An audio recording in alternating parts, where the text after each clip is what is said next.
to be excelling at the agent? Is he going to become the best deco that we have in the region? And I want to see maybe if they change something in the future maps. I think Mr. Fall would have something to say about that one, Bea. But yeah, no, I definitely agree. I think as well, with him only sticking on that agent, I guess it's good for him in the sense that he is having to IGL this team. So if he's comfortable on that agent, that's fine. Let's let him play it. And I like what you're saying about kicks. You know, we had that play of the week from him last week on this map. He was absolutely phenomenal on that breach. But when I'm looking at Les as well, he's just such a great anchor for this team, right? He's always able to hold things down. So starting on this attack, I'm expecting him to be able to find some lurks and hopefully find some gaps in Fnatic's defense. We are truly in the depth of 5 years of Valorant because Crashies is playing against Les in EMEA. This is happening here. It's not happening in Americas, and I sure would like to think that they also know each other's tendencies. Yeah, exactly. But I think that being in different teams, being in EMEA where teams are just better, might have changed a little bit of the perspective that they could have on each other. I also want to see, we were highlighting Crashes, and one of the performances that was a breakthrough last week was with this Fate. Again, the attention to those two duelists.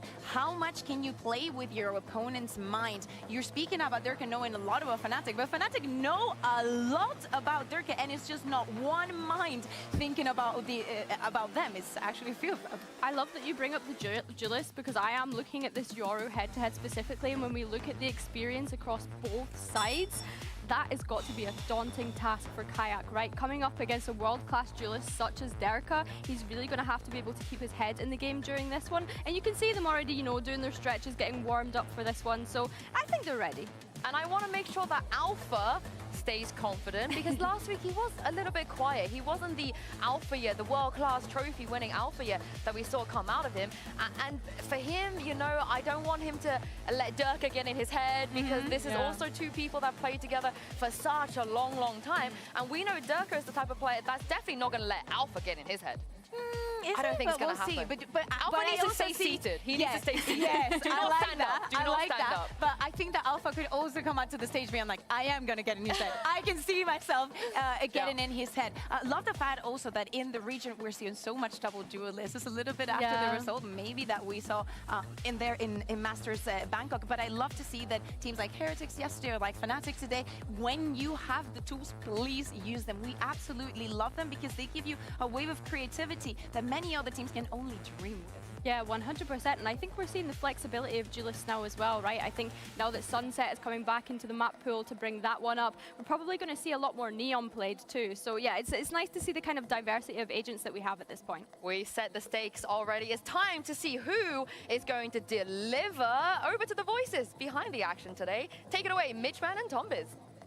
Thank you very much, Yinsu. It's time to see how this battle unfolds. I'm very excited. The prodigal son back down on the stage, but he's brought home his new family. Let's see who can take the cake. It's going to be one hell of a battle. You know, Dirk is obviously familiar with how Boaster likes to play the game. They've played a game or two together, a tournament or two, and a trophy or two lifted. We're diving into Split to start this one out. Tom, what's your impression of how we've ended up in this veto? Split, Lotus, and Haven. Does it lean to either team? But the interesting thing is you go back to, what, last week where we had that sort of GX matchup, and Vitality have gone for the exact same pool. So clearly feeling very comfortable where they ended up, but that also gives the tape over to Fnatic.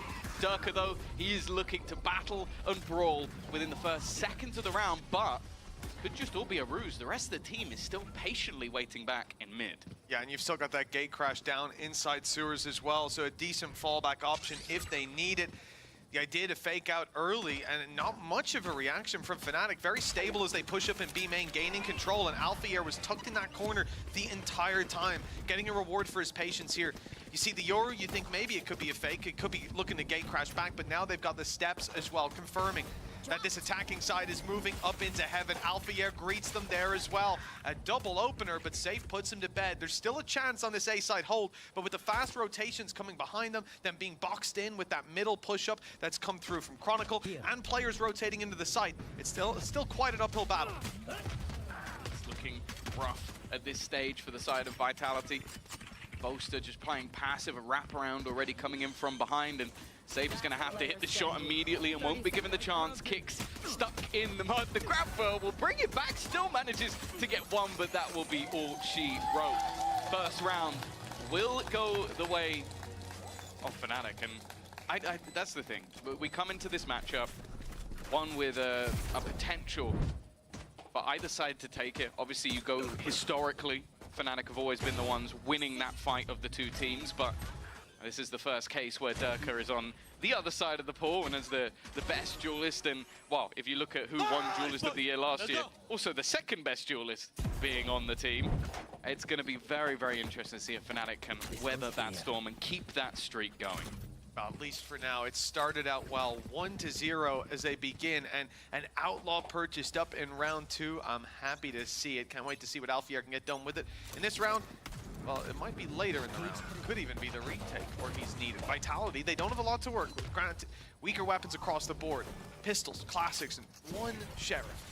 They move towards the A site, which was wide open. The only person defending it is Crashies with his early utility, hoping to garner some information, but Vitality already gave that info away, and the gate crash into site gets Durka all of this space. The plant will be difficult to stop without a big risk with a peek out of heaven, and so, yeah, a post plant. Not bad start for Vitality already. The issue is, other than the extra credits, now it comes down to how much they can garner. Nice usage, actually, of that Aftershock. It's going to help them out quite significantly. 2 picks already. Kicks now stuck in the back lines. Sheriff in hand. 3 players to find. It would be an absurd way to start out this matchup. Nice shot on the burst, but can't quite correct. Very close, actually, to taking down Boaster. It's damage. It's not bad, but Fnatic still convert. Yeah, I think Vitality get the best of both worlds here with being able to push into a site where it's not very heavily defended, and then they get those close-range engagements with the pistols as the players are coming back out of screens. So, yeah, when push comes to shove in the rest of the fights, you're not going to be winning them, but well-placed utility and a good gamble early rounds resulted in a dent to the Fnatic economy at the very least. I'm But shooting now again, we come... baby. Every day I'm shooting at the start. We're getting back to reality, though, for Vitality. They've made it work pretty well with a minimal investment. Now the big guns come through. I'm excited for this one. I feel like both teams have come in with high energy. Saw Alfier a little bit early on, and he said he's definitely ready to play, ready to go, and I think he's going to want to beat his old teammate. For now, though, it's his teammate of Kayak already getting that early aggression onto safe. Bear in mind, of course, that there are still a few vulnerabilities here for the side of Fnatic, but a victory would send their economy skyrocketing and also retrieve some extra weapons as they go. Spot, Crashies on a Stinger. That Outlaw, okay, still decent, but still in play. The Outlaw giving them opportunities as well. You know, even if Crashies just peppers them up. We've already seen through that cage, but Chronicle going down in mid, it's going to cause problems. You're losing your Viper wall and some A control as a result, at least a denial on the push, but instead they go pushing. Fnatic find a pick back in the other direction, keep that advantage now in a 3 versus 4, and Vitality very much moving towards the position that Fnatic want them to, right into the waiting hands of Kayak. It's been fantastic so far. Boaster as well, even just said it seconds ago. He's on point, he's been fragging. They will be the point of contention. 30 seconds left. Haven't cleared him, and eyes are focused on Kayak. Doors open for Boaster. He welcomes himself in. That's a double pick from the backside. A great round from Kayak as well. Fnatic really heating up, or rather coming in hot with a 3-0 start and denial of the early buy round from Vitality. This is going to be quite the lead built up on the defensive side. Let's talk expectations as well, Tom. Like, you're seeing 3-0 on the board for Fnatic. How worried are Vitality at this point?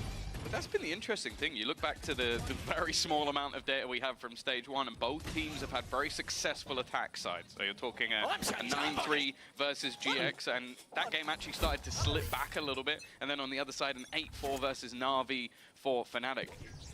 The question I have, though, is that are some of the heroes for either side still going to have the same level? Crashies had an insane game last week to help them get the victory over Na'Vi. And wow, Sivu maybe coming out with the debut of the season, or definitely debut of the season, maybe debut of ever in EMEA. Yeah. Well, I mean, coming into this week, coming into today, he's the leader in terms of ACS. He was second last week after all the games were played, second to Zeus, who Yeah. He was all right in the first week, so that's not bad.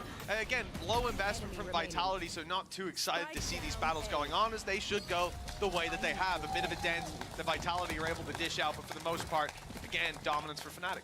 One other talking point is the fact, though, that if you're going to go into the exact same veto as you did in week 1 against Fnatic, like, okay, we've obviously had changes in coaching staff with Milan and Scott now as that sort of leading way. Yeah, of course, you're supporting the Irish guy. But no, genuinely, from what we've heard from BBL as well, those guys do their research. I've seen Milan. No offense, Matt. Doesn't look like you've slept a lot. I think he's been up all night prepping for this game. So obviously the same can be said for the other side, Vitality. But you have given them the data to look at, and they're coming in with the exact same idea. Well, 4-0 start. As you said, it's been good attack sides, and so for Vitality, they know that maybe the worst is yet to come. It's time to start putting rounds up on the board, and this is where you do it. Rolling Thunder online alongside Safe, although he doesn't have his ult, he's still got those salvos and will incrementally through the rounds. Don't think we used them early on. Indeed, that they wouldn't be online had they have been used, as you've seen just a default. Vitality spreading across the map, waiting for aggression. And they've spotted that a couple times that aggro's come in once they take space elsewhere. A smoke goes up in mid, and that prompts a B push, but not ready for it to pack quite that much of a punch. In a big round for Vitality, they're already a man behind. Back to that GX game, Sivo was lurking there a lot. I think that might just be direct pressure. Flash through. Alfier is watching for Durka. Timing almost works out for him. But either way, it has forced them back. An important entry, though. Chronicle down, leaves a bit of an opening, but the B main aggression is still there. Kayak is waiting, not going to fall for it, and then gets the easy shot. Now has his dimensional drift, and Alfier for support, who's going to swing back in. Safe connects one while still on the ropes, but they know exactly where he is. An easy pick-off for Boaster, and now left onto less. 20 seconds, and Kayak just is not missing a beat. What a start this guy is having, mentioned. Well, I think we have had some lack of expectations from Kayak, like whether he can match up to the likes of Durka. He's doing all right. Okay, Yeah, I mean, there's always going to be questions. Right, 3. That's exactly what we were touching on as well. That's great to see. Thank you very much to our EBS team for that one. The idea that, again, they're taking mid. You see that take. What was the response in some of the early rounds? Push B main, same thing here, but because Vitality didn't have players in position earlier, they didn't know that Yoru flash was being used. They weren't ready for the pop, and the reaction to jump up behind the boxes was punished very quickly indeed. Vitality go back to the drawing board here, as, make no mistake, their game plan was bait aggression out of their opponent, and they did that successfully.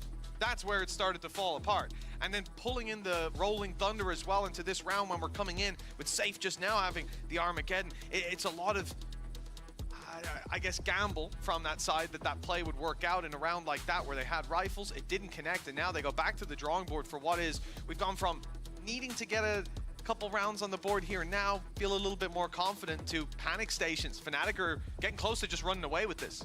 Yeah, and as said, like, I think Fnatic are no slouches when it comes to that second half, so I think a good time to take a pause. It did seem like maybe a lot of the talking was coming out of Safe. I think Faded looked a little bit quieter on screen, so I think clearly taking control in that scenario, maybe spawning stuff himself. I wonder if we're going to see something slightly more direct, because as you said, adaptations being made from Fnatic on the fly. All the way you can take that away from them is surprise factor. Salvos lined up. TP and Maccabee will come in just after salvos have fully popped. Or just before, in fact. Durka's going to tank a little bit of it for the element of surprise. Hasn't been able to catch anyone off guard, but this is a great round to take those risks in when you've got those weaker weapons. Armageddon calls it goes. Alpha can't get out. He has to fight them here and now, and at least manages to keep things even. The ult trade out, well, if it was just for the kill, it wouldn't be worth it, but now they've got heaven control and a real chance in this round. Dimensional drift also available. That's just been picked up by Durka. Means he can get them the information if he needs. Instead, he's just going to go fighting, just beating his old IGL with only a ghost in hand. This leaves Kayak 9-2. Operator, not really the gun you'd want in these sort of moments. He'd have to pick less out of the corner, and he checks the right position, but doesn't quite find that final kill. pace save card thrifty is what gets Vitality onto the board. And I don't know what was said in that pause, but it was bang on. Yeah, absolutely the right call. Just putting that bit more pressure on early. The stun like we is said, gorgeous. taking some risks. Alpha obviously trying to dodge the stone with that jump up. Doesn't manage to, but still picks off a kill. But it's the chaos on the site. And both the player in heaven being crept up on, and then the fact that you're looking the wrong way. Boaster worried about that heaven walk up. Worried about Les, who just found a pick moments ago. Ends up missing out on Durka. 5-1. Vitality, they put a round on the board. And the reason I was so worried is I thought it would be 6-0 with a buy round, putting them on a knife's edge of how this game was going to go. But instead, they've put a very early round up in that week 5. It has to be just the escape from Kayak. They set him up. Basically succeed. It looks like there's going to be an immediate response, though. An attempt to deny any chance at a plant, the utilization of that showstopper, but it actually hasn't got the kill. The player at backside with the spike still survives. Safe has just popped off as well. 2 of his own. I don't know how Kix is still alive. Well, I do. The stairs saved him. Just the corner of them caught the showstopper as it was firing into, well, what would have been certain death for Kix. Would even make this fight a little easier, as they'd only have to worry about Seavoff on the site. Kicks with another, and now Chronicle has to clutch up. He's already got himself a triple. 2 more, the ace needed, but less again. The dagger in the back from heaven. His lurks have been great these last 2 rounds. Huge value found, and now 5-2. That early contest was nowhere to be found, but Vitality waking up before it seems to be too late. And they have been more direct. They haven't really allowed their opponents a chance to try and respond. An immediate pop of that dimensional drift spots out the position of Kayak. And at that stage, when you have that up, you have to leave. You're going to get salvaged, you're going to get stunned. It just has to be a retreat. And sure, I don't mind the initial response from Fnatic. Use that Nightfall, try and get back in nice and quick, even using a showstopper of their own in combination. The fact is, though, it's just the patience, I think, that ends up working out for the side of Vitality. I think it takes a certain level of skill to rush in somewhere and then just stop and do absolutely nothing. Just wait for your opponents to make a move, because if you try and push forward and they're all waiting, you probably lose the round. Think if Kix even moves an inch or 2 forward or tries to plant, he doesn't stand a chance in that moment. It's just that freeze and giving space to that little bit of extra time for safe. I was lucky enough to catch up with Kata yesterday, Cadavra from Mates. I got the little tutorial on Seavoff. I've said it enough times in front of him that he said it's close enough. I think that's how they're going. Probably is still wrong. It probably is, most likely. But there's a lot of debate over in French whether the PH would come through or not. Seavoff was another alternative that we were given. Not going to go with that one. The Americanization of it is a little much. But yeah, Seavoff, he had a huge opportunity there because of the fact that Kix was still alive. There were 2 fights where he was able to creep up on the pillar, and they're looking at backside because they know there's a guy trapped there. He can't get out. Let's take him down. And even with the smoke up, that was where he was able to creep through and catch that player looking the other direction. So again, just those dominoes falling from Kix being able to survive. He did a great job, and again, top frag in the server. It's good to see him, one of the longest remaining members on this roster. For Fnatic, well, Kayak's been slowed down. He was 9-2, 9-4 now. Both rounds the Vitality have put up have seen him by the wayside, whether he's out of the play or getting dealt with early on. So a great adaptation, considering 3 rounds ago we saw Vitality adapt. They had the right read. We know that we can make them push, but they weren't able to deal with the push. So now they've become the push. Yeah. Obviously, again, going back to some sort of overall context of the match, there's so many stories to be had. Obviously, Durka sort of switching sides, but also seemingly the decision being more on Fnatic's front than his to go out of the team. Him now coming back and making it to that first Masters of the Year, getting into the top 4, and Fnatic not looking particularly good in that stage. It seems like they've come back swinging in stage 1, a switch up in coaching staff as well, but the other thing as well is just on an organizational perspective. Vitality never having that victory, and let's be honest, if in the past, I think there was always a bit of a mismatch. Fnatic having that better team, having that huge amount of wealth of experience, but also every single one of these sort of talented young players, or stealing people from Gambit. Like, you're talking about the best of the best. Their old coach was okay as well, I guess. He was decent. So it's kind of one of the things where up until this point, I think the expectation was nearly always there that it should be a Fnatic victory. I think this is the first time we come in where Vitality are the favorites. Like, you look at them and you go, okay, this is Durka and Safe. You brought in Les as well. You've now brought in a young Frenchman, and Kix is there to sort of like pull everything together, which I think he's done fantastically well. Also a great personality outside of the server as well for the squad. Invaded from across the pond to try and glue everything together. And then you have that first success. So I think it's a huge sort of talking point. Luckily, you've heard all my spew. And now you get to go back to the desk, which has Yinsu on it. See, I'll say your name. Yinsu's on the desk. There you go. I mean, considering we're living in a world where Vitality is now called Durka's team, I saw that Team Liquid have rebranded to Nat's team, Apex have rebranded to Fluorescence team. I think it's about time that we rebrand this as Yingsu's desk. How do we feel? That's all right. Yeah. I'm putting myself up, you know, I'm on the same level as Floor, Nat, Durka. I think that's we agree with Live that? your truth. Thank you. Seriously. Thank you. Live Thank your you. best life. Yeah, so. Yeah, thank you. I feel like I am living my best life right now, and so are Fnatic, apparently. Yeah, exactly. We see a very, very strong start for them with that 5-0. And then that not the tech pause, that tag pause comes in from the side of Vitality, and we see a switch in things. They even take that opportunity, even though the buy is not the best, to actually take and make a little bit of use of those ultimates and just pivot into a very specific part of the map for them.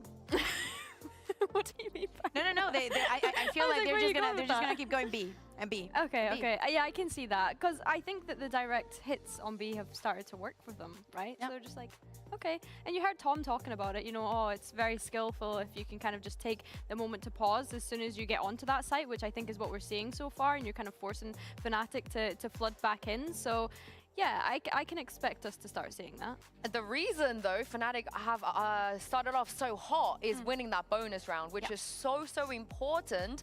And Kakuka, they just seem to do that all the time. Yeah, exactly. I think that I mentioned this in the last test, but to me it's very surprising because this is one of the things that characterized Navi last year. They win in a lot of bonuses, right? And currently, Fnatic, they're 9-2 in bonus rounds this year. This is after they have won those two first rounds, the pistol and the anti-eco right after that. They have an extremely high conversion rate. So when we speak about getting confidence going into a matchup, starting off strong, setting the pace, they're being very, very good at it. I think as well, we have to look at the buy that they're having in round 2 for them to be able to convert these round 3s, because a lot of the time we're seeing Kayak on the Outlaw, we've seen Boaster pick up that Phantom, right? They are like investing quite heavily into their second round, which is allowing them to have this success when it comes to converting that bonus round. I can't believe they gave Boaster the Phantom on round 2. Did you not hear what he said? He was like, at the beginning of the match, I always shoot. And he is shooting. Wasn't he like a 9-0 at some point? Yeah, because Mosey's not allowed to do it. But, you know, God forbid, Mosey sometimes keeps a Phantom to himself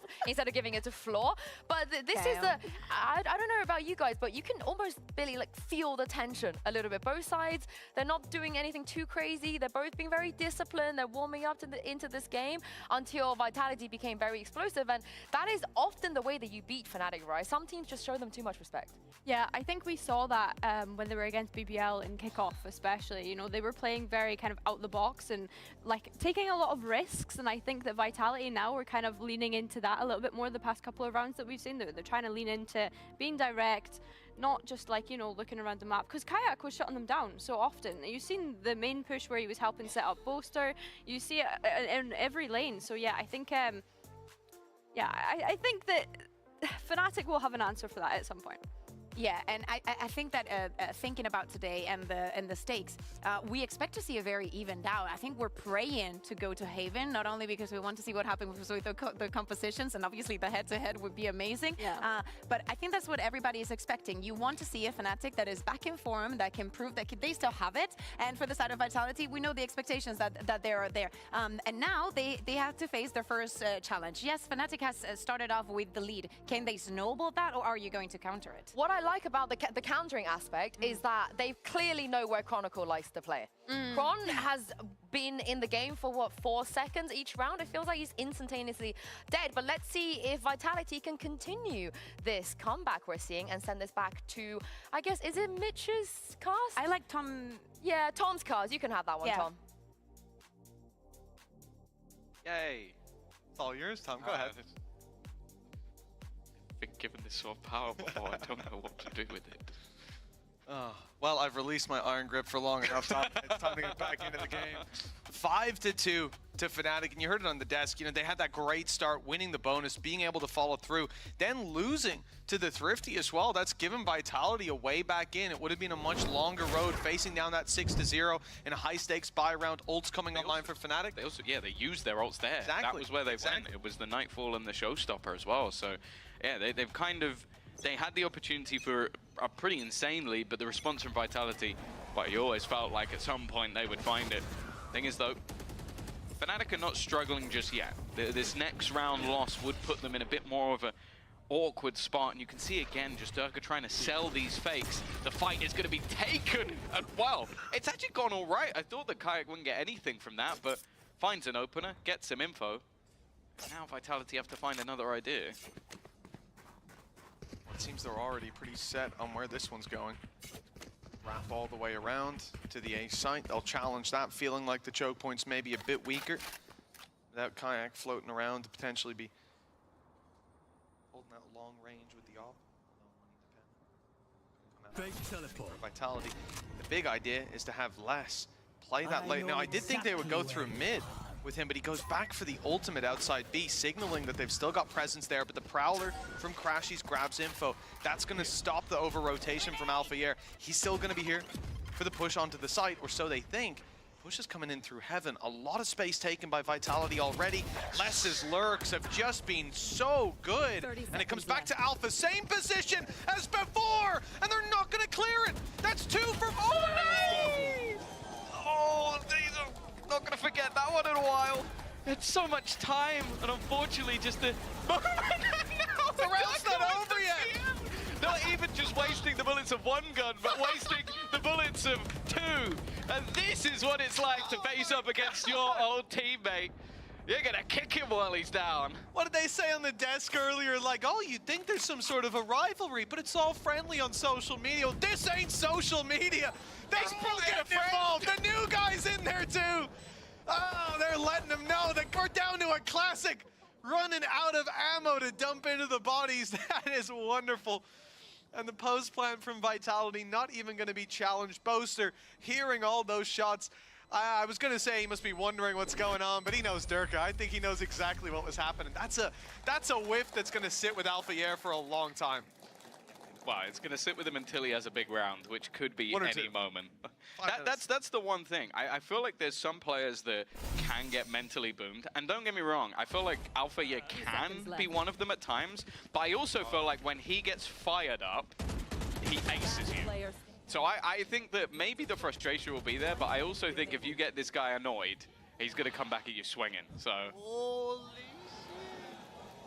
shit. Yep. I think you can tell which team people are supporting by the reaction there. Some sat back in their seats, some sat way forward. That was phenomenal stuff. Oh, Alphayer. From Duck. No, it was phenomenal from Alphayer. It was one of my favorite plays he's made.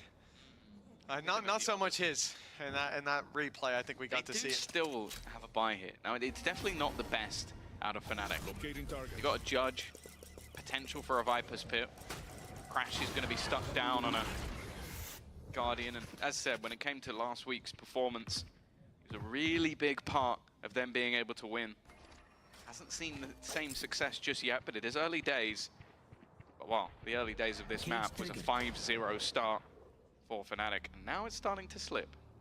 The great thing is, like, Les is so strong in his lurk game that even though they just faked A, there's 3 players here, I don't worry for a second that Les is going to get his by the end of the round. Rotation comes back to middle. Spike's been waiting outside B the whole round. The intention has always been to end there, but to pull as much as they could towards that A site. Now they shift to the left. The whole body does. 4 players into main, and again, Les has lurked through Heaven. It's been flawless so far.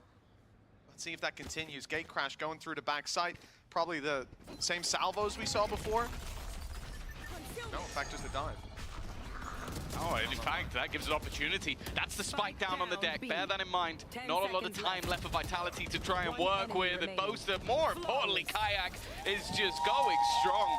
This duo within the B site has been perfection, or in-zone flawless, you could say. It has indeed. An in-zone flawless round on the board. And yeah, I think the salvos must have been used a little earlier. They weren't online on the push through, but still, almost adding an extra layer to it, using the fake gate crash, the fake TP, instead of actually committing to it, but it didn't seem to cause any sort of a problem for Fnatic. I'm pretty sure earlier when we had a replay for Boaster, he said, get me back on B. Well, I guess that's what happens when you do. Definitely having a strong individual performance. Okay, Doug has just been dope. Crashies decides to play ahead of the curve a little bit, and well, I guess you've seen Durka play for that ramp position so often. Just get up there and then retreat, teleport somewhere else on the map. This time he's punished. It's a small risk of the walk up through heaven, but Boaster's just come in to fill that gap, so no real problems there for Fnatic. 3 players committed though to this half of the map, and then it sort of has to be. Puts a bit more pressure perhaps on Alphayer. She's lined up. Engaged across. They lose Heaven control. They can't hold it together. Have to instead split their gaze in both directions. Nade. Yeah, not quite going to land on the players that were caught off. This push from Vitality, it's going to have a lot behind it. But look at the rotations from Fnatic now. There's about the whole squad's essentially here. They even gave up the pit to be here. Stun, solid. Will force them back off the angle. Have the potential for some isolated duels. Les is looking for that gap once again. Alfia was forced forward by the utility, but they still don't seem aware. Not going to connect the shots, but his teammates have found everything they need. 20 seconds up and coming on the clock. No ground. No from the shadows. And honestly, it looks like no hope. I think this has to be a save now. Yeah, they've made that call as well. Even for Sevov, he's not safe. 10 seconds Fnatic, left. they've got credits. They're going to go pushing forward, and more so than credits, they've got confidence. Kayak certainly does. 13 and 5, had a great game so far. Looks deep for the kill off of his flash. Ends up making it out alive, even though he missed the player in the corner. A big economy bolstering round for Fnatic, but with just 2 left, the question remains. You talked a lot about the attack side for both of these squads. Well, Vitality have got some ground to make up. Oh, for sure. Oh, there's no doubt. A 7-3, and a lot of the streaks of rounds we've seen from Fnatic have been very dominant, very clean as well. So you're having a lot of finances going into the next few rounds. But I also really like the fact that even though you're talking about Fade alongside a Raze, not a whole lot of delay, the amount of time they bought for rotations there was sublime. Like, the C's nade may not have got a kill, but they did that early work. Kayak, aggressive position. Much more so than before, and we see the same spread net set out by Vitality. Trying to watch for aggression, but also trying to find a gap. A little bit less so now, leaving the A site a little bit more open. They still have a cam and a trap, but it's the fact they're not waiting for that aggression. But it's a B main spot and mid where they still had numbers. They catch off Kayak. Looking for a little more as well. There's an opportunity for Sevov. Boaster filled in the angle, even shot a few shots towards him. With a player in B main and one already down, B seems like an easy target. Chronicle's the only one standing in the way, and he gets caught by the decoy. Oh, operator retreat, paranoia through, and Sevov is gone. Boaster predicted where his opponent was coming from, and more importantly, he's been able to hold on to B main. Said it was only Chronicle standing in the way. Didn't think B main would be able to be held on to so deep into the round. Big push by Vitality. Yeah, they know. Don't commit it though. It's half committed. Durka even caught with his knife out. Luckily kicks filled back into space and covers his retreat. A double pickup. And they know that Boaster is coming from B main. They've certainly heard the steps now confirming the rotate didn't come through, unless again from up in heaven. Who's surprised?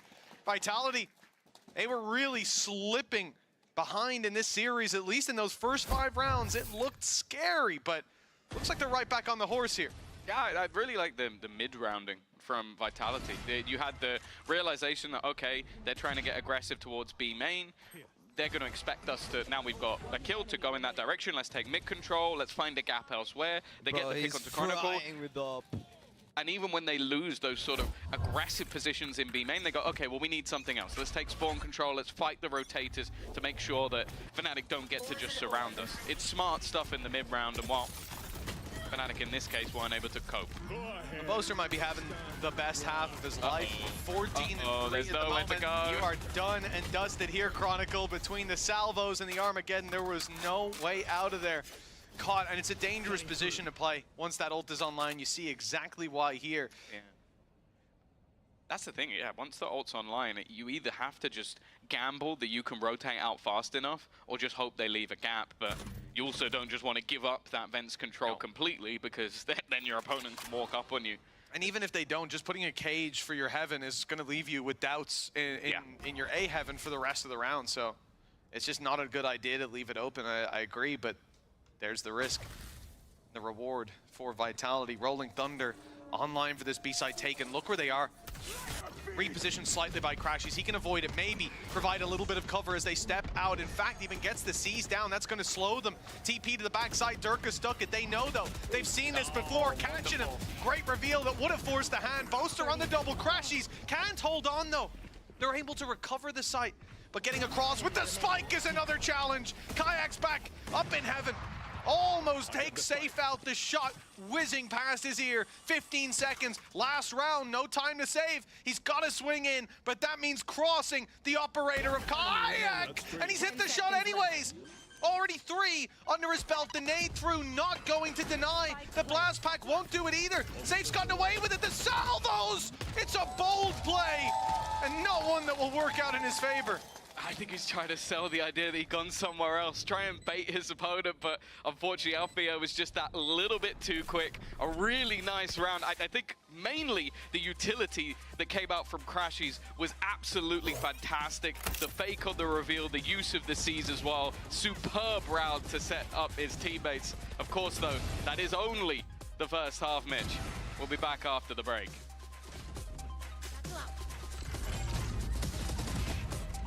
Nice, Alfia. Holy shit, I'm good as well. Actually, so...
Back, folks. 8 rounds on the board for Fnatic. After a 5-0 start, though, hell of a recovery from Vitality. They really pulled up their boots, and now it's time to take the long run back into the lead. 4 rounds in a row. It starts with the pistol, but Tom, there's been some factors for Vitality that have been a little bit missing. With Fnatic having Boaster 16-4, and Kayak was on a 9-2 start, not ending that badly with a 2 KD. That's not the half that Vitality would have envisioned. Yeah, no, I saw a sign out in the crowd that said they may have Durka, but we've got Kayak. And honestly, in this map so far, Kayak has definitely been the better of the two. Of course, you have to look at the way that Durka was playing. Very aggressive with his TPs, trying to sell fakes, trying to push into certain spots on the defense. Got to be hopeful he can get a little bit more done, more kicks. Already going to be starting things off with a bang. Kayak is gone. There is a walk up in the meantime coming into B main. It looks, however, like the defense have decided to play this almost as a full retake. 4 players gathered up in towards that spawn area. Yeah. They're gonna come blitzing through. Late play by Crashies is being spotted. Making it out of here, not quite so easy, tucked in the corner, but the fire from down below, it's lighting up the kill feed. Chronicle with the double, and the site now taken for a plant. They're not sticking it yet, still trying to bait more players into Chronicle's crosshair, and just seconds away from seeing that work. Oh, he's caught him off guard! It's a wonderful play! Leaving it down to Crashies to do it all, and they've spotted him too. What a round from Les already, with 35 seconds left. There's still time for Crashies to... Well, they're not behind him in main. That's what he was clearing there, so great information at least. Knows where both are, but dealing with Les seems to be a problem. 3-piece for him and a great recovery on a pistol round that was definitely in danger. Yeah, I always find that with Les, when you're watching those attack sides, especially on a map like this, where he's going to get his one, he's going to be lurking in the back, maybe finishes off someone as they're trying to like wrap back around.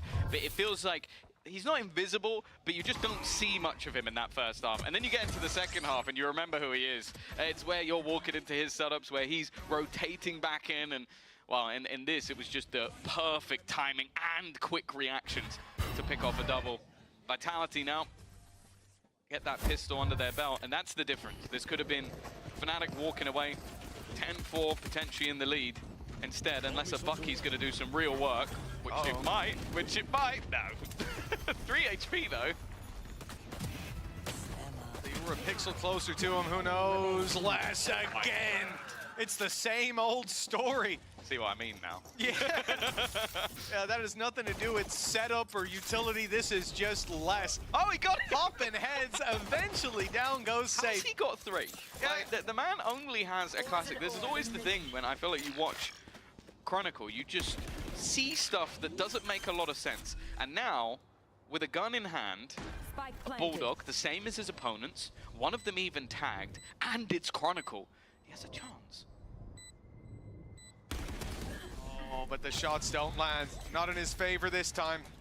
Vitality to take this round across the line, but I think it's fair to say they took a few more blows than they meant to in this one. It's going to be a bit more costly than it should have been, especially with Les, the guy who had basically nothing invested, coming through and just picking them apart up in heaven. The fact that Chronicle gets away with that, following up with another, and of course it was Les, injured from so much of that combat, and the same thing for Safe. With a bookie on me.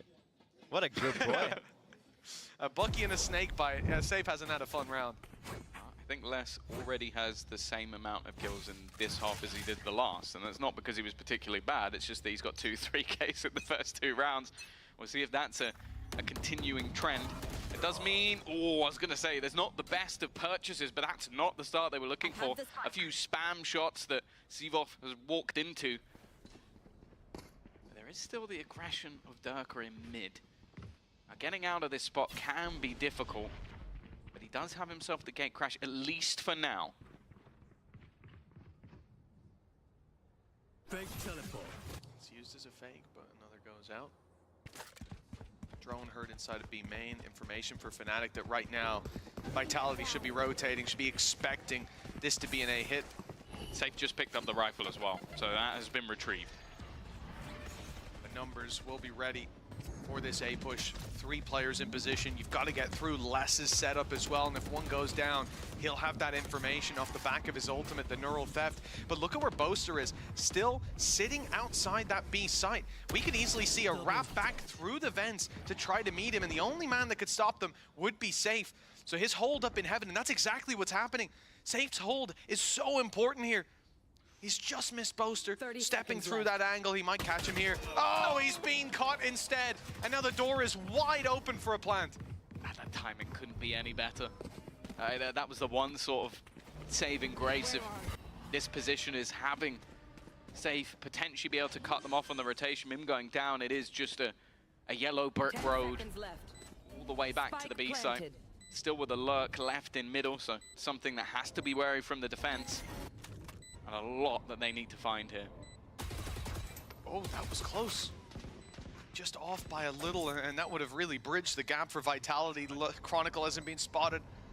Taking a leaf out of Les's book. Okay. One pick, that'll spur them forward, but also gets Chronicle to make his play. The dagger in the back, and now they don't know how they can go forward, constantly worried about that backstab. Less one to swing out first, does damage to Chronicle. Or Crashies, I should say. Chronicle still up in heaven and may need to hurry up. Catches one, kicks with two, but it's not enough. Too many bodies from Fnatic, and Chronicle's lurk paying off dividends. The thing you now have to think about is how costly that was. That was a 4v5, you dropped a player immediately, and now you've ended up with none of your players surviving. You're going to have to drop down to the light shields immediately. I can see on the scoreboard, Durka has bought up the Outlaw. They're looking to go farming, so considering it was a bonus, okay, it had a few rifles in there that maybe they would have wanted to try and win, but I think the damage is honestly First time someone enough. checked me. And also, you have to talk about Vitality in that round being a little bit unlucky. Like, Safe being caught, he checked that spot moments ago, Durka being caught, checking that spot moments ago. I think they could be relatively happy with that round, even if it's annoying. Well, Chronicle comes in with a Viper's Pit ready to work with.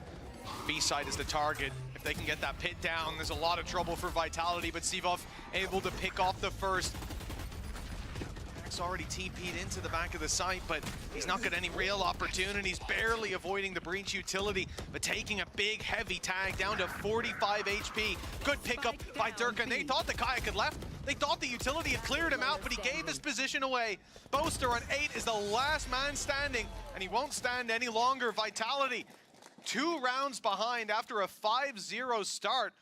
This is looking like the game is far from over, even on their defensive side. The crazy thing is, I feel like Sivov started this one off with like the craziest game of aim training you've ever seen. It's like, okay, I gotta pick up the Prowler, shoot the guy jumping, I gotta spin around, try and shoot the horn, and still survive. I knew he was backside, all of it. but I thought it said he just TP'd manages out. to do it. I didn't. Yeah, that's the thing. One of them knew he was backside, but it didn't come. I love the face. It's like, well, yeah, you knew. You knew. It was a good point, though. He thought he TP'd out. The breach utility should have cleared him. A Kicks was just a little off with that, giving him a gap, and a gap that very nearly, well, could have cost them the round. In another world, it would have. Fnatic down on pistols, though. It's a classic buy and full eco for the squad. How things have been going. Should be a Vitality clean up. Though the first is a trade. They're losing a lot of players to Classics. This is Going an down obscure below. angle. I Spike don't think down I've mid. ever seen a scope that far zoomed in on something. I feel like that's like when someone has to read with like a magnifying glass. Like you're a little bit too close to that one. But it's Durka. Still managed to hit the shot. Spike found. Screen down. Know where that's going to be, and unfortunately any lurks, any sneaky plays are getting picked apart.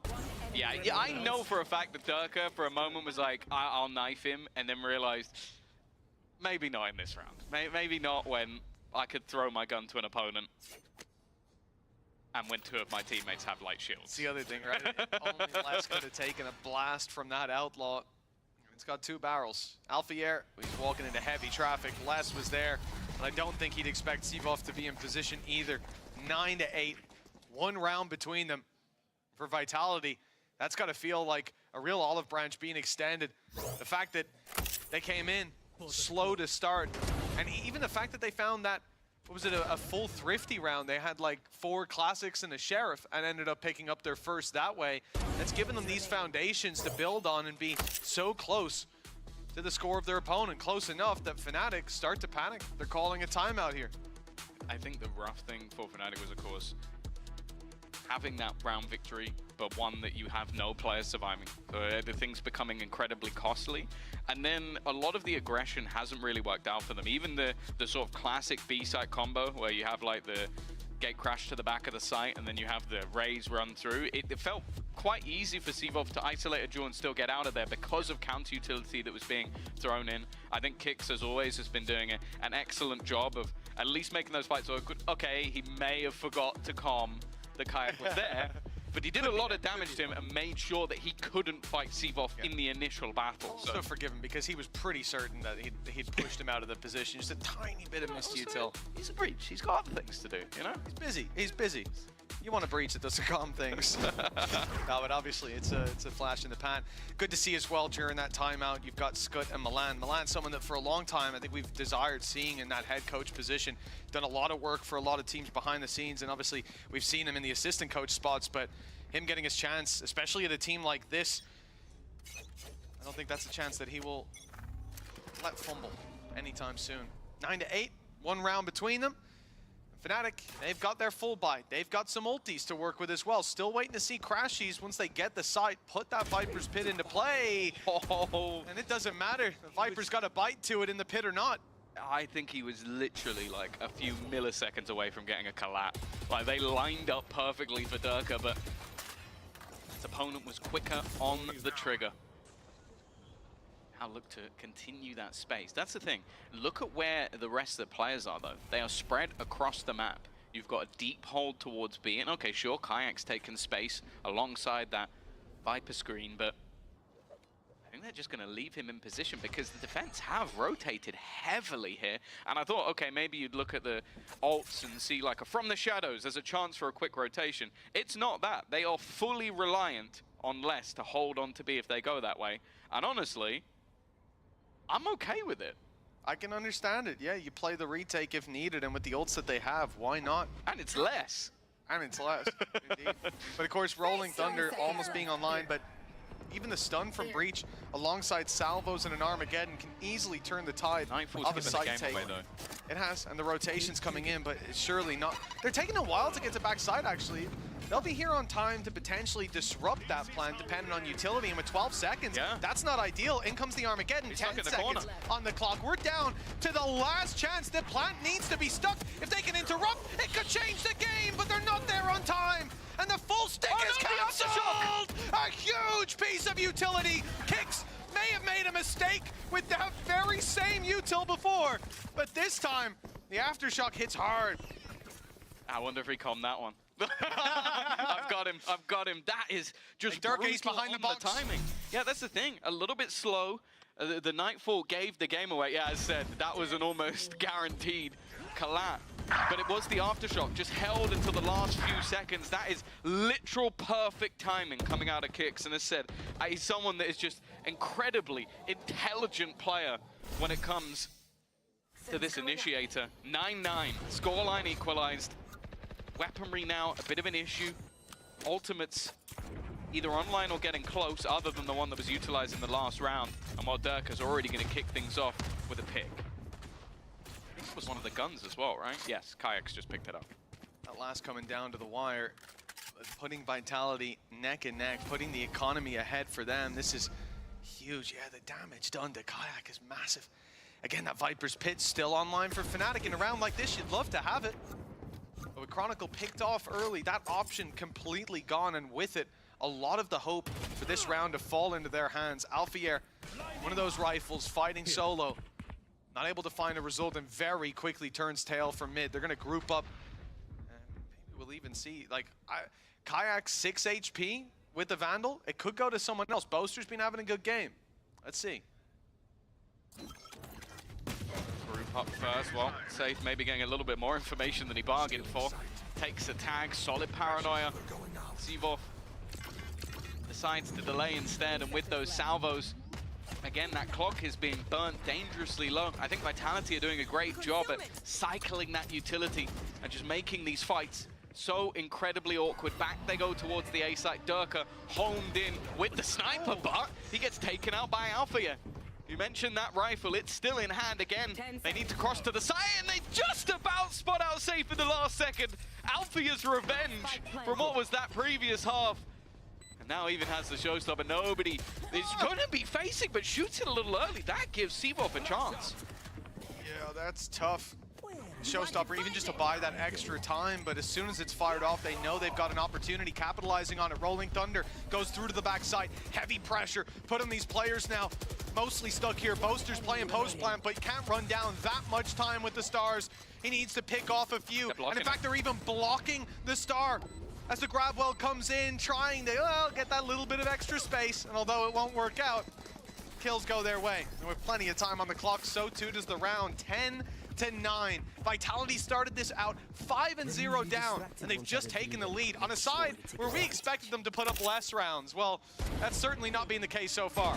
No, and I think as well, this was a really good recovery. Like after what was, I think, a fantastic start to the round, it was basically just a sandwich. The middle of it went Fnatic's way, where they were able to get in late, they were able to find a pick, they were able to get a showstopper, but that's maybe the slight overheat. Like, I understand it. You wanted to make sure that your teammate was safe while planting, so you try and get aggressive, but the second it is fired, an immediate swing from Sivov, good read on his opponent, and then having that rolling thunder to get them back into the site, courtesy of Kicks having again, a sublime game. And again, you look at the scoreboard at the moment, and I would say it's somewhat the unusual suspect. Kicks at the top of the board, Boaster at the top of the board. I don't think too many people would have called that coming into this map. Yeah, we've seen before the Breach have a field day on this map in particular. So many tight laneways for you to individually use your utility, but especially when you're coming in with a Breach Tejo combo, I sort of expect it to be safe being the highlight, taking advantage of all those pieces of utility. Just sat back on the map somewhere, just activating stuns for whoever needs it, like right? the old DRX style. That's usually what you're going to be relegated to, but Kicks has had a real fingerprint on most of these rounds, and for Vitality, it's been a saving grace. If he's a little quieter, Fnatic are in the lead and probably about to close out this map, but instead, Fnatic's map pick now under heavy threat. We've seen pauses called by them as well to try to combat this, but the momentum carries on in favor of the defense. That's now 6 out of 7 rounds in this half. Move on to the next, where, again, the credits are very low for Fnatic. So correct me if I'm wrong, I think Kayak was 14-7. Accurate at the halftime. He's now 14-14. Yep. So it has been, he's been silenced. Like, that's it. He's been silenced. And again, we mentioned it when we talked about Durka and his need to almost teleport into risky areas. And now we're seeing the other side of it. It can be rough to be a Yoru on the attack. Fact is, though, Durka now has the Operator and the Dimensional Drift. The same can be said for the other side with the Dimensional Drift at least, and a Viper's Pit. Something to get them in and something to hold on. Immediately, Kayak is going to look to try and take that space, but it's a ruse for the other side of the map. Durka thins the herd, and again, a round where Chronicle wants to put that ult into play. Kayak with a risky maneuver, but they needed to recover something on that push. Unfortunately, it's left them in a really tough spot. 5v2 now, it's safe, taking down Alphayer, and Crashy's hold as he might. He's separated from his teammate, he's all alone, and you can't hold all those angles. Not when Vitality are flooding back in. It feels like there's a couple rounds now where we've seen Fnatic want to make it to a site. The Chronicle just gets eliminated immediately. You lose your wall, you lose your post-plant ability. Even if they got site control and he was still one of the members moving in there, Pit goes down and you've got a real chance. You can divvy up the map a little bit easier, but they have been stopped at the word go every time. 10 seconds left. It's definitely impressive. Again, you're looking back to a lot of the victories that we've seen out from this Vitality squad, and it was sort of reliant on heavy attacks. You go back to maybe the loss they had to T1 on Split, it was because they had a poor attack side. This time, though, it's almost looking like they're one of their first games when they played versus Foot, 11-1 defense. Well, maybe that's where we're going, because there's only been one round in this half for Fnatic, and I also have to caveat with they had 0 players surviving in that one round, so there has not been anything particularly competitive, and if it has, I feel like Vitality have been doing great work to recover. Now with the wind at their back, confidence flowing after some quieter starts, I don't know, I think there needs to be something drastic to change for Fnatic if they're going to be able to take this map home. Decent enough investment from Fnatic. They'll still have mostly credits for the next, and any weaknesses can maybe be bolstered down by a site take with a Pit going down, but with Chronicle's first deaths so far, not sure that that's something you want to build a plan around. Vitality have done very well at being disruptive, whether it's Durka getting aggressive for those early picks. I think the salvos as well from Safe. Like, we're used to him, go back a year or two, just first man in taking battles, but I think his salvos have been so disruptive. A good start though, that's less down, and a lot of the time that's a solo anchor. You can see Alfie is going to try make a move off of it. The stun is perfect. The supportive util for Boaster, and then the swing from Kayak. Yeah, that's worked out wonderfully. I think a little bit whiffy up in heaven before the stun landed, but gets there in the end. Well, gets there in the end for Alfie here. 9 rounds turning into 10, most likely. And the question for Safe and Durka is whether they go for it. They've got credits to throw at this one, but in a 2v5, it just feels wasteful, especially when you want to build up as many opportunities to contest in rounds as possible with this kind of a lead.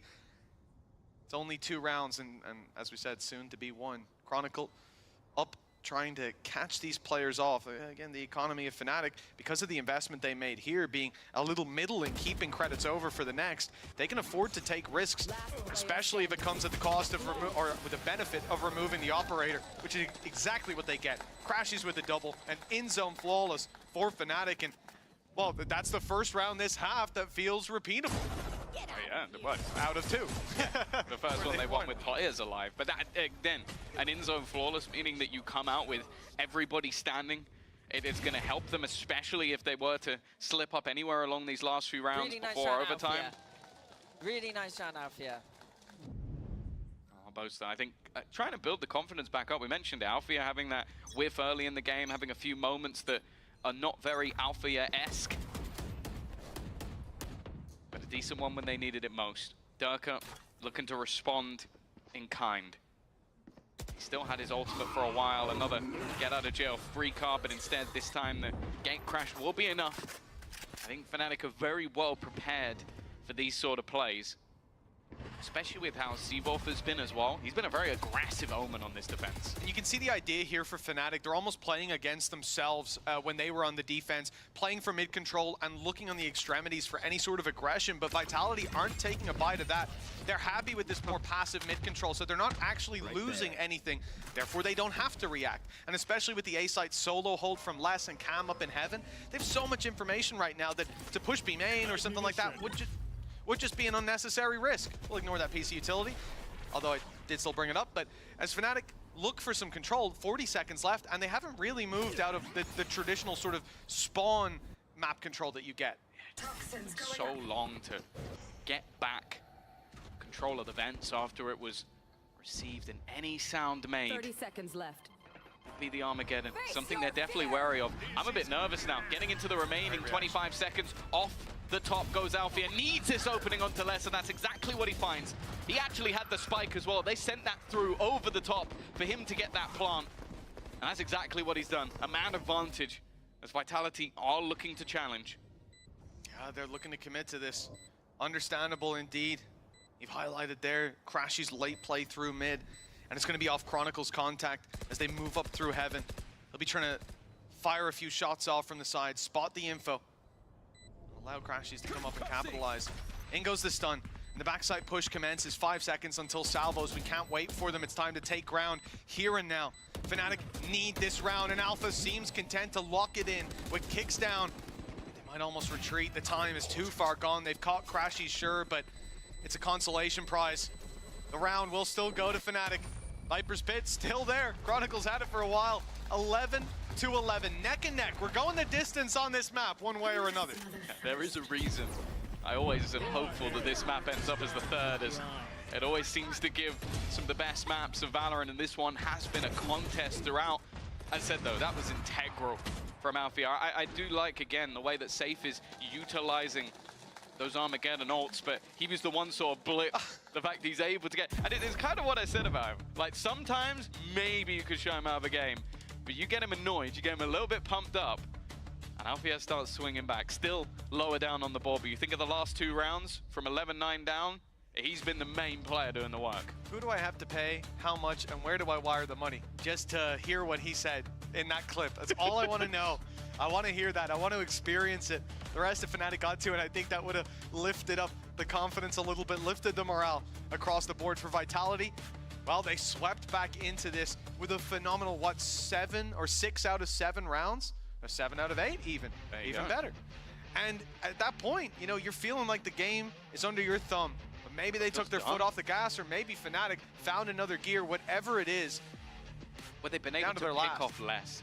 After the last 2 rounds, it was Alfia finding a 1v1 on Les, winning it, it opens up B. This time, they have a lot of counter utility to help. He goes over the top, finds Les, that's the opening on A. Those 2 picks changed around massively, because as I said, he is someone that's incredibly difficult to dig out of positions, but it also removes all utility. Everybody else can sweep in after. And definitely makes those holds a little bit tougher for Vitality, of course. Not done yet. They still have a purchase. Safe actually going to be the one manning the operator now. Getting aggressive in towards B main. Now, Fnatic have been trying to bait out those pushes, get Vitality to play into their hands in a lot of these rounds. And a lot of it has been based around a bit of mid control. Traps outside A and seeing what happens. But Chronicle's moving away from that A side. They're not going to be watching it at all as they now look to late commit to mid control and take over a little bit of B main. Previously, it's been battles up against Sivov, if any. Yeah. But now the op being there caught them by surprise, and in a round like this, that's exactly what you wanted. Opening pick and Fnatic on the back foot. He's taken though. Wow. A little bit cheeky from Boaster, looking to try and take the rounds into his own hands. I don't think Dirk is going to be forgetting about that one anytime soon. Kicks to respond. Aftershock to try and delay, but Chronicle's already on the other side of it. Doesn't expect anybody else to be that close. Back to level peg, and again, Safe looking to go through the additional utility, just waiting for someone to try and hit that cross, and now just happy to take that man advantage. No time to pick. Chronicle stuck in the corner, and Les won't let him out. Kayak grabs one after the plant, but the reposition needed. The steps heard, and Sivov on his trail. 12 rounds now for Vitality. A hard-fought battle, but one they found. They will have an even harder battle ahead of them, though, Tom, because, well, I think I've said it a few times, the Viper's Pit's online, Tom. I don't know if you noticed that. Also a showstopper for Alpha. A lot of these rounds have though been done before we've got to the retake. Like, this one was more so Safe, going back to what we know him for. These aggressive operator plays, taking space in B main, and then being a bit cheeky on the edge of the utility. At this point, Fnatic may be expecting that they would be respected a little bit more, and that wasn't the case at all.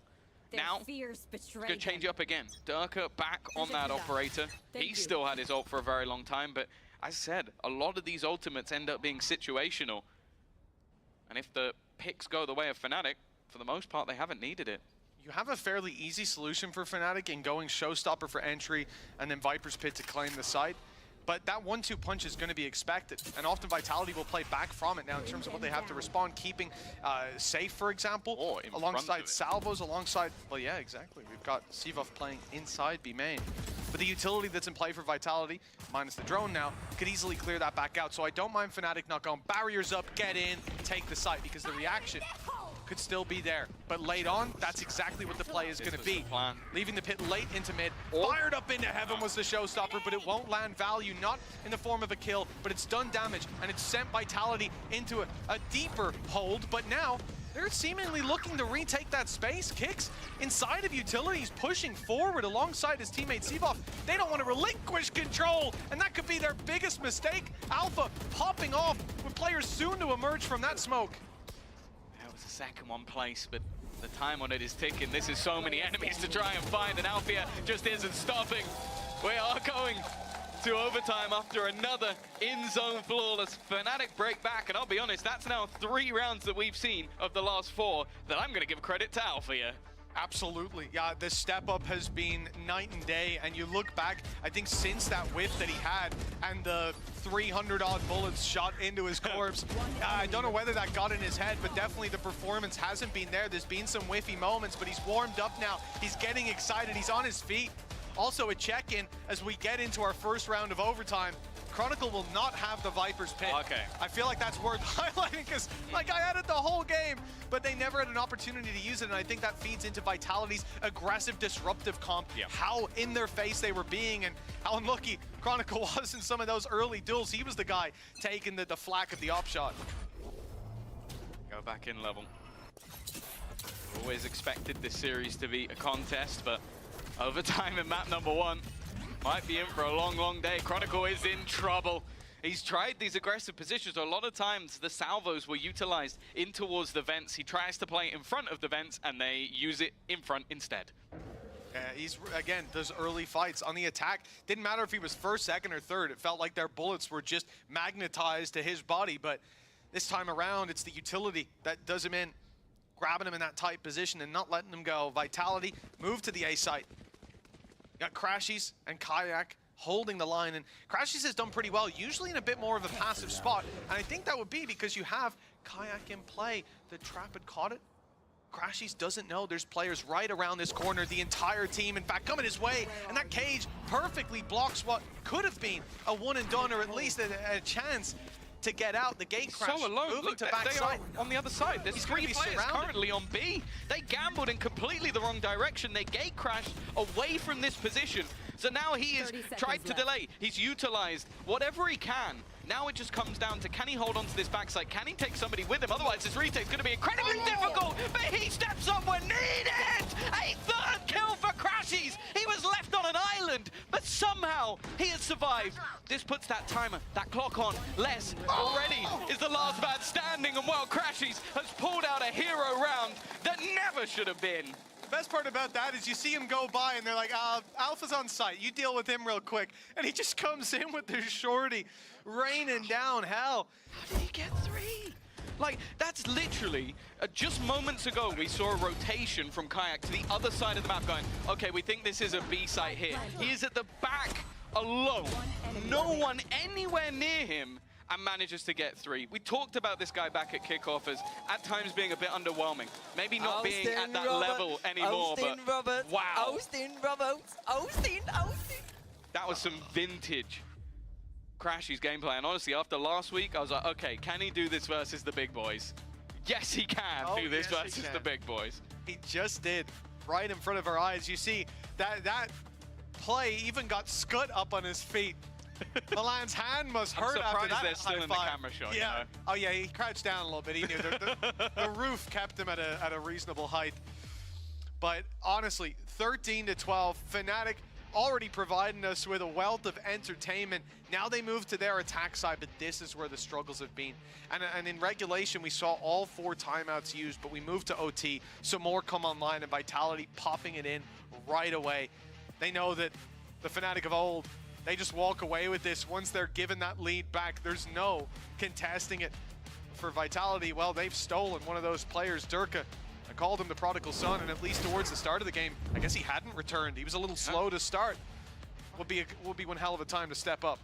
Feels like the second it gets into OT, into the late game, Fnatic, I don't know if they're injecting their players with like the BS gene, like creating super soldiers, but whatever it is, it's working. Here. A play that has given them an advantage maybe they shouldn't have had. A man down, 3 found alone on site. But to take their map choice, they might just need 1 more. Vitality have been fighting around mid. Certainly got the utility to do so. Deep flash and Hong fired right in onto them. Don't know if they noticed there's 2 players there. I think they might have with how quick those shots came through. I think a step back for whatever reason. And a very late play. Chronicle was playing right around here. Spotted that the drone came through from Tejo, that they would have A main cleared, gets himself into a corner. He's again looking for that reaction for Vitality to get it aggressive, but that hasn't really been happening. Again, this is a team that is content to give up that space and really fight them on the site itself. They don't want to fight in the beaches. Recovering it. Miss ticking though. This was one of the real cruxes of the attack side from Fnatic, hitting these sites with nigh on 15 seconds left. 30 but seconds maybe left. they had a pick by them. Maybe they had some info. Right now, Safe is still set up and ready. Still actually has those salvos available. Timing is going to be everything for them. 20 seconds left on the clock. He's now got kicks alongside. And that said, he has bought them extra time. 12 seconds. They pick Durka. Still 2 on the site, though. Do they have the read? Kicks finds 1, and from the smoke comes Safe. 6 seconds. Plat needs to be found! But first, you gotta find Kicks. 4 kills on the backside. He says, Crashies, hold my beer. He'll do 1 better. Neck and neck, and another overtime. We thought this could be a belter of a series, Tom. I didn't think the first map would go this hard. Can't wait to see Lotus and Haven. Oh, yeah. But I'll wait as long as we need to. Give me more OTs. Normally you warm up a little bit. You get into the late game where you get these clutch plays out. Maybe everybody's a bit more exhausted, but it's just absurd. Nice! Thank you! Oh, that's the most like polite. You don't have to mute Faded, guys. He's just going to say thank you instead. Safe, under pressure. A very aggressive stance, but they retreat off it. Not wanting to give up the opener as the full force of Vitality rotate back into support. attempting to leave a man out alone, and well, pace is then immediately slowed back down. Althea, as said, I think his confidence has been building and building. The last 3 rounds of regulation, Fnatic managed to garner were under his belt. You can see that in this defensive side as well. I don't think we witnessed him this deep in B main. Maybe we saw others, but I think this is more of a confidence play. Oh, Chronicle! Finally, the first death will be avoided. He's the one to pick off Durka. Big one to find as well. Vitality, though, they're going to stay strong in their play towards this A site, moving up into heaven. He said Kayak, playing that little deeper, but it's going to be sold as a fake. They won't know that there's a player aggressive because Crashies is in that same old position, playing passive. He's drawing their eye, sends in the C's as well, and Kayak gives his position away, but it's well worth it. Landing himself the pick, and they know there's still one in heaven. Sivov down low, TP, he won't get away. Oh, he will! Barely avoiding those shots in the smoke down to cover his retreat. No, he will not make it to sight though. The spam through that smoke picks him off and leaves one player less. Good in the clutch, but no time to even plant the spike. This round is done, and it falls in favor of Fnatic. It seemed like Fnatic in this round did excellent work, giving up space, but then having a response to whatever they gave up. Like they managed to find that opening pick, as you mentioned, Chronicle just through a gap in the smoke, but then they know, okay, we've given up the vents, Crashies repositions to hold on to it. They then have aggressive control of the stairs as well to make sure that, okay, he can flip back around and fight alongside. Without much presence, that's... I was about to say, I knew he spammed, but I didn't think he caught him that early. It's a little bit unlucky for Sivov, but I think by that point the round was already firmly in the favor of Fnatic. The coaching staff had decided we're actually going to take a pause after the victory, wanting to close out this map here and now. There's been a defensive marvel throughout the game. There's only those, like, obviously the last 3 rounds coming in and a 3 cluster in the middle as well that sort of maybe made us think the tide would change at some point. Someone has to break that run of defense rounds eventually. Well, you're seeing it there. This pause maybe even called by Boaster. Maybe it was called by the coaching staff just to reset the mental, get them on the straight and narrow. It's been a long game. The longer it goes on, the more you know you've put into it, the more that it feels like is on the line. You can see deep breaths from the coaches. You can only imagine how the players feel. 14-13. One more for Fnatic, and things started to go right in that last one. We've seen Chronicle with that early pickup. Boaster still paving the way for the squad. Vitality seeing the same struggles. But this defense, it's where they've been putting up those rounds. They looked great swapping into the second half. A revitalized team. Let's see if it's the same in overtime number 2. Idea is to try and sell Althea as a ruse while the rest of the team go back, but an aggressive position from Durka is one that's going to be difficult to hold on to. Obviously trying to bait him out with the teleport back, but the fake smoke Down, B. works out in Durka's favor. Adds Crashies down already. She's gone, indeed. 3 players around this position as well. 2 players make that with Sivov down. 1 up in heaven, Kicks not yet spotted. And that TP into backside from Kayak has gotten them so much space to play with. Alphier on the lurk, but he's being caught.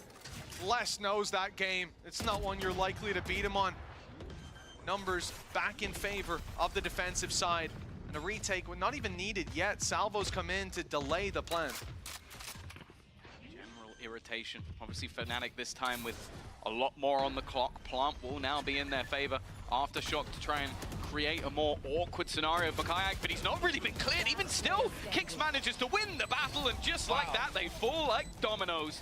It is a quick retake from the side of Vitality. We go again. Quick indeed. Quite, I mean, we say it sometimes, but blink and you miss it. Genuinely, I feel like that was synchronized. The opening pick by Durka onto Crashies as well, causing problems. You don't have that same ability to reveal them, to grab the information. We saw Sivov put in that precarious position. Les, if he goes down there, the round is in trouble with Alpha still roaming around and the potential for the spike to move back in the other direction. But after the pause, it seems like Vitality were the ones to make best use of that time down. 14-14, overtime number 3. Fnatic are back on the defense. The B side hold from Boaster has been strong enough that I'm surprised Vitality don't just start on the A. I think a lot of the time, though, we saw both teams having that success. Running into the B side, it was the aggressive take, the pause, and then going back for it. But a lot of the time, that was when Boaster had swapped. Yeah. I think with his utility, he's much more able to slow them, but also isolate the player at the back of the site. That was the issue. If somebody TPs to the back of the site and you don't have anything to cover, you can't turn and face because you're stuck in the mud. Here, though, some early presence shown. You can already see at the back. Gate crash, 4 rotations have been thrown in. Clear that there's an idea. Maybe there's going to be a ruse sold. I'm looking at safe outside B main. Potential for maybe a salvo or two to be thrown in just to sell the idea there on that side of the map. Look at how much space they've given up over on Fnatic. You have to be worried about the Vents push-up now because there is just no information to play with. Chronicle steps out wide, picks one but goes down. TP comes in, gate crash used to good effect by Kayak in the clone going through. It confirms that he's here. They start to suspect maybe those rotations have come into play. And so the B site will be a bit more open. They've made the right call. But Boaster on the B site, well, he called earlier, let me back on B. And here he is, but he has to hold off against the whole squad. 12 seconds. Plant needs to be connected very soon. That paranoia, perfect from Seafoff. That's a double pickup from him with the paranoia alongside his buddies.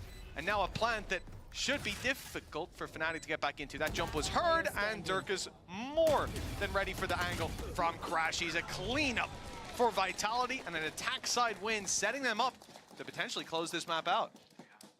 Well, you look back at how this has gone so far. Fnatic have been the ones that have had opportunities to close out this map, at least in overtime. Yeah, Boaster pretty much left out to dry. That was an attempt, I believe, to try and find whoever was planting, but a bit of an obscure plant position thrown out by Vitality, knowing the risks of him still being on that site. Now with their chance to close out this game, they head onto the defense. Both teams have been thriving, but as we know, when you get into OT, it matters not. Alpha's still around B main. This is where Durka's caused problems, but he's pushed in that little bit deeper. Push doesn't come through, so the alarm, or boom bot rather, put into play. Durka was waiting for the repeat, but it's not coming through. It's the same spot as the last defensive OT, so I think Durka sat there thinking, they're not going to expect me to do the exact same thing twice. They wanted that drone to see them. There's no way that Chronicle didn't know that was coming into play. It's been pushing up in A main when they don't give contact every round. We even saw him not long ago play behind this box on his own, so the drone didn't see him and he could fill in the space. They knew that they were going to show 2 players there. And then nothing. A complete freeze, a complete stoppage on the play, and Fnatic start to rotate over. I'm curious if they think maybe Vitality will have started to leave the A site, leave it a bit more open with just less here. That's not the case. No, I think because Durka still has complete vision into B main, there's not really been a mass reason to pull those rotations away. Also, someone normally challenges him. So instead, they're going to go walked into a pretty stacked up site. The TP stun is perfect, though. That safe eliminated immediately, but still they have to try and deal with less. This time, he comes up Trump, still sat at the back of the site. A second already dropped, looking for more, but eventually dealt with. And now Durka, the man returning to face his old team, is all that stands. His IGL on the other side, and well, anything you can do, we can do better. Fnatic, they'll pull up an attack side round as well. That's really impressive as well, because Vitality were ready for that A hit. Yeah. They had passive play in mid, giving it up completely. We even saw a smoke from Vitality on the defense into B heaven to stop that angle from being peaked, because they didn't know if the push-up was coming. But it was a gamble, and I think it comes from the fact that Fnatic have not played mid. If anything, the only time they've really been around mid for that early fight is when they go into A heaven and then go back through vents. Nice! So the take instead was set around, let's give up mid, let's gamble that they won't take it, and stack the A side a bit more heavily. It worked, at least in terms of having numbers for the fight, but still, Fnatic are able to break through. Another OT. Oh, and Kayak in a risky position, but one that has a wealth of rewards. A 2-piece pickup, and Vitality miles behind in this attack round. Oh, Crash used to do that before, expecting Durka to try and be cheeky on the cross, and that's the second time he's been punished for the exact same play. Obviously about 10 rounds between the last time it happened. Crashy's less in a 1v1, and Les has taken it home. Still, though, a hefty rotation of players. Oster trying to make sure the cross to sight is not going to be an easy one, and they've also lost the battle within Heaven, leaving just 2 standing, and they know exactly where Kicks is going to be. Less to try and fight back, needs an ace to take it, and while with Dimensional Drift just basically being as awkward as possible. Kayak now comes up with a 4K of his own, and Fnatic now with another chance to close. Well, that's it. The focus is very much around Durka playing his old team. And of course, that's a very deep storyline with all the international events they've not just played at together, but won together as well. And the EMEA ones too, let's not forget. He got the bucket. But for Fnatic, having someone like Kayak coming up against Durka, if you have a bad game, the immediate comparison is going to be... Holy shit, I did like insanest flick, bro. Yeah, he just did the wall bang. But the comparison's always going to be that, oh, well, Kayak's not as good as Durka. It's a downgrade. If they lose the game, it's because Kayak didn't... If that was Durka there, man, he would have had 40. The reality is he's not only doing better than Durka, but he has had rounds that are all down to him. Big confidence builder for such a young talent. Although he's been through the ringer himself. 16 to 15. A chance for Fnatic to close out their map pick and forget how close this has been. Take a little bit of a breather before they move on to Lotus, where Vitality decided to take it today. The attack side again, we're seeing the same sort of scenario play out, waiting for that aggression. Drone changes position this time. It's going to get a bit of information that they're waiting outside mid, something that hasn't been seen in a lot of these rounds. Back once again. Oh, Durka has hit that shot onto Chronicle, an attempted retreat, and he will not get away. Not this time.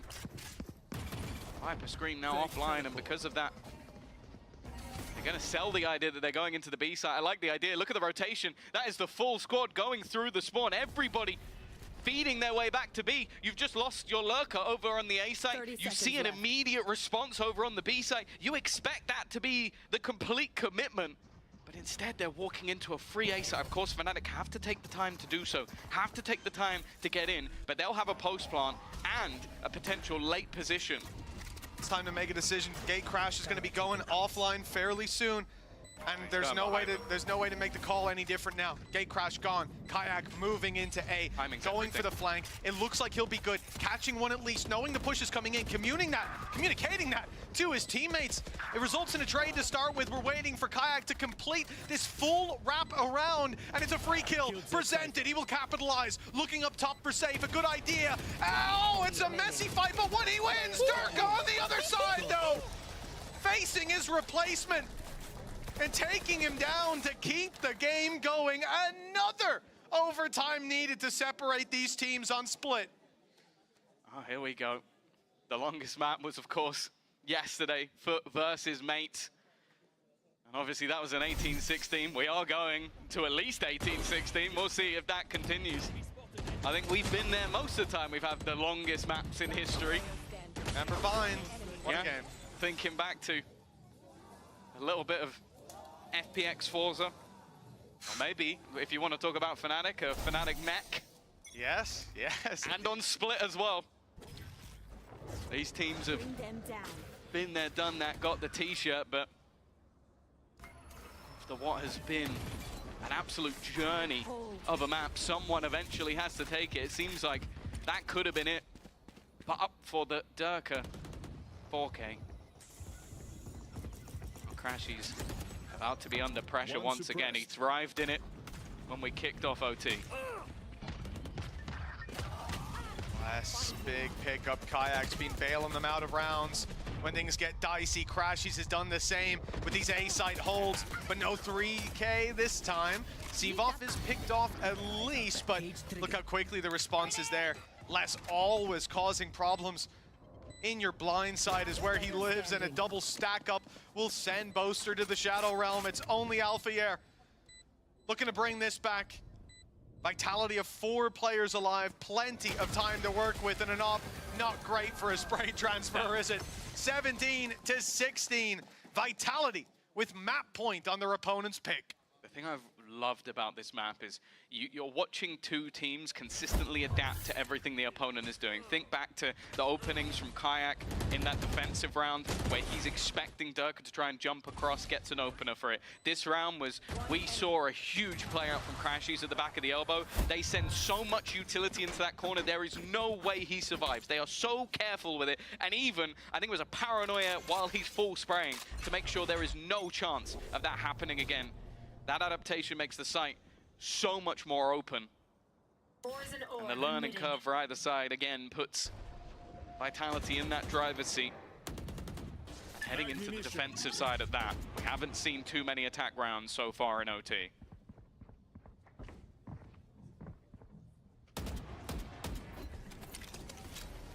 Drone going up. Minute 10 on the clock. Fnatic showing much more mid-presence than most of the rounds, looking to make their way through. But Alpha, this has been the consistent factor. He's been lurking around B main, trying to pressure, trying to take Durka off the angle. This time, he's running into less. Think about their attack rounds. When they won attack rounds, he was the focal point. Careful here. Finding either an opener, picking off less, like winning that battle, as you said, or coming up with 3 or 4 kills. This time they're going to have to try and deal without him, and that will burn the clock. 40 seconds left, and they are only just clearing out positions in mid. The spike also outside B without a whole lot of help. This is a dangerous round at this stage from Fnatic. They failed to take down kicks as well. Still so much util online. He's forced forward though by the snake bite. A chance if they can pick him off, but instead it's kicks finding one up above. Less consistent, and he's on the site with just his dinner to finish. Boaster and Crashies, and it's Crashies to take the kill. Keeping this doable for his side, but a plan has to be stuck surely. Barely any time left, and now, no choice. Durka with the swing could end it all here, and that's exactly what he does. The final dagger in the back from their former squad mate. And it is 18-16. We went the distance here. Vitality 1-0 up going into their own map pick. Yeah, it's Lotus to come up next. We have not witnessed that from Fnatic just yet, but historically it was a good map for them. It is, however, an excellent map from Vitality. It needs to be a recovery, but first, a break.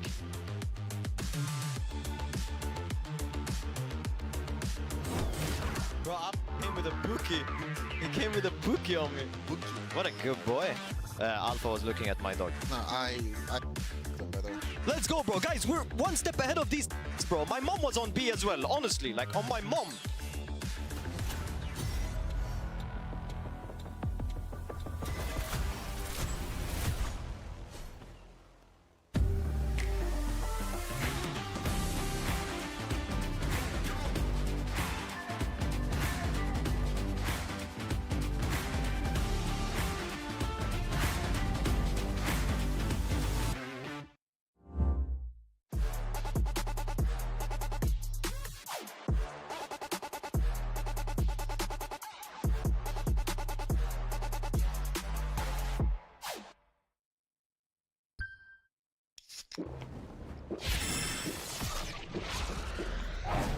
Red Bull gives you wings. Put it all on the line, definition of divine. Yeah, I feel like a champion. Ain't nothing that can't be done. They told me I wouldn't be nothing. Came on now, second to none. I need me a trophy, I need me a ring. I'm not with the bull, but keep it a beam. You know what it is, you know what I mean? Shit, all I do is win, win, win, win. Haters wanna hate, they ain't made top 10. Double, triple team, what they need to defend. I juke left and I'm gone with the win. I'm gone with it. I feel like a champion. A champion. Ain't nothing that can't be done. Oh yeah. I put it all on the line. Definition of divine. I feel like a champion. A champion. Ain't nothing that can't be done. Oh yeah. I put it all on the line. Definition of divine. Feel like a champ, MVP status. Yeah, the win been guaranteed. So let's see about it. If you gon' speak about it, then be about it. If you don't bring that energy, no, I can't be around it. Nah, I'ma shoot my shot. I'ma stick it, watch. At the tippy top, I cannot take no loss.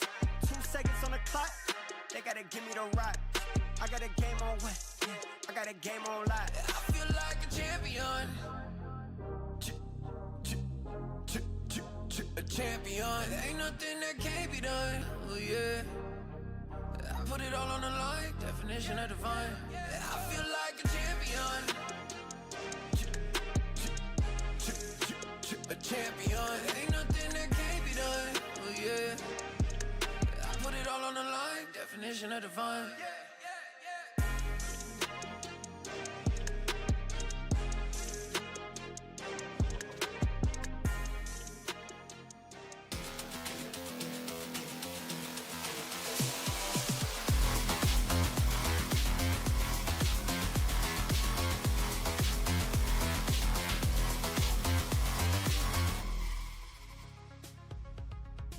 Nice, boys. Nice. That's the game. I wanna broke my monitor right now. I hope you guys were entertained. What a way to kick off a Friday here in the Riot Games Arena. I'm your hosting, so I'm back here with Kakuka and Billy.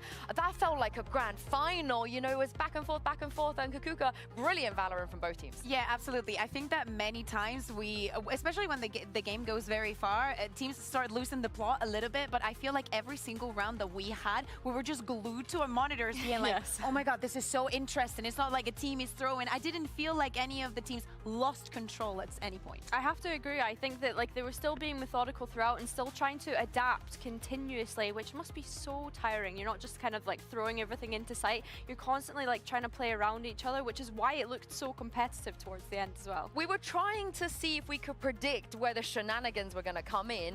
We did see some because Billy, Durka, I think, put about 4 rounds of ammo into poor Alphia's, you know, icon on the floor there after killing him. Who can blame him? Yeah, I mean, when you're coming up against people that you've played with, you'd hope that they can take it as like sort of tongue-in-cheek, but man, like watching it was funny to watch, to be fair. Yeah, exactly. This is how we hit off the entire map. It was Alpha getting that click and that kill onto Durka. But then we see the revenge here with Durka just having some discipline, saying, yeah, I think I'm going to get that first. Yeah, and then, you know... And then just, being like, you like this spot? You like it?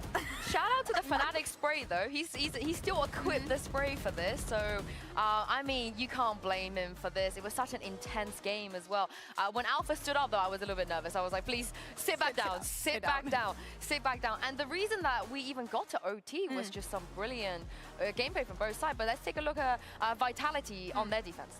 There is a lot of like head-to-heads that are, of course, to be looked at. And, of course, we're speaking about the expectations that we have for Vitality and whatnot. One of the questions that I had is I want to see Safe excelling at Tejo. I want him to be the best. And this was a very, very good example of some of the struggles that Fnatic were having on the attack. Very well played. Less playing alone on the side is something that we saw a lot, or either on B or on A. Him in his position, he is able to dodge that Fade ultimate. And it is so important to work with the time. Look at the effect that this Armageddon is having. With him also getting the kill onto Boaster makes things way, way more easy for Vitality to prevent this. I feel like the utility was just on points as Kicks just gets the kill onto Crashes, and it's just off the shooting in Valorant, right? Sometimes? Yeah, I think you have to consider as well like how long the clock ran down for Fnatic here in their attack, and they didn't really bait out any of that utility before then, which is why they have all of this Breach utility, all of this Tejo utility, and as well, you need to consider that Tejo ultimate if you are going to run the clock down like that.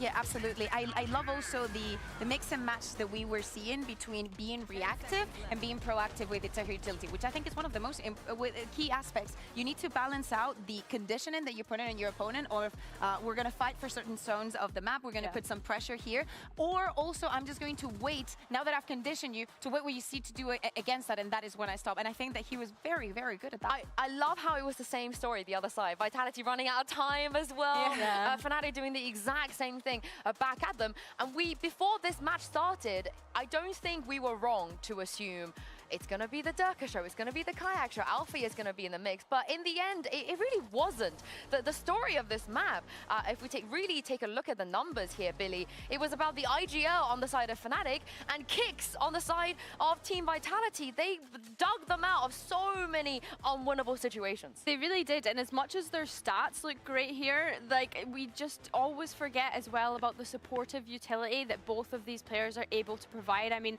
Bea, you said it before we even went into this, Kicks is such an amazing player on split, such a strong breach, and then Bolster as well. There were so many rounds that he was pushing out of main with Kayak and just being able to get those first engagements, which is risky for someone that's on that controller as well, right? But I think that's a great thing that Fnatic did that I didn't see from them in kickoff, was taking more risks, which was really nice. Yeah, and thinking about when we speak about the unsung heroes, even though Bolster was having and getting a lot of kills, he was being very successful. We saw in many rounds that he was very, very willing to drop his gun to someone else, to give it to Kayak, to give it to Alpha. It's not because he knows that he is getting the kills, but it's so important to make your teammates, if they're not having good rounds, feel comfortable, feel like you trust them, that you know that they can do it, and build that trust. The way that he took a frenzy, like you said, he gave the gun to Alpha. Alpha had like 6 kills at the time. I was hearing Tom and speaking about Kayak being completely denied when he was on the attack, just not being able to find kills. The confidence is going to be very important. And very quickly, you mentioned, you know, just how clean this game was.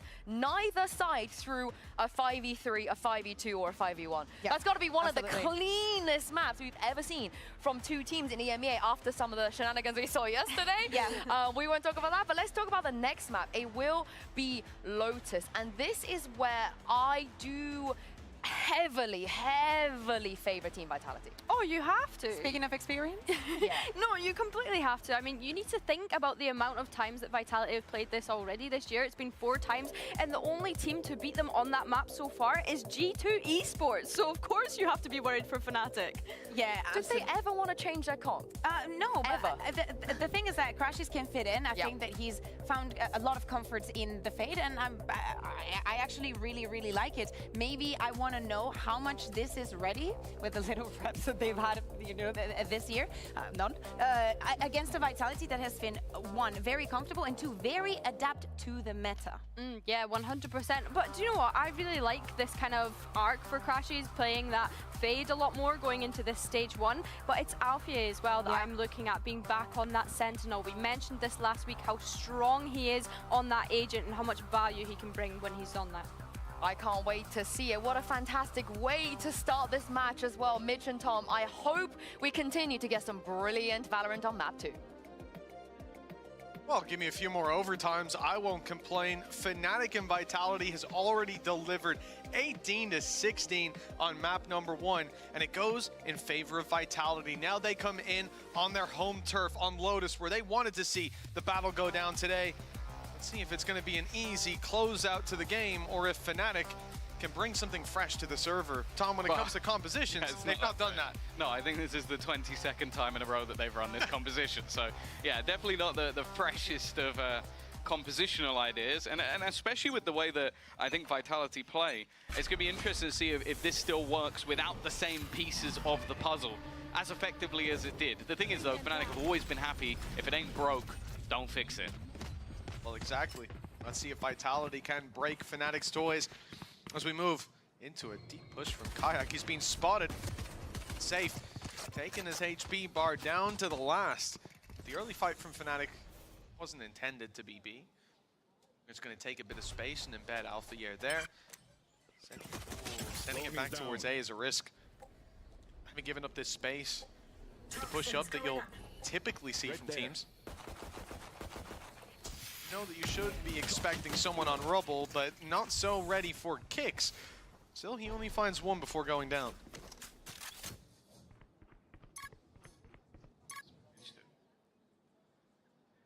Get quite a bit further than maybe they would have expected. No, Durka is waiting and watching. That now leaves this as quite a one-dimensional take from the side of Fnatic. It seems like there's a decent idea. They're safe. Shrouded out 30 seconds by that left. VIT utility means that they might just have an opportunity to try and put the pressure onto Sivov.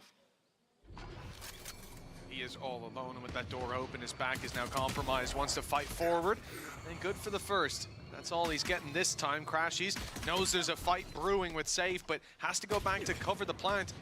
10 seconds left.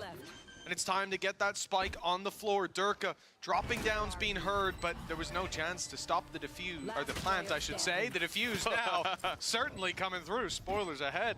Big flank from Les, and it's good to see he's still got that gameplay up his sleeve, even here on Lotus. Yeah, it seems to make very little difference what map or even what agent you put Les on. He's always going to be behind you. You've always got to watch out. I also want to just bring in a stat that I think was truly ridiculous. So I'm going to ask you a question. I don't want you to look this up. Okay. Versus GX. Oh, God. There were 15 opening duels. How many do you think that Vitality won? Ooh. GX can be a little aggro at times. I'm going to go in for 10. 14. That's a few more. Yeah. So out of 15. Yes. Ooh, it was a 13-2. So they won almost every single opening duel. So obviously a hugely dominant performance from them, but I have to wait and see if they can do a similar sort of display versus Fnatic, and more so if it will matter. This has been an incredible map for them. The only defeat they've had was when they faced up against G2. One of the best teams in the world, and every other team they face, they've got a minimum of 8 rounds on the attack, and in most cases in EMEA, they've got at least 10. Well, they have got 10. I was twinged a bit when you say G2, the best team in the world, or one of the best, just thinking on the last time that was true before that roster, and it was when Valorant was played in a very different way. Yeah. Glad we're past those times now. Yeah, and then they got 13-0 by Gambit, so you know, things change. Clashing of styles. Solid position. Obviously, only has a pistol. Same can be said for the entirety of opponents. Oh dear, Chronicle. You've been left behind. You've been left out to dry unless... Oh, already good for one now. The rifles come into play. See, the goal here is to keep things as clean as possible. A plant would be nice for Boaster, but not quite. A millisecond away. Chronicle, who was left behind. Oh, you know what? He's going to get away with one. Always seems to. And that is a Bulldog in hand. There's a part of me that wonders if he goes for damage or if he just chucks out the map. Yeah. 15 seconds left. He could even run and carry it through, but he'll have the credits in the next. Doing a dent to Vitality here could be worth it, but the players he'll fight might not all have weapons, and one shot landed should get that Bulldog back into play. Durka even dropped the Outlaw, so one of his closer teammates could pick it up. Nicely done by Vitality, not too much lost, a 2-0 start. And like we said, you know, Fnatic 5-0 up on the last map, climbed back after Vitality took the lead, brought us to an overtime, had many opportunities to close it out. Now, looking at the games yesterday, Tom, we've seen that crumble teams mentally, but I would be astonished if that was the case for Fnatic. Let's see if they can take this third round, though. Whether they're crumbling mentally or not, this will certainly lift your spirits. I think no matter what, I won't. Even if they get stomped here, I won't argue it's down to mental. I think this team's done way too much. I might argue that it's down to Vitality being insane.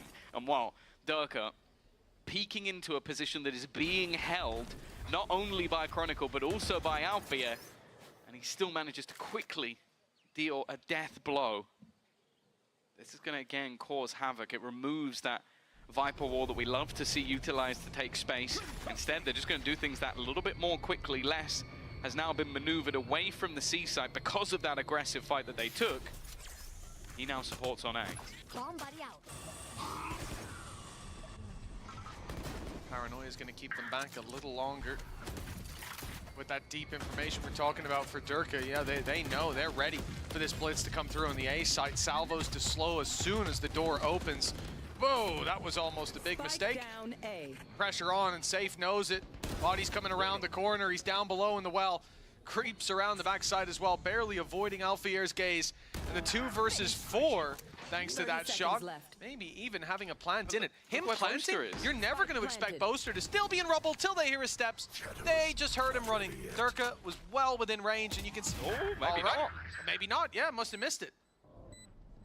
Alfia's aggressive position. This could even things up if he wins the fight. It's not clean, but he does get the kill. That's all that matters.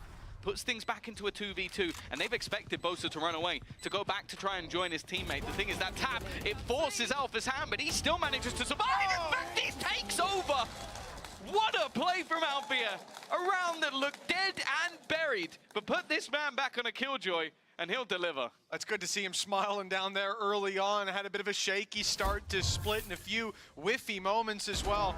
Finished. But this was looking very clean. Again, I feel like those 2 or 3 steps were heard, but it can be hard in the moment to put those pieces together. Alfia, a bit whiffy up top as well, but onto Durka and finishing off kicks with ease. The beast is back. Well, let's see if that holds true. A 4-piece for Alpha and a round for Fnatic, but a full buy coming through from their opponents now. They had a lot of weapons to fight with in the last. This one will look that little bit better. Definitely an opportunity loss for Vitality. How that round started off, I think Boaster being able to get him from behind, but also just not being able to isolate Alfia. Like, he was basically at one point in like a 1v maybe 3 on the site. There was also mention that those 1vx, 2vx haven't really been happening too often. Well, that was one of them. Time to jump. Base being taken. Durka, the first point of contact, doesn't want to overface, and actually, Kayak has found 2 with utility and a shot. Yeah, less going down to the nade as well as open the site completely for Fnatic. A plant and a man advantage to work with. Alpha and Crashies could even come out of this round with ult online, but wouldn't really need it considering Vitality are low in terms of credits. That may come into play. If they even decide to go for this 3 versus 4, they lose 1 player and it's time to fall back. They see an onslaught of utility and it may just be the same. Salvo's in a pop flash inside the smoke. Kix has got the cover he needs to follow through on that kill without disruption.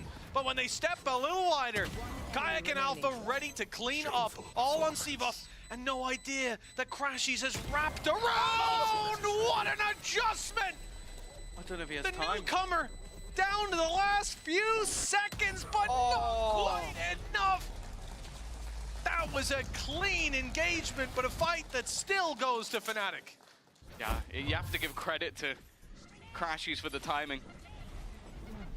Knowing just about when he needed to peak, but that is really unlucky for Seabov. Again, that looked like a round that was done and dusted with the initial take and the hold, but he somehow made that one incredibly competitive, and even just the quick reactions at the they end. got all these freebie rounds last game, so now it's time for us to get some. Oh, clearly Boaster feeling they should have won the last one. Already. Alfia immediately dealing with Durka, and this was an aggressive push that we've seen a few times. Warns the mound. However, the response being a rubble take, and while patiently playing as a squad to make sure that, okay, they're not going to be able to steal the gun away. They're not going to be able to get too much out of this one. Stun salvo combo almost works out, but you hit it onto the player who can just blast pack away. A little unlucky. You can see if they went for it just a second or two ago, they would have had 4 players caught, and Kayak would have made it out, but the rest be in the dirt. Instead, they've rotated. As expected in a round like this, when you have those pistols, you're very rarely going to stick into it full default with 40 seconds left. The best play, and really the only chance most of the time, is to group up and approach the round as a unit. Now, it's not worked out to disrupt the plant. C-site taken for free, and Fnatic able to set up into post plants. We talked earlier about Alfia and Crashies potentially having ult for this, and indeed they do it. But again, seeing them, if they commit even one of those ults, Vitality can be pretty happy about that. And they won't deal the damage to the weapons, but at least the ult economy will go down. Realistically, their goal here is not even to bait out ultimates. It's not to win the round. It's simply to sit outside of B main and wait for Fnatic to come knocking. Then they can make it really costly. Already cleared way too much space outside of B. I think Fnatic realizing that something's afoot. Just opt to run back in the other direction. Maybe an assist or 2 for Timmy the turret, but no, it's just going to be the spike. Obviously denying all of those additional orbs to their opponents, but Fnatic will take the lead. Now, something I want to just premise again, when you look at this map, Vitality have had some frankly ridiculous attack sides. Again, you're talking about 8 rounds playing T1 at Masters, 10 rounds versus GX, 10 rounds versus Team Liquid. They are incredible at the attack side of this map. And you look back historically, that was also where Fnatic thrived. Like, they were very, very good at the attack side with this composition, their late rotations and how they control the map. So I think obviously important for Fnatic to put up a good stint, but even 4 or 5 rounds at times can be enough on the defense. Well, we have 6 ultimates online coming into this round. 3 for Vitality, 3 for Fnatic. But Fnatic side has the higher impact ones a lot of the time. Crashies in Alpha to clear space, and Kayak to claim some heads, or do just the same as the others. And this is why they can be much slower in their approach to this early round. They don't need to have a lot of space to springboard off of, especially when you're pushed up like that in B main. So often you're going to see just the Killjoy ultimate put into play there. Maybe. Kayak's gonna, he is dancing around those shots, waiting for them to run out of ammo, and as they retreat and reload, he pushes on. That'll get them a plant, and again, we talk about the crowd control, just running the clock down. He won't get a kill with the showstopper, but he's got them a plant. The worry is that they now need to do something else, because I think the plan was maybe to try and delay with the lockdown. That got removed with the spam, trying to push onto Siva, and they've done well. The bait into that wrap back around. The thing is, though, they didn't actually end up planting. They're now going back over to the A site with the spike, almost trying to sell this ruse. And with the Rolling Thunder on the other side, safe with Durka combining, it looks like Fnatic might have overcooked this one a little bit. The spike now has to go back once again, and sure, on a site hold, in a 1 versus 3, it was basically going back to the last map. Crashies managed to thrive. This would have to be the best of them, already giving away his position. Sure, he'll take down Durka, but there was nothing more to be had. Yeah, the fact that Durk is able to push up behind on C there for free, it essentially trades back. Chronicle was able to catch Sivov off guard by making that late play towards A main, and then Durka did exactly the same to him. The site hold as well, the Rolling Thunder committed by Kicks got them so much. And again, sort of from the start, once Alfier gets picked off through the wall, that's what opens the door for Durka to make this play. That's when Durka says, okay, I've been holding this, no one's here, I'll push up, because I got you up. they're not going to catch me. They're not going to hit me with a turret. I'll be able to sneak up, get a shot off, and gate crash out. And it wasn't even needed. 3-3. Vitality biting right back, and well, Fnatic had the lead for a moment, but a fleeting one. 2 ultimates utilized as well. However, lockdown and maybe a Chronicle Viper's Pit might finally be seen. It is a mystery to us. Can just fight for that orb. A lot of the time the defense are not going to play this far forward. In fact, it's interesting, the C site is where we've basically seen Durka almost every single round. Like, they are happy to just take the control, have him posted up in case anybody wants to try and fight that direction. But it then just allows them to bolster the other side of the map. You're seeing 3 play outside A. Information already found onto Kayak as well, and they're going to make a play off this. God, they've walked straight through the door. Sivov, they knew he was there, but a little bit too late. Did the pieces connect? And Durka's push up. You lose that fight on A main, you got to go somewhere else. You got to take space. For a moment, it looked like they would go walking right into that operator, but instead, the B site is their new target. Alpha, 56 HP. But an ult online if they want to use it. Keep an eye on the gate crash for Durka as well. That's going to fade out. In fact, just now it disappears. He's now stranded. 30 seconds. Starts to back off. Especially with them around that door to see. He's got to be careful. The timing for save couldn't be worse. 20 seconds. Less is the last man standing. Paranoia will force him out, and he's going to take some damage as he backs away. This will be a post-plant. Really something that Vitality can deny. They'll have to fight their way back through with Durka on the off. It's not the easiest to make work on these kind of angles, and the lockdown put into play. Now we save. There's no other choice. You can't get onto that lockdown. The operator still, even if it wasn't there, a 2v4 from this position, they had to be able to at least trade out the kill, but that'll stop the play completely. Fnatic had the lead moments ago, and they will reclaim it, but they're at each other's throats in the early rounds. It's back and forth, and for Vitality, that's keeping them in with a real shot to close this 2-0. Again, what these teams have played, I know not same rosters for the most part. Certainly, Durka would have been on the other side. But historically, Vitality and Fnatic as an organizational battle always goes Fnatic's way. In all the iterations of Vitality, they've taken 2 maps off of Fnatic. So coming in today with a 1-0 and a real chance to not just beat them, it's a shit but pot for me. 2-0, brutalize them. That's going to put Vitality in a good mental state, especially with this being their map pick. And like you said, second half, they move to the attack. All they got to do here is keep it close. Yeah, that's the goal.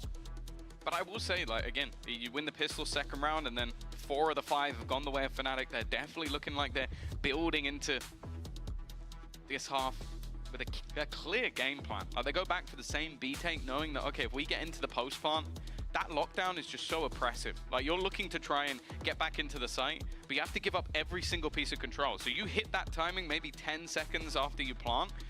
Firstly, the clock runs down, but also it's almost impossible because you then have to re-clear everything you've just had and had to give up because of that lockdown. What I will say is now the ults have flipped. Crashes has been able to farm up a few more orbs to try and get back that Nightfall that was utilized in round number 6. But other than that, Dimensional Drift, and more importantly that Armageddon, we have seen so many ludicrous plays combining the Armageddon with the salvos, be it to clear a site that's been taken or just to deny a plant in general. Vitality, like you said, ults coming online for them, moving into this 3-4. But the damage they've been doing in some of these rounds hasn't been enough to keep Fnatic in a risky spot, right? They don't just have one buy round to win and then they're into winning ways, get that little bit of a lead. Fnatic built up quite a bit of credits. Dispensing those ults in the last round certainly helped out. See if the difference can be made here on the server. And again, when we look at how things went in that previous map, Tom, it was a very slow start for Durka. It was a quick start for Kayak, and it seemed like a real diff between the two. Durka woke up towards the end, heated up into that map, and by the looks of it, into the series as well. A much better face to him, and also you can understand it when so much of his value on Split was the operator in those aggressive spots early on. Well, this map, that's a playstyle that just thrives here on Lotus. So I expect, yeah, he's 6-4 right now, but with the op coming online only more recently, I think it's going to get a whole lot better for Durka and a whole lot more difficult for Fnatic to fight for that early space. Yeah, it's going to be an interesting one because I feel like this is a map where I even think back to, I think it was Safe getting his team qualified to an event. I think it was Champs by getting an ace to close out. Individually, he's always been fantastic on this map. The problem, though, is I think when you face off against Fnatic on Lotus, and you're that IGO, you're that leader, the guy who has to make a lot of the calls, you need to be so focused in. This is a squad that I think Boaster does an excellent job of taking back map control midway through a round and then quick switching to another side. I think B is the prime example. You get that door control. Maybe in some cases you even get B, but you can still quickly maneuver through the doors or even going just back through that broken door towards the A site. And if you're caught off, we even saw it a couple of rounds ago where he was looking just, okay, I haven't seen anything on B in ages, I'll walk away, and the second he stepped, he's immediately finished off. So I want to see if his individual level might suffer a little bit just because of what's going to be going on the Fnatic side with those calls, with that rotation. And I think they've been caught a couple of times. I think it was Boaster once with that deep play back towards Rubble, and then Chronicle again doing the same thing. It feels like in those moments Fnatic are perfectly communicating and holding that ground, and sometimes Vitality get a little bit lost. See that while taking a moment to get on the straight and narrow with Faded. Team Vitality, they had a tech pause. You can't talk during those. So they take themselves a tactical timeout right out of the tech.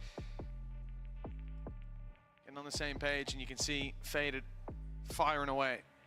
With what he's been watching from the sidelines, it's 4 out of 5 rounds have gone to Fnatic. It's 4-3 on the board with Vitality in with a real chance thanks to ultis coming online, thanks to Operator in play.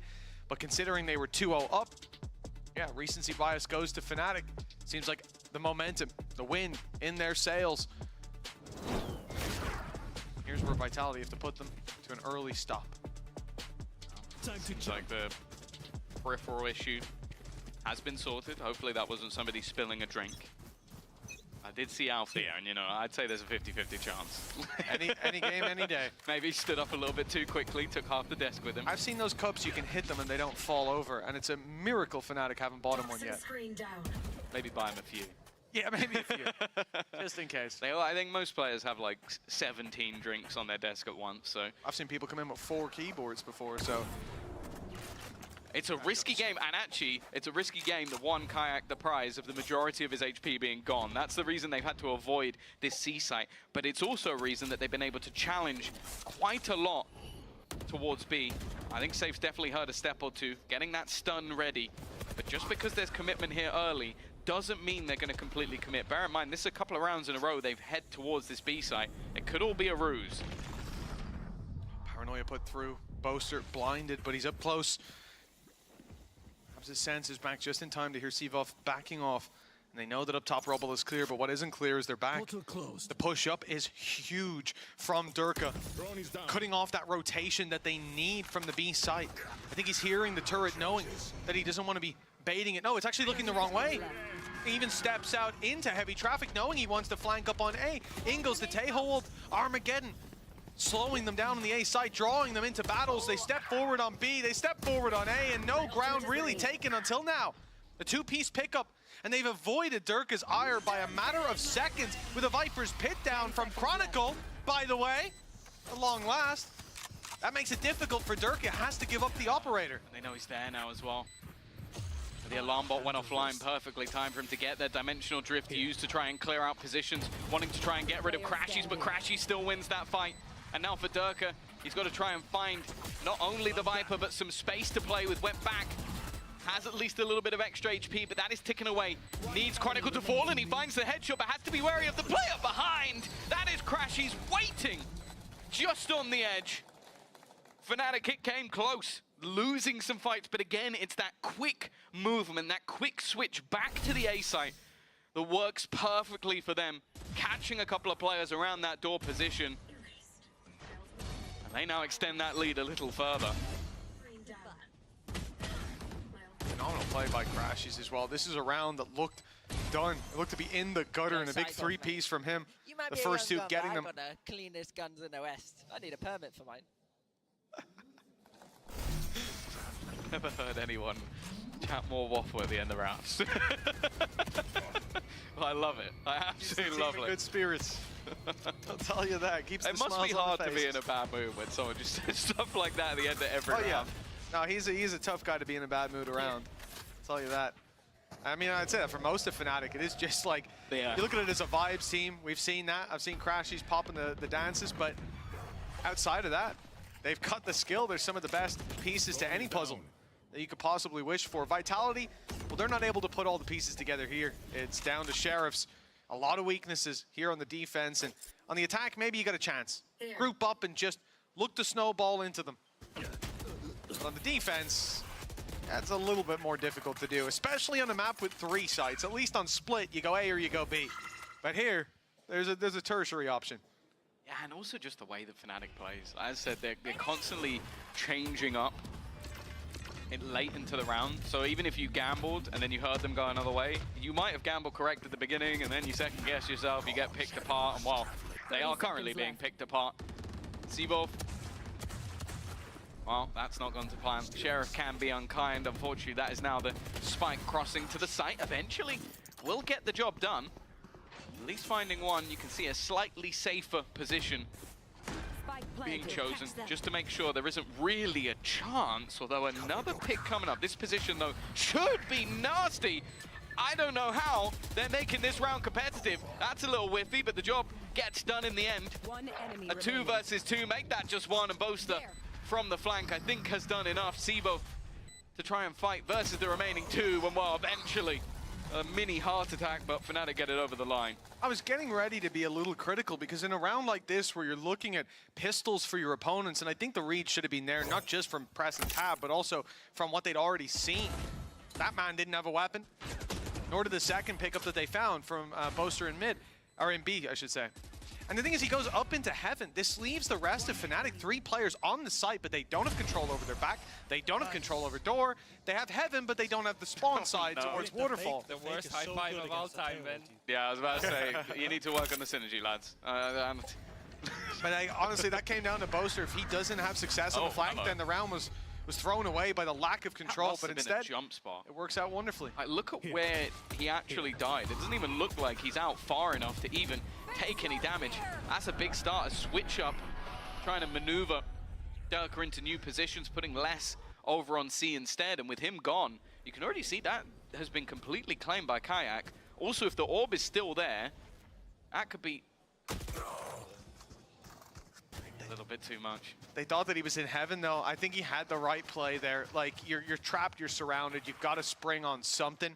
And especially with them thinking he's on the other angle, that's where the danger lies, that it would be a split through to B. It makes sense. Deep aggression from Kayak, knowing that Boaster had drawn forces in the other direction. And indeed, Showstopper online now, but that should be used as a safety net, especially now. 4v2, no need to throw it in. Even the nade there, delaying them further. And I think Vitality, whether they are a big fan of a waterfall retake or not, I don't really care. I think they're just falling back to save these weapons. And for Fnatic, that's exactly what they hope for. 7 rounds, now guaranteed to be on the board. And with 4 alive and op saved over as well, they're set to close out this half in a very strong position. That's the thing, though. The early fight from Althea, having that operator, that was basically set up as a denial for Durka.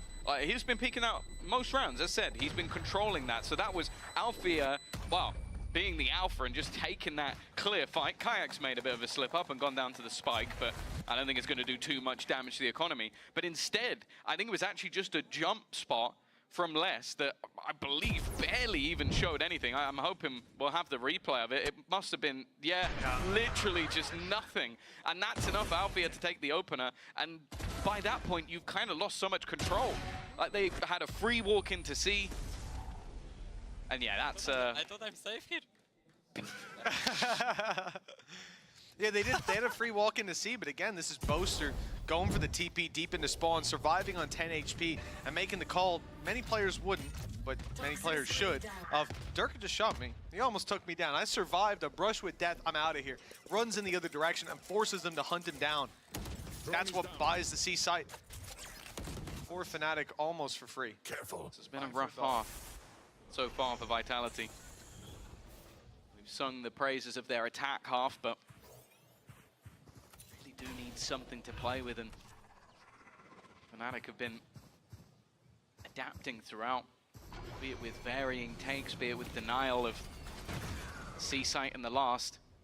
Now what looks like a much more direct hit in towards this A-site. Oh, slowed completely. But he's got plenty of time still on that showstopper. Up close, and it's a big hit. Less down, nade, chasing, kicks, and he's in trouble with the C's. Just about staying alive, but look at the reinforcements. They're all coming in. Durka from the back might be able to find value. In fact, he'll be pushed all the way back by Alphayer. While the take is coming into the B site, the space that was given up by Vitality trying to reinforce the back of A ends up biting them in the back as Fnatic tap the spike on B and now avoid this walk-up. This could have been disastrous if we saw Durka able to capitalize. Instead, they make it to the C site, minus Alphayer. Also the latest lurk of all time. It seemed like they had an idea over on the Vitality side that they might opt to switch back, and yeah, you mentioned it. This is a late rotation coming through, maybe a little bit too late. Boaster needs to hold the line for Chronotool to get back in time. As he watches, now knowing his teammates up close, but needing to try and deny. If there was someone spamming it, coming through on the other side, Chronicle's actually managed to find one more, but Kix is still waiting patiently. Chronicle trying to face off versus 2, needs a little bit more. Shots connected, but Kix is just sticking the defuse, even let's go! It takes a lot for Vitality to finally get back onto the board, but with 4, they close that gap at least a little. Well, maybe even enough. 8-4, a much easier half to recover on, and well, we're not done yet. It could be a 7-5 half in their favor, a streak from Fnatic. 7 out of 8 rounds, but finally put to bed here. And in a round where they use that showstopper for the pick onto Les, it's remarkable. What a job by Seavelf up top, by Safe containing that deeper aggression. I think the over-rotation of the A site almost cost them, but the fact that they filled in the gap so quickly stopped Fnatic from being able to take advantage of the space that was given for free. So really well handled under pressure. 3 players stacked up on C, and early on, Kayak wanted to go there for the pick. It's probably a good job he did. Just to get rid of that turret. We've seen it a couple of times, and it's just to put further doubt in the minds of Fnatic. Drone is down. Sending through the drone. That's going to be the Rolling Thunder, a very aggressive take, but Chronicle still manages to land a couple of shots from afar. I don't mind the idea, but not being able to fight from the player so deep. They look to run back away. They've left Les alone. Bear in mind, he does have the Viper's Pit and only a Spectre, so at some point, if he is going to utilize it, it needs to be soon. But this was all a ruse. Again, the push and pull that Fnatic put through on this map, they baited out the Viper's Pit, and they're not even going that way. I don't know. Oh, look at the position of kicks. Oh, the flash is too deep. He didn't know. Chronicle's on for the third, and this is a beautiful read from Fnatic. Not that play, but the start of the round. They knew Vitality had pushed up when the alarm bot was broken as an addition. The reaction, I don't know if we'll hear it on the comms, but Alpha clearly called for it. They wrapped back, they were ready for that push-up. The response from Chronicle covering his teammates as the Rolling Thunder came in, keeping them alive and keeping the chances for this round alive single-handedly. 4 kills. He's down on 2 HP, and he'll not get a chance to bring the Viper's Pit online. It's the last round of the half. Les is walkabouts. He is running out of time quickly. And I think at this point, you might almost just save the weapon for the stats. Yeah, what can you even do at this stage? You're done. A 1 versus 4. Spike is ticking, you're on the other side of the map. You got completely baited by Fnatic, like playing early, like denying that aggression and then just sprinting over towards that side of the map. He'll get himself Stats one dick. extra kill just to improve his stats for the VLR scoreboard readers, but ultimately a stellar half coming through from Fnatic. And more importantly, he got his cast up, and that's what it's all about.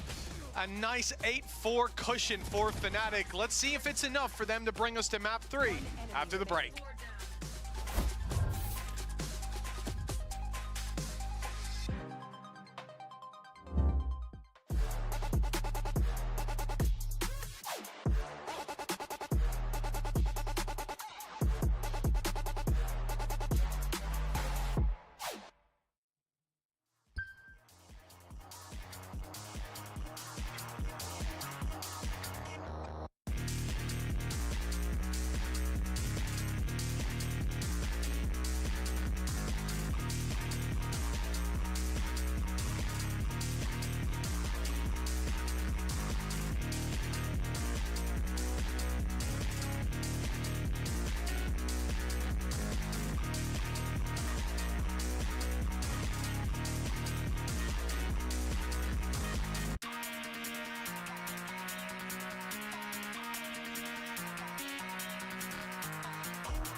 Welcome back, folks. 8 rounds for Fnatic, a 4-round lead, and they're looking to bring us to map 3. But first, they have to best Vitality on their own pick. And now, Vitality move to the attack side. They scrounge together a couple rounds, quite literally 2 rounds, after the pistol and the follow-up anti-eco.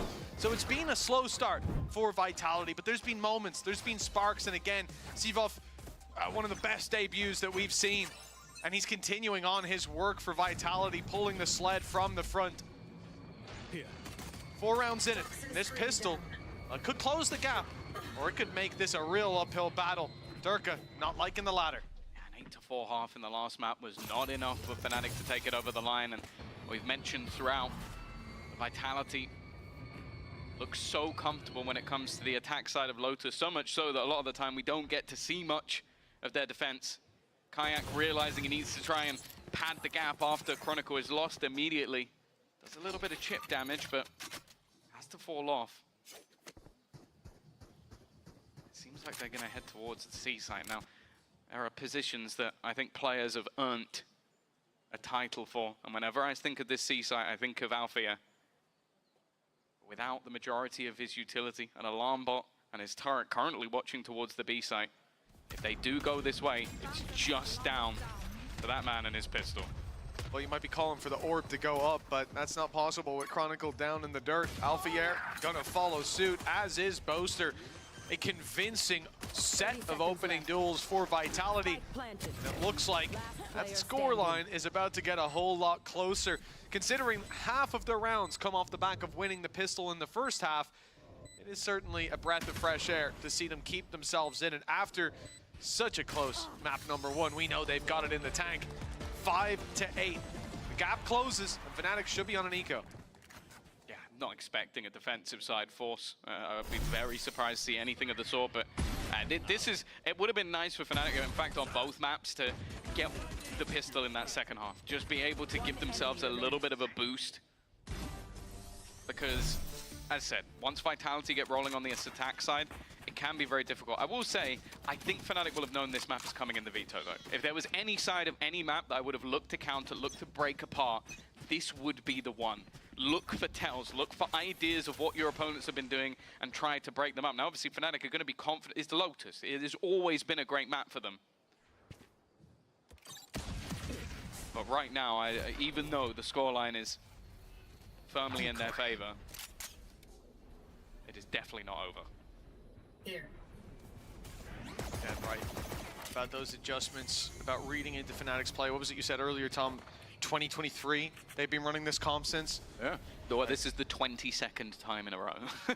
If you don't have enough data shied there, from it even once. Yeah. If you don't have enough data there to see what their ideas are, what their objectives are, at least in terms of comp coming into this,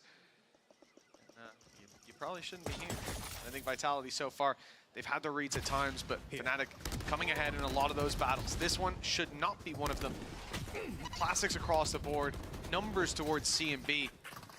Vitality have left the door open for a rotate back. I thought they were going to go for that. Instead, it's going to be Les crossing over, who runs into 2. Okay, runs through 2 of them, never mind. Yeah, now it's just a free push back towards the other side of the map. I think they even had salvos to deny any cheeky peeks that could have come in from the corner. Those 2 kills completely changed the stature of this round, and while Vitality are still pulling in that sort of FPX style of purchase, you've got 2 pistols that you can afford to lose, and then 3 rifles. If they keep all 5 players up, or even if they keep 3 up, they're going to be coming in with an incredibly strong looking bonus.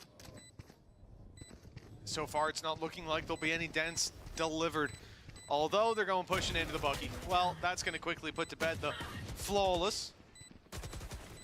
In-zone Flawless as it would have been. But from here on out, what can you do? Give them a shout out anyway. You know, you feel like they deserved it? I do. I think they've well and truly earned it with their support. Well, 8 to 6. Both pistols, both follow-ups, now under the belt of Vitality. But this is the round where things truly get interesting. You might be thinking, well, Tom, this is normally a bonus. This is one you'd heavily favor to the side of Fnatic, but with those weapons being held over to the next round, 2 players not investing, able to buy back up into this one. And at least, from what I can currently see on the board, it looks like Durka might immediately invest into the operator. Mitch, I'm sure you're slightly more excited about a different gun. I am indeed.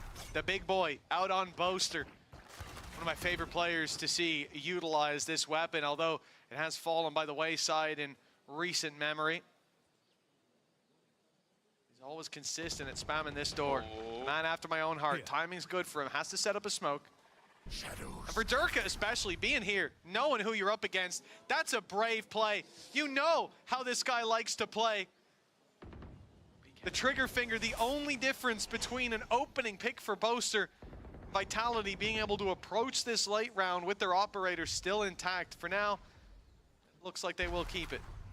Oh, I could have spoken too soon. It's on his head. Don't say it too loud. Maybe Boaster will hear you. Over that white noise, I would be impressed if he can hear anything. Look at the aggression, though. This is exactly what I wanted to see. Kayak in a solid position, Spike on the deck, retrieving that is not going to be easy, and you can already see the rest of the team are having to try and hightail it back in the other direction. this aggression wasn't spotted out, and Vitality were basically looking for it for the majority of the round. Waiting for some support. 30 seconds left. Durka's operator will be that first point of contact, looking for the head, but doesn't get anything, and Alfia immediately swings. Les has taken space on B and does manage to win the fight, but they need to get that spike first. Immediately teleporting away, but teleporting straight into the hands of Boaster with the Odin.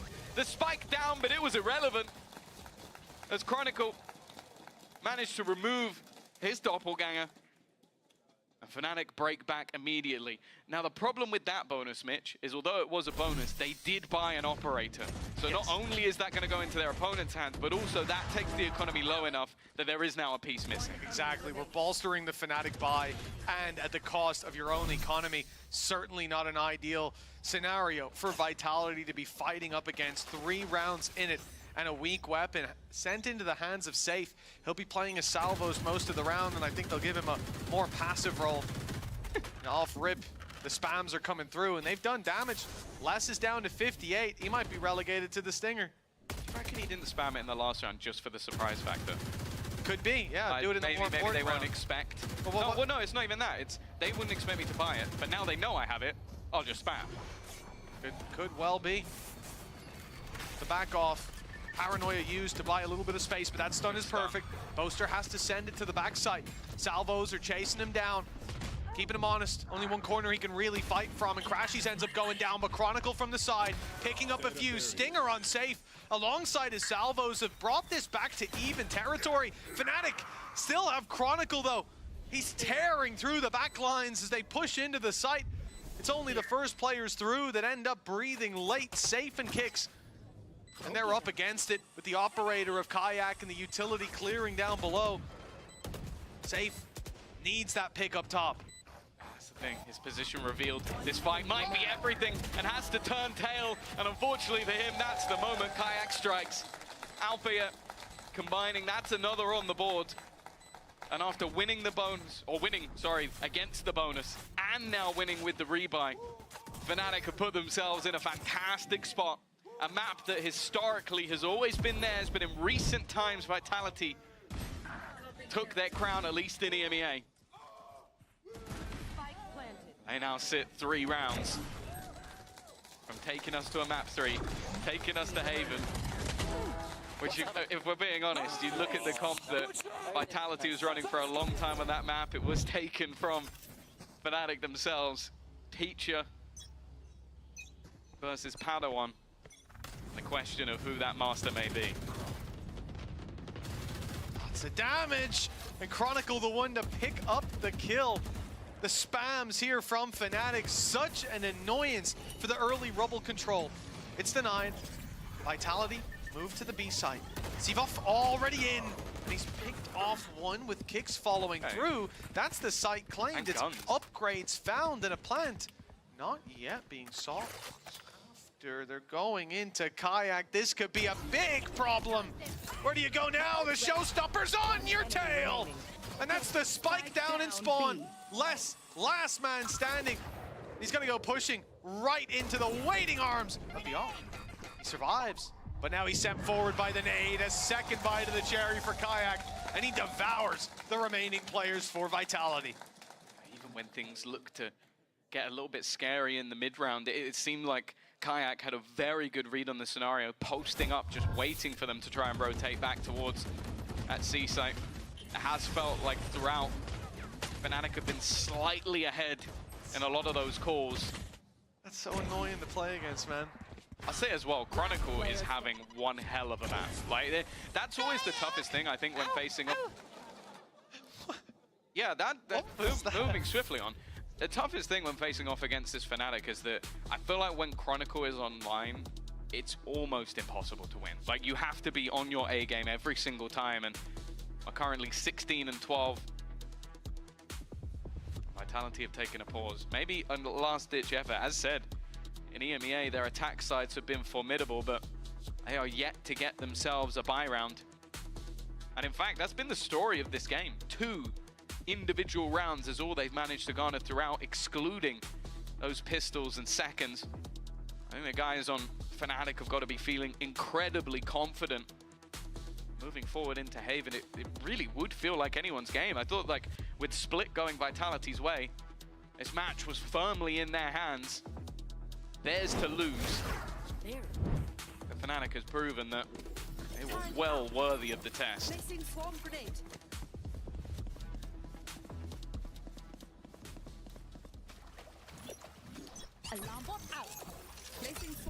We're going to get a little bit of a blitz down from Fnatic again. That early rubble control we so often see, at least being feigned out. Yeah, Poster still with the big old gun. Clearly feeling like the spams have been working. Maybe he took a look at the tab. He's a bit further forward with the spams now, though. Before it was through a wall, now he's just right up close. He's realized the only thing that saved them last time was that wall. Let's take their map shields away. Fair enough. Big ult from Durka. Lots of info found. They found Chronicle. They didn't. I don't think they saw Chronicle, no. No, they didn't. They definitely didn't. Seaboff has teleported into the site. He was frustrated about not receiving info. Now he's not giving it out. He was too busy looking to try and hunt down Alpha Yet. And it is a blitz on the site, and in-zone flawless. After the pause, that's moments after, Faded has taken time to explain how those ults can be used, where we can put those into play. And they get nothing. Oh, it was Kicks signaling the end of the round, screaming out, off your feet. But their legs are swept out from under them through a snake bite is an ambitious play. And with two players ready to spam you down, there was no way they were getting away with that one. Chronicle feeling his impact now, 18 and 12, and the snake bite assisting. The other kills, what is that?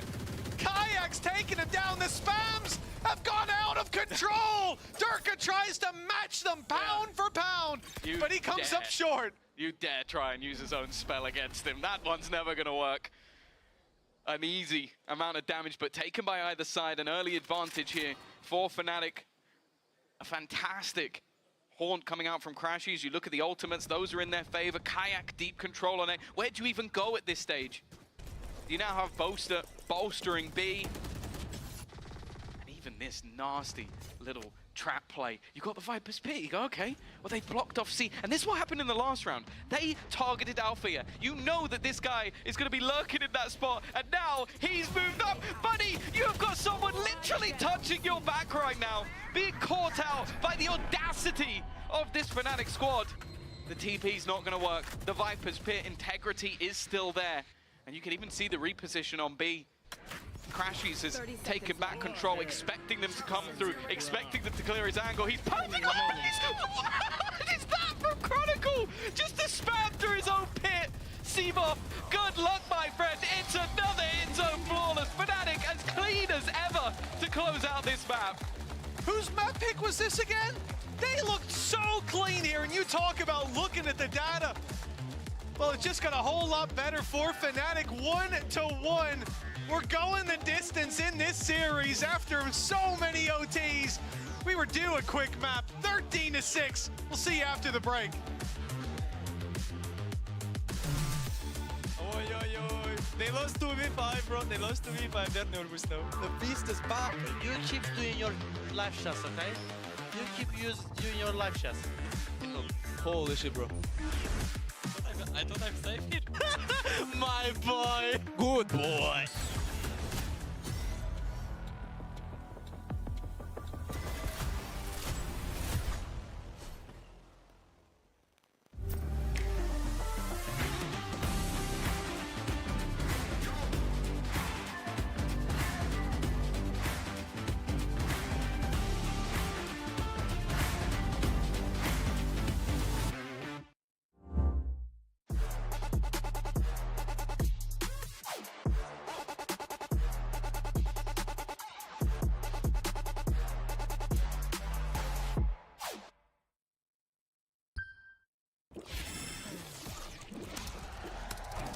Red Bull gives you wings.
Good job!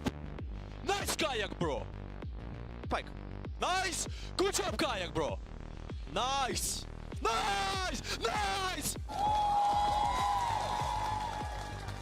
Chronicle is fired up after that map win over Team Vitality, and can you blame him? I'm your host, so I'm back here with Kakuka and Billy. That was the one map that we were for sure thinking that Vitality were going to bring home with no problems. What happened? I was worried. I was really worried. I said before we even got into it, the only time that Vitality have lost this map was against G2 Esports. So Fnatic on par with G2, are we back? We're so back, baby. Yeah, exactly. And the casters were mentioning, we also mentioned that this has been historically a very good map from Fnatic, and we were just bumping in with how Chronicle was feeling. And one of the things we saw through during that map one, back on Split, was Chronicle struggling a lot at the beginning of the round, especially on the defense, because he was being challenged time and time again. But when we look at the performance that he just had, so many rounds went his way. He was also able to like individually shine. When we look about the first bloods and first deaths, even though the numbers are not very outrageous, is more on the defense that we're focused on and the comfort that he found.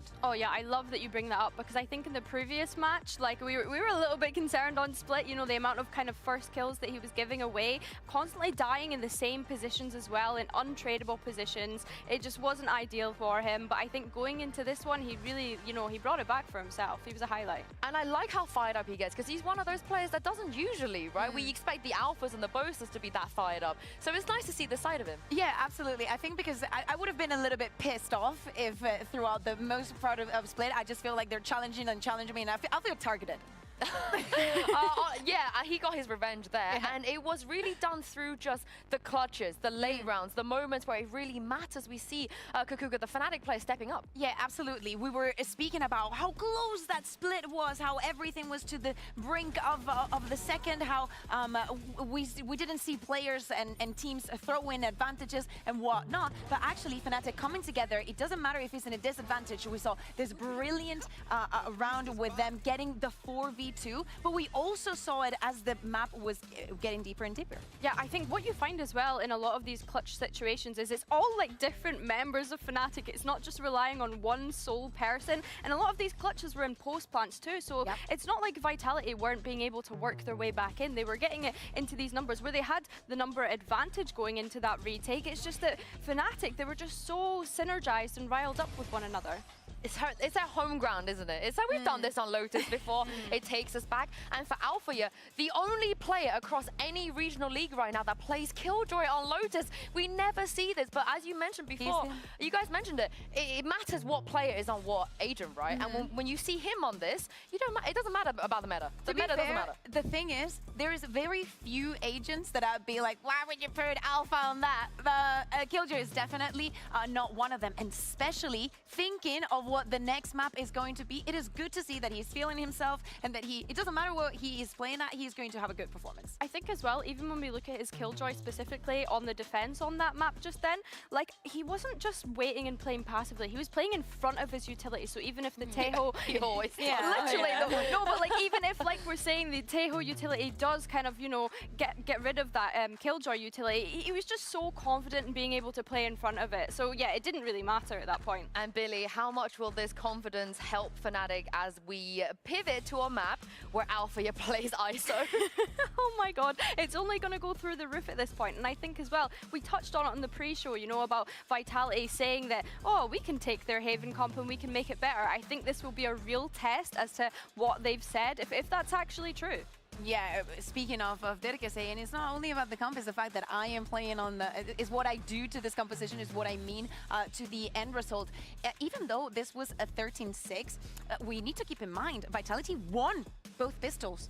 They also converted the next one. So in gun rounds, the disparity is a little bit concerning when we move on to the third one, because when we talk about being comfortable, hitting the shots, playing as a team, being ready to take the disadvantages, be ready to be trading for those duels, right now the momentum is on Fnatic's side. And it's very concerning them throwing a 5v2 and a 5v3 after an entire split where they made 0 mistakes almost.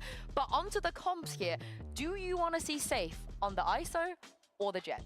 I would love to see a mirror so we can test everyone like pound for pound if they really think that they can make it better. I want to see it. I want them. I don't want to see it. I want them to prove it. Yeah, no, I am completely on the same page as you. Like, I want Safe to be playing that ISO. If you guys are going to come onto post plan and say, you know, we can make this composition better, we can run it better. Okay, let's see it then. And I want to bring out my one fun fact of the day, which is that Boaster has a 100% success rate in the ISO Ultimate. 1 out of 1, and it was against Safe. So yeah, he's only ever won the 1 out of 1, but it's still 100% win rate. So maybe Safe brings it back out. We can have that duel going again, because you know that players, they want to go to Boaster's side. Traditionally, it's like, you know, you think that's a free side, but today is not. That's not been the storyline. No, absolutely. And I would also love to see the head-to-head in the Ultimate between Safe and Alpha. I want to see, because of course he's gonna get his numbers, the other one's gonna get his. But what about the head-to-head? He's suffered enough from Meteor at this point. I think he's suffered so much on the global stage. This will be a good place, Billy, like you said, for them to just prove it. Because if they're gonna come out and say these things, they have to back it up. Yeah, exactly. I 100% agree. But even looking at this fan vote at the moment, people seem to be riding on the wave of Fnatic taking that second map. And I guess the saving grace for Vitality right now is that it was such a close map against Navi when we saw Fnatic play them. Like the fact that it got to 15-13 and it had to be a comeback, yeah, it's a little... I guess that is a saving grace for Vitality. You know, exactly. Yeah. You have to bounce back if you are Vitality, if you want to, you know, keep that place as the #1 in EMEA. And I love that you mentioned it. The only time that we've seen Fnatic this year playing on Haven with this composition that we're discussing, it was against that Navi. It was that comeback that they had to perform. And not only that, it was Alpha. If you guys remember, he stood up and he said, "I am not losing this. I do not care what I need to do or I have to do." And we just saw him from the defense just pushing through mid, pushing through C, pushing through garage. It doesn't freaking matter. He just thought, we are winning this. I do not care who's on the other side. And if he was like that against Navi, what's he going to be like against Derka if it gets to that point? He better not be spraying any bodies. I don't want to see that coming out of He made it personal now. He made it personal. But the problem is, that was a mental step up. It wasn't a physical. His butt was glued to his chair against Navi. And we saw every single time this man steps out of his chair is insta-GG. The karma works so fast in this scenario, which brings us back to the fact that this is still a grudge match. This is still all about Derka versus Fnatic, and what are they going to play? Are they going to bring back the ice? Wait, what? They will, but it's Sivov and Safe is going to play Sova. This is one of the things that I had in my head, because if you look at Vitality, currently the most experienced Sova is freaking Derke. So if you go into this map, you want to keep the Sova, you have Sivov. Are you going to put him in the open, give kicks, the Sova? And the solution is keeping Safe on that initiator role, a little bit like the Deco, but a little bit less of damage and utility, and Sivov on the ISO. I honestly am really shocked at this, and I think as well, as much as we had said that Vitality's roles are kind of smoothed out now, looking at this Haven, I don't know if I stand by that statement anymore. We have seen Kix play the Omen on a couple of maps previously, but again, it was that Sova. Who is going to play Sova? And it looks as though Safe is looking to lead his team from the front on that agent. Yeah, I'm so surprised, because this has to be the first time that Sivov even plays this agent in unofficial. We're speaking about the head-to-heads that we were thinking of seeing, but this changes everything. How is he going to measure up against Alpha here? And of course, Safe. Normally it's Leo playing the Sova. Well, Trex playing the Sova, but it's Safe doing it right here, right now. We've had a great series so far. Mitch and Tom, I cannot wait to see how this is going to end. Well, quite a surprise.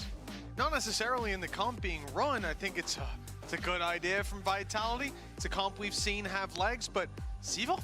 Yeah, I think the Des touched on it, but Kix has only played Sova 6 times. He plays a lot of the other initiators, but Sova was never really in his wheelhouse or something that he proficiently played. So there had to be a choice made, and Safe is definitely someone who can play that initiator, but it's whether or not Sivov is going to be up to the standard. Now, aim-wise, no 100%. Question. There is not a question, but he's normally not so aggressive this round already. He's looking for that fight. It's actually Alpha here on the other side. And well, Derka, Sivov, they will combine immediately. What a start.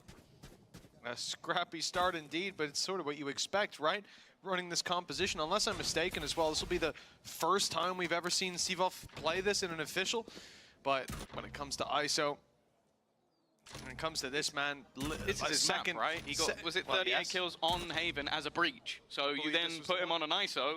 If anything, it should be easier. 45 minimum. Let's set the bar here and now. Anything short of it, he's throwing.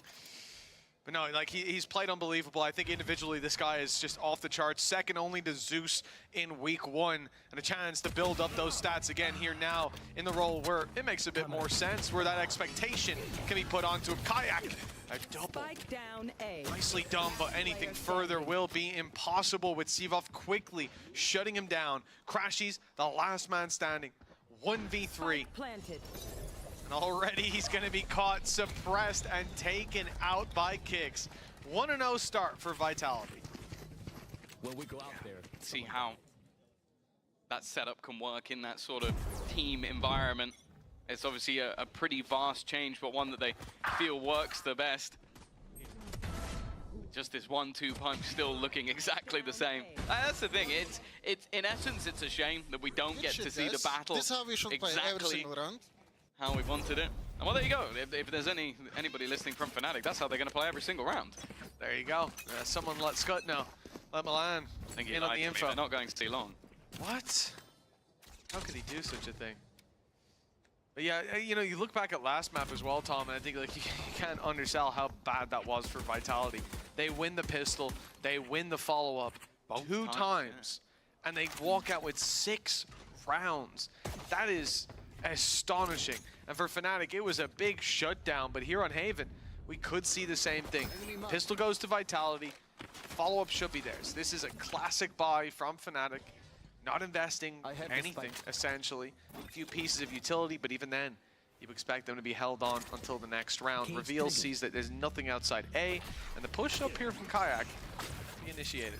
I think a good sign for Fnatic going forward into this match is the fact that you have seen some excellent play from Chronicle in the last. Like, he is someone that, when he's online, as I said, he's almost impossible to stop. So the fact that you're going to have this aggressive defensive side, you're going to have that combination of Kayak and Alfia looking for fights across the map, you need an anchor. You need someone who's going to hold ground, especially on a map like Haven with 3 sites. Chronicle is your man. So that's where I'm going to be focused, even though it's very easy to look for the craziness what we brought forward. I think he might have missed that lineup when they were going in the first time. Well, not in the previous round, in this one. So I think that was just to see if he could do it again. I don't even know if that actually had any value. Yeah, I think it was just like, let me check I got my lineup correct. Fair play. Sometimes it has to be done. Down to the spike. The rest of the Fnatic members go, and this is the early round formalities out of the way. Low buy from Fnatic. Vitality do well to not step into a trap. Now, the full buy from both sides. There was look, there you go. There's the first one. No need to show that. But that's the thing. I like the fact he goes back and goes, let me just check that. Yep, okay, that's right. There he goes. Does it again. Right click us to bounce, right, guys? And that's obviously if there's any trip up close, that will remove it from position. So, but I like that. You've already won the round, so you go, okay. I'm you know, getting the rust off. Not really playing that Sova as much nowadays, so I don't mind it. 150 credits just to check. Why not? It's a low investment. Baller. So here we go, Fnatic, they get the rifles up. And on the defense, this is where things really start to heat up. Alfier on the ISO, a big challenge for anybody to face off against, as we have seen a million times over. Betting Crashies, interesting call. The flash up from Kayak, they're gonna swing deep, but Vitality are playing super passive, allowing them to grab that early information. The rotation now from that gate crash towards the C site. The step back on A as we slowly see Alfier look to reinforce. Look how high this trip is. I don't know if anybody, because you're going to have the cage probably popped off rip. They've already got close enough that it's not going to matter as much. Just utilizing that gate crash, basically running in, destroying the trap, and then falling away back towards A. It will hold players there for sure. There was a moment where it did look like Alfier was going to go towards spawn, fill in the gap on B, but they're relatively confident with leaving C kind of open. And then the B side had 2 players on it. No contact, no moves. Well, okay. Boaster says you can go on over and help out that A site. Kayak's now here, 3 players. Boaster even starts to get an inkling that this could be the A hit, and so he's now ready to pop the paranoia. It's perfect, but Vitality still come ahead. They cannot expect these numbers to still be here. Now they will. Alfier was the one to find the kill with Boaster going down. 12 seconds left. The plant needs to be found. The spike on backside and undeniable. They ran into almost the entire team. A dump of utility and big swings from Fnatic.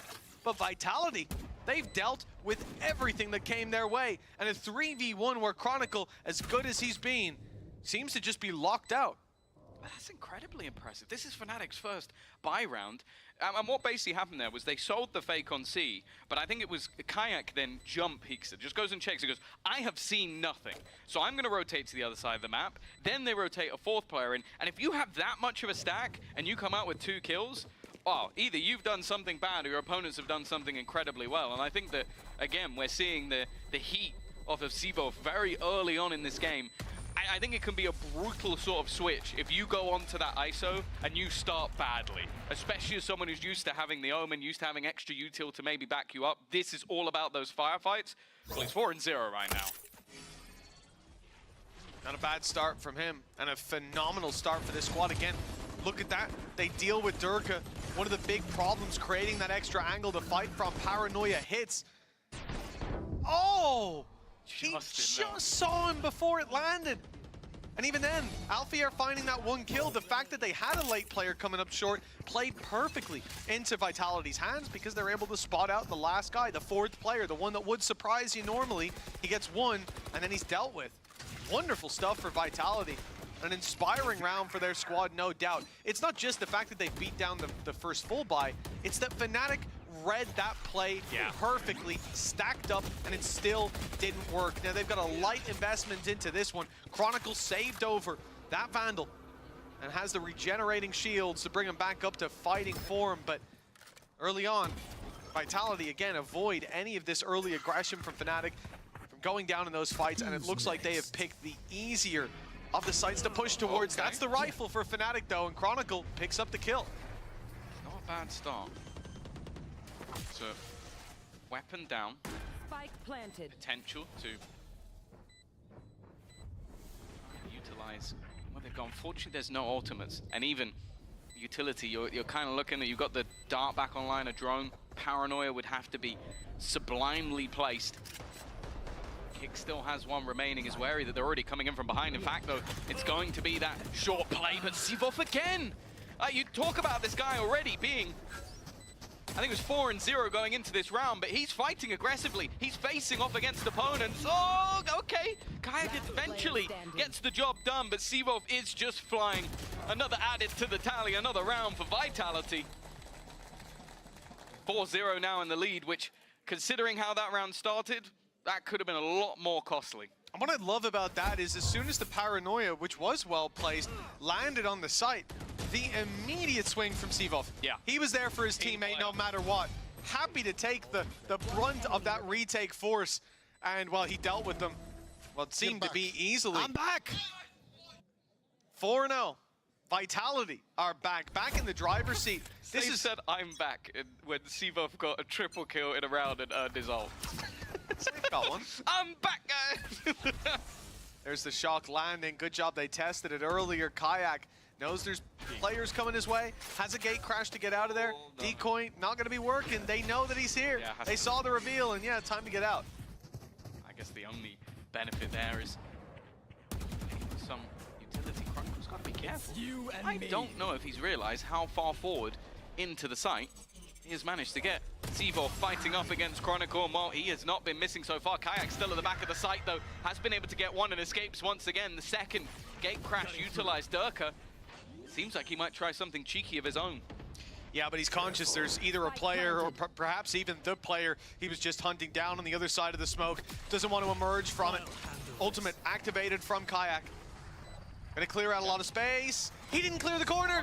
But Les doesn't know. He doesn't know. He just knows that that player ran out there. He panics, he pops the cage. Information at least goes their way, and Kayak realizes, hearing the steps, that there's still one outside garage. We'll look to crunch on him later. And the push With the smoke up, Fnatic, they stand a decent chance. I love that from Alpha. The wall is going to block them off from spams completely. It's almost fully diffused, but Alpha's been taken off the spike. A second player, Crashies, steps in and he steps out just as quick.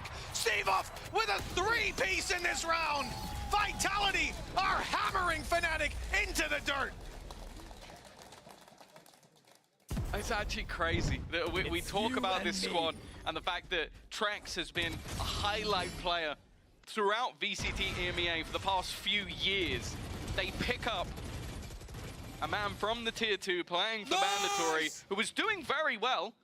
3rd place in the first EMEA challenges. And now he's coming in against Fnatic. 10-0. 2 kills a round at the moment for Steve-Off. And they're not just like your run-of-the-mill eco frags or like picking off players who are already stunned or flashed up. That was integral kills to stop them defusing. He's delivering on the highest level right now. Well, the conversations we had about Durka and Kayak and the storylines between the two, the pressure on Kayak to fill the boots of Durka while Durka wants to take his boots back. But really, for someone like Steve-Off coming into this map up against Alpha here on the ISO, one of the best ISOs in the world, you gotta think that even if you can exist in his shadow, that's a success. But right now, he is shining a new light on Fnatic. Fnatic with a decent step up from Kayak. 2-piece already, Les and Durka down and out. But the man who's yet to taste death, Steve-Off, still alive, and weaker weapons, still what they're working with. Nothing recovered by that defensive side. Both Boaster and Kayak being able to get something, but not able to fall back into things. The shield helping out massively. Hunter's Fury utilized and will pick off Steve-Off. It's an investment, but that has garnered a reward. And you can see the long run around from Crashies. He's hoping to try and find a weapon on his way back, or potentially box them in. The rest of the players are going to have to wait for him to get into position. That time will continue to tick. And that also means that they won't have his utility until he reveals himself.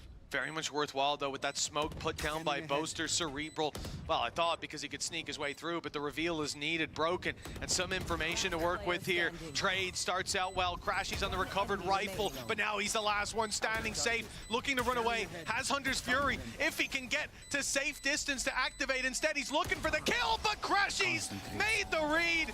He suspected that's where safe would take it, and with enough time to bring this across the line, Fnatic are on the board at last with a pay safeguard thrifty. Incredibly close. I think those early fights being taken, utilizing the Sheriffs to great effect. But then it was that response, and also the reaction with the Hunter's Fury. This was just absurd. Like, both just spamming at a box and ends up taking Durka for his money. Les with maybe a little bit of a late check of that corner. Solid work from Crashies, finding one with a Hunter's Fury and a couple more. They're on the board. Let's go, It took them some time. This is the Vic, this is the Vic round. Let's go. Looking for 2. Alfia believes this is the moment that things will change. Have to wait and see. This attack has been devastating so far.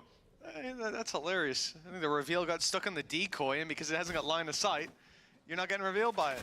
So it's able to push up on the back of it. It'll be confusing to look at from the other side, but I guess Chronicle wasn't that confused. He's just wall-banged Durka straight through the boxes, through the wall there, through 2 walls. You can see the holes just fading now. Not a bad opener for Fnatic, and they still have that operator of Kayak lurking into the late round. Looking at the kill contract as well. Potential from Alfia to this fight more awkward. Solid work though from Safe. The lineup might have been missed once, but the Hunter's Fury will put them back at level pegging. Alfia, in the meantime, though, has managed to re-aggress and find less. This puts this into just the players looking to make their way into the B site. There goes that kill contract, looking for the fight, looking to try and take the battle, and he will win it at that. A clean sweep with a double from Boaster. Fnatic start their climb. One step at a time from Fnatic as Vitality, well, Steve-Off, he's not immortal anymore. 11-2. Still, though, if he can just find a fraction of the flame he had moments ago, this could be a very different game we're looking at. That was nasty. I don't even know what he's shooting at. I didn't see him. either time, but fair enough.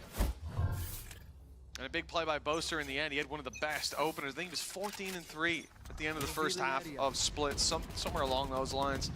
Didn't slow down that much as the series, or the map, well, the map that felt like a series went on. You have to think that stamina would always be a problem in a match like this. It's gone the distance, and we're on map 3, but both teams, it doesn't look like either are pulling punches. They proved as well that a 5-0 start doesn't mean jack. Like, both of these sides are very comfortable in streaking rounds back together. I got the spike. The last map was far more dominant for Fnatic. It's been a slower start. That's much better though. Safe already dealt with.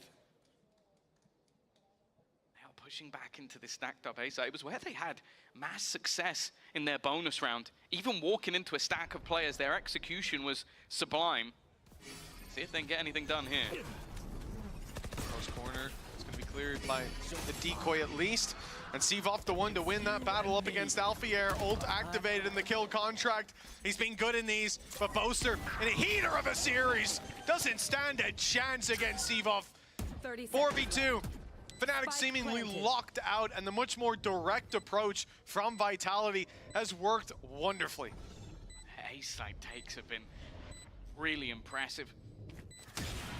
Space taken by Durka, then Seaborth on the follow-up. It seems like somehow an even deadlier combination than when we had Safe on it, which seems ludicrous to say when you look back to, again, the #1 and #2 duelists of the year coming out of last year. But it seems like, again, the youngsters come up from that tier 2 scene and prove that there is such a wealth of talent within EMEA right now.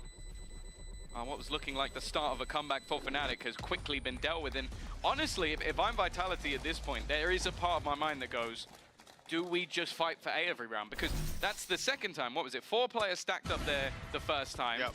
This time it was 3 players stacked up there.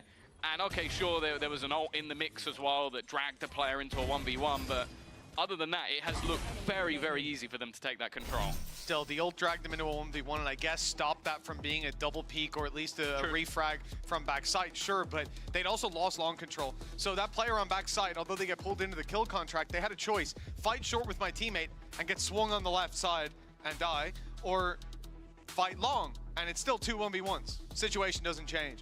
So I think that push, very effective from Vitality. And like you said, 2 times now, we've seen that. We've seen numbers be there, and it didn't work out. For Fnatic, something needs to change in terms of that A-hold. And I think, yeah, that is the typical response, right? Start pushing up and taking the early control, or post your operator there in the early rounds. But again, there's problems with that. I mean, just look at how Vitality are pushing into those long-range angles. You're often going to see that wall come up from ISO, just completely blocking you out. We can just see standard long smokes go down. The responses and reactions, but there's plenty of them for Vitality with the comp that they're bringing to bear here. Definitely makes it a lot more difficult. And the other thing as well is, like, going for those long fights when there's going to be the opportunity for Sivo to potentially have the double tap available. He is 13-2. Like, it can come down to as simply as shooting him in the face. It's not an easy thing to deal with, especially for Kayak going in with a lack of shields. It does seem like Fnatic, though, are going to try and respond to what has been that A pressure. They have set up 4 players to battle for that early control. The problem is, it's only the lurk that's currently there from Les. Instead, an initial fight for Garage in what looks like a C-long fight. Exactly as you said, Fnatic do go for a long control. They push up, and now they find out it's the other side of the map that's being hit. But I guess we get to put to the test Vitality's post plan. Double tap, the shield that ISO has will not be online, as it's already been activated and no success found. So Seavoff at least will be a little easier to take down. This position, key for Vitality in the late round. Les's lurks, we talked about them. They've been impactful, and yeah, they're going to clear the standard side. Will they clear the left, though? For now, the answer is no. Oh, the timing! He went to his cam just as Chronicle swung out, and now the ult indeed gives all the info to Fnatic. Dimensional Drift has been picked up by Durka, though. If they are going to try and defuse, he can ping exactly where they are already. The spam's coming through, already knowing that it's halfway, but just shoot me, my friend. That's all that's really needed. Well played by Durka and Safe, a duo as deadly as ever. And what was looking like a possible round after Les was cleared quickly turned to ash. Yeah, I mean, they were pressured by the time, but once Vitality have an ult like that, you can't be defusing the spike on the other side of a smoke. And they would have to be some silly geese. Right here. And he goes again, look, Crashy's, I know he has almost no choice based on the time, but I think you just run away and save at that point rather than stick it. An easy reaction from Vitality, and look at how happy Faded is with how that one went. The guy that sometimes keeps his emotions in check, but he couldn't help but crack a smile there. Stood in the spot where the shock dart has been going every round. That's rough for both. Great play. Oh, he's yeah, immediately gone. Like, maybe not having that info, but that's a rough way to start the round. If he doesn't have that info, it's going to be conversations with Chronicle, because it's his trap that's getting dealt with a lot of the rounds. I think even as a cam watching it happen, so he's just going, oh yeah, Boaster, it's great. Yeah, you should hold from there. Yeah, we'll hold it together. I'll swing on your contact, yeah? Remember when you made me do those dances? This is my revenge. He has got walkabouts. They do still have a couple of guns. Boaster wasn't the biggest threat in this round. They are patient and while the jump up from Althea. It's not been the best map for him so far. I think of the ISOs, there hasn't really been a question which one has taken over. Chronicle's rifle is still well positioned, but is slowly moving away. Will have heard utility being popped. He's going to hope that he can try something a little bit spicy, a little bit tricky, knowing that there's a player on the other side. I think that only ended up breaking the shield. That's unfortunate. Oh, for Crash, he's spoke about his individual level looking stellar. I don't know if it's up to this. Maybe he pops the Hunter's Fury and takes down 4, you know, who knows? But I think if he did pop the Hunter's Fury, we'd have to pause the game while Fnatic pull a sub onto the stage. A questionable decision. I can't believe Dirk has just done that. He saw him and didn't even bat an eyelid, just jumping around for the bait. He's done that a couple of times, though. I feel like Durka is one of those players where I hear a lot of people go like, I'm not a stats guy. I don't care about stats, bro. I genuinely think he doesn't. No. Like, as long as the first if he cares about stats and does that. Yeah. I think the first number, like how many he's killed, I think he cares a bit about that. Well, he could have had another one there. True. Look at this, he takes his gun out.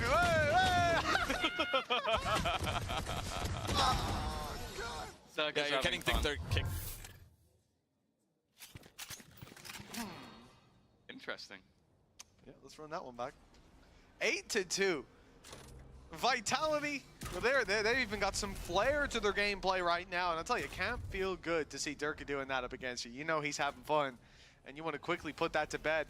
2 rounds left in the half. Vitality, oh, they lose the opening pick. Seavoff down. Who steps up to fill the gap? Boaster onto Durka. Kicks. He's had some good maps so far. Boaster's barely making it out. They won't be able to hunt it down. Alpha pops the double tap, sends in a vulnerable 2. A real opportunity, and with the Hunter's Fury landing onto Kicks, this round seems to be cemented in favor of Fnatic. Some real heroic gameplay needs to be found, and Safe, well, he's certainly going to give it his best shot. 2v3. It's Hunter's Fury as well. Using it in this spot's always going to be difficult. Less revealed dimensional drift thrown in. They're going to have seen the aggression. Boaster can just wait on the other side, and now Less, he's got to pull off a miracle. Nice shot for the first.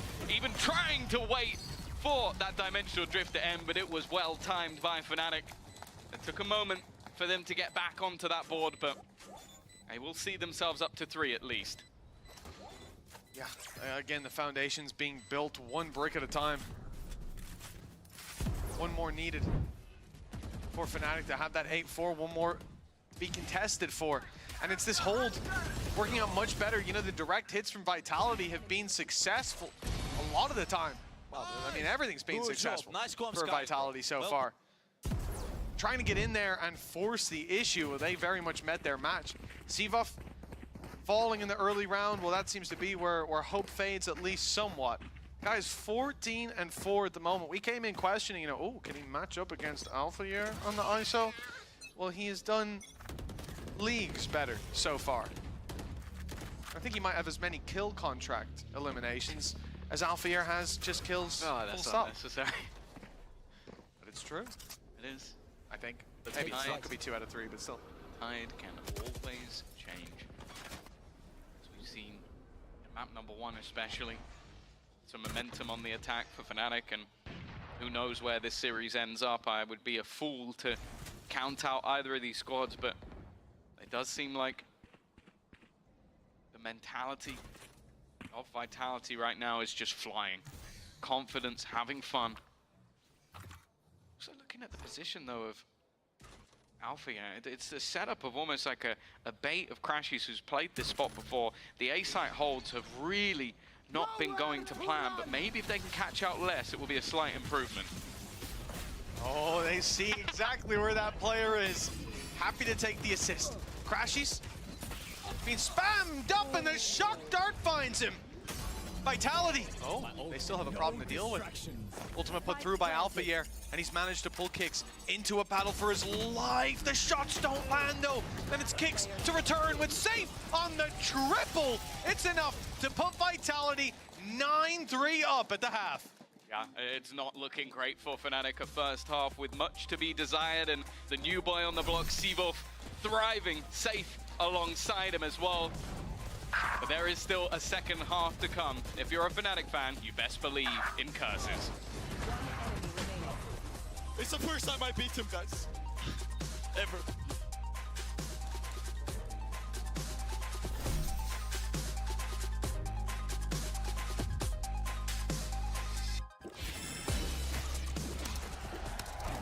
Red Bull gives you wings.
Welcome back, folks. An uphill battle ahead for Fnatic, moving to the attack side of Haven, but 6 rounds down. What a performance. We talk about debuts, and for Sivov debuting in the league, he blew our socks off, and now I believe in his debut on ISO, he's doing just the same.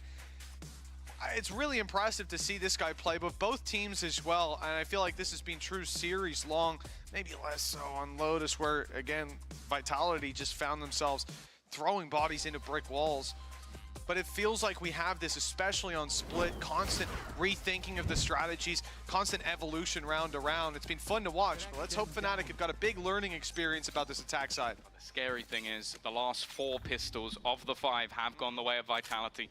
They have been dominant in these early rounds. Only the very first went the way of Fnatic, but they need to try and match up with what will be the last one. That's not a bad start. Alfia, a quiet first half, but he's already going to open up in the pistol. On the attack as well. If anywhere you want Alphayer to be confident, I think this half matters the most. Aggression is necessary. You will be the point of the spear. Double tap activated. In goes Kayak first, though. He's got the full HP to work with, and not anymore. A cleanup of the double duelists moving through the double doors. And Vitality even find Crashies with Sivov on a huge kill. Fnatic way behind now. This started out with an opening duel, and they've got nothing ever since. Never expected 2 players to be sat behind the door, and Garage is such an unusual position to see 2 people stand. Again, in a buy round, you'd probably never do that. because of the risks with utility going through, flashes, etc. But in this case, less gambled on it. Boaster trying to bait out, 30 seconds left. push through spawn as well. They're hoping to try and find a fight, but the majority of this roster has looked to group up for Vitality. All 4 players wrapping around mid, and the double tap is just a goal to sell the idea that they're on B. Maybe there's a small chance for an isolated fight, but it really comes down to Chronicle here. Did he get seen?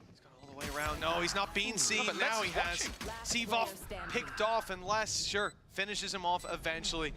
That's going to put Boaster in a bit of an awkward spot. They're not going together, despite kicks being very low. Oh, no. Durka swinging alone goes down too!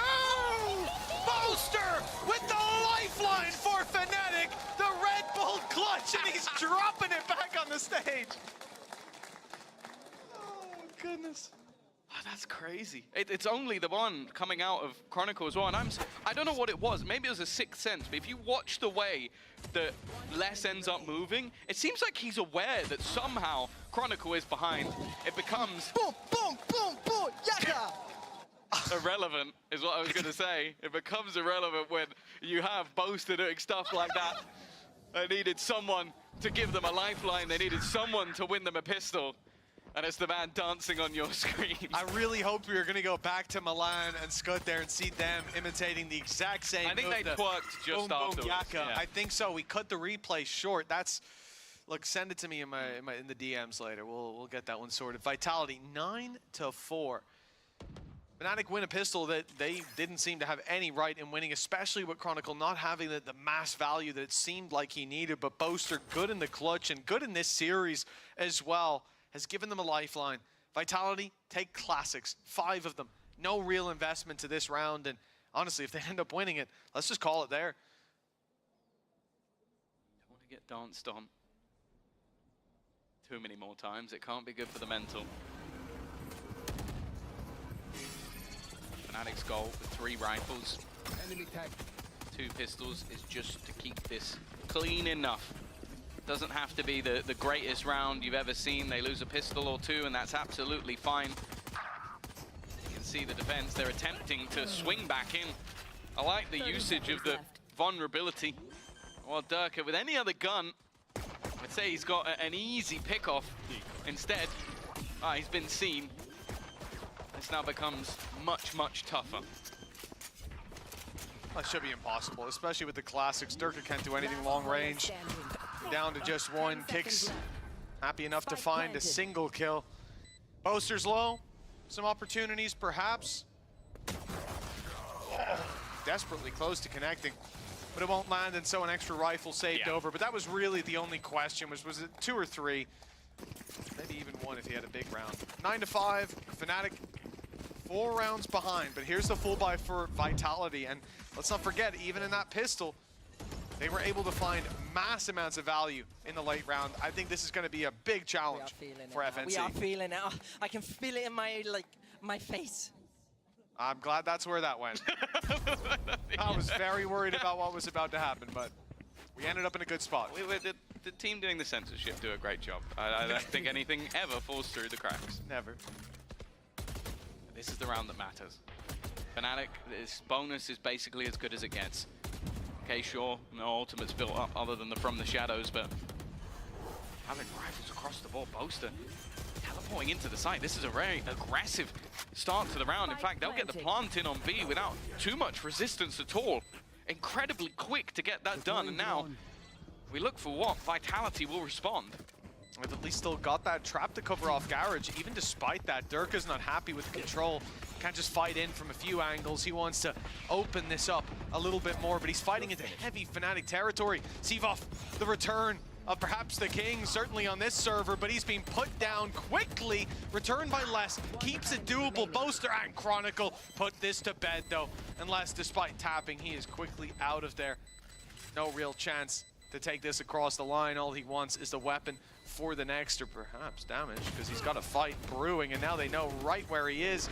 He'll make it out with 50 HP. It looks like he'll even carry the weapon forward. Yeah, it's something, but that round from Fnatic, I love it. It's just so direct, so quick to the point. Like, a lot of the time when you play up against a quote-unquote bonus, even though it was 5 rifles, you have the expectation that maybe your opponent's going to play a little bit slower, try and feel out the map a bit, and then look to work the picks. Instead, Holy they shit, just go they're bad. full sprint. I guess they didn't catch that one. Is it hot in here? What? 3 rounds. What time is it? We passed the watershed? We allowed to put this on the internet? 9-6. That was such an integral round, though. Les is going to hold on to the rifle. That's all they really have to play with. On this defensive side, Ultimate's also starting to build. Alfia wasn't happy with the space that was taken. He wants to really sell the idea that this is a heavy commitment in towards the seaside, but with nobody pushing anywhere near the smoke, I think Vitality will very quickly realize that that was a ruse. Well, the shield was broken. Alfia was stepping back, but for Vitality, exactly like you said, they made the read. Seaside's been left open. Gradual shift towards the right side of the map. Right where that Fnatic hit is coming through. 2 players on site already, rotation in from Kicks. If you're gonna make it work in a round like this, Les with a rifle and his setup to play off and support of many, many players, this is exactly what you would want. Once he doesn't take his cam out before the fight, he's ready once these cages drop. Vandal could catch them off guard, but it doesn't even get a shot fired before Kayak steps up to the plate. A nasty little double, and Durka won't get anything from behind, bar the one. It's certainly not enough to slow the gradual push of Fnatic. 2 rounds behind, and Vitality, they might be starting to sweat a little bit. We're coming into a bye round, but if this one falls away, then we could be neck and neck. Yeah, we're seeing an almost identical start. It was 5-0 for the Vitality team. They've said how little that can matter at times, but Enemy remaining. took a pretty hefty response. Good job, bro. Bro, I feel like Pipson running around. I have no clue what's going on. What? Nobody send that to him. Nobody send that to him. Yeah. No, I want to show that to him next week with the 2 of them in the same room. Oh my god. That's incredible. Boaster definitely doesn't know he's being outed right now. Boaster, mate. That's the most toxic I've ever heard Boaster be.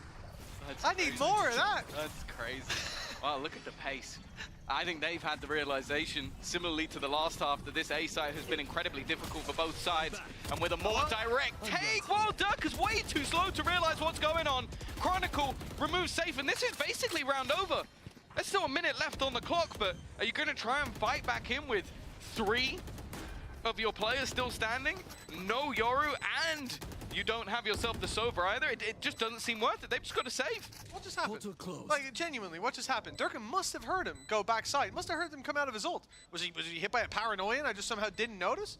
It's a slip up and a slight, like a couple second reaction in it, but that's going to cost you the round immediately. And you can see Vitality call for the save right off rip as soon as they lose that sight. Even just the utility that Fnatic will, in their heads, still have left to play with, there's no point. And add to that, Alfier's got his ult, so good luck defusing. Well, they're looking for the guns now. Rightly so. You are looking at a 5-0 lead, and well, hello. That's where one of the guns are. But they also have so many credits in the bank. The rest of the team are going to look to try and trade this one out. Not quite. Les will hold his ground. Give him a tight angle, give him a position to play within. Well, it seems like it's going to be a slow, what has been a very, very fast-paced Haven so far. Much more direct approach from Fnatic, but it really does feel like right now, Vitality is struggling to deal with it. You can kind of understand it in this round where you have a dimensional drift to get you into position, but the round before they did a very similar thing, a hit towards that A site, even with a stack in position. The execution has been fantastic. And well, the only thing slowing Fnatic down is that technical pause. Yeah, the climb back is significant. We have seen it before, the 5-0 start and a half for exactly the same team as well. Vitality faced down the barrel of this on split, ended up sweeping back and winning out in overtime. This map as well. We're looking at exactly the same thing. We are mirroring the map.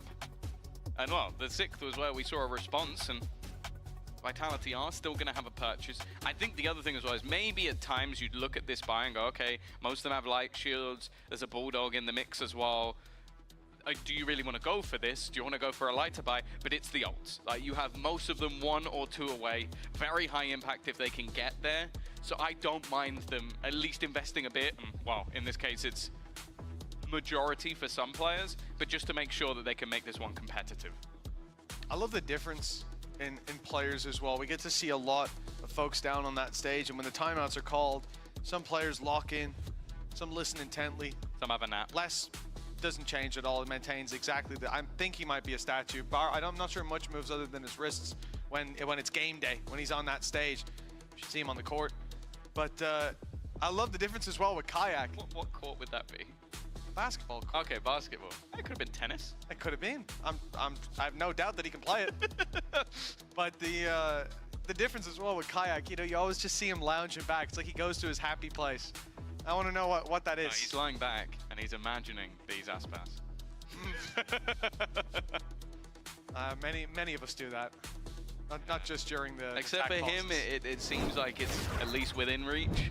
Whereas for me, there's many dreams. I'd take just the hair. I don't even need the Valorant skill. You say that about a lot of people. Yeah. This is a nice spot. It's understandable. Well, that dream died a long time ago. Fleeting youth. Oh, nice. 9-8. Let's get existential with it. Dirk is down on mid. Picks up Boaster. Spike down mid. The opening pick for the side of Vitality. Something that's been missing in some of these rounds.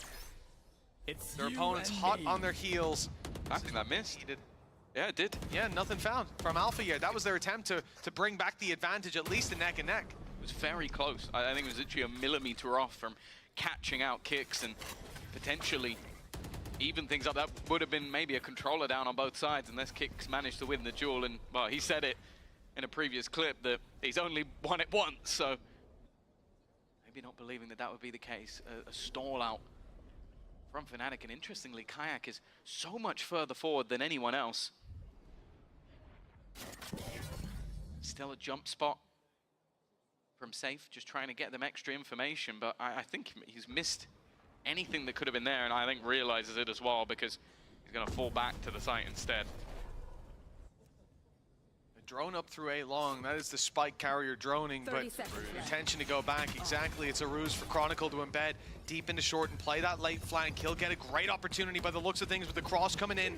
And indeed, he catches Durka. Chronicle with a valuable pick for Fnatic, putting them back into a reasonable position, but it's all falling apart on the site. Kicks interrupts the fallback, and then Seavoth has the door wide open, steps through the frame, and puts his fist down. Fnatic, they were climbing back into this, but the gap has just gotten a little bigger. Vitality on double digits. They really are mimicking each other. It's crazy that the way that this game has gone is both teams having a 5-0 start on the map and then the next one breaking back. And I think a lot of it just came down to Durka deciding, okay, I'm taking this one into my own hands. Shaw gets caught out by a lurk, but it meant that it almost forced Fnatic into a slightly more direct take, and both Kicks and Seavoth were very, very ready for that to happen, both around that position. I think especially with the kill contract being used to try and clear it out, there has to be something in their minds. That'll be their first round over on the defensive side, and that's it. They had a lot of ultimates that were close. Well, all of them, bar the Neural Theft, are now online.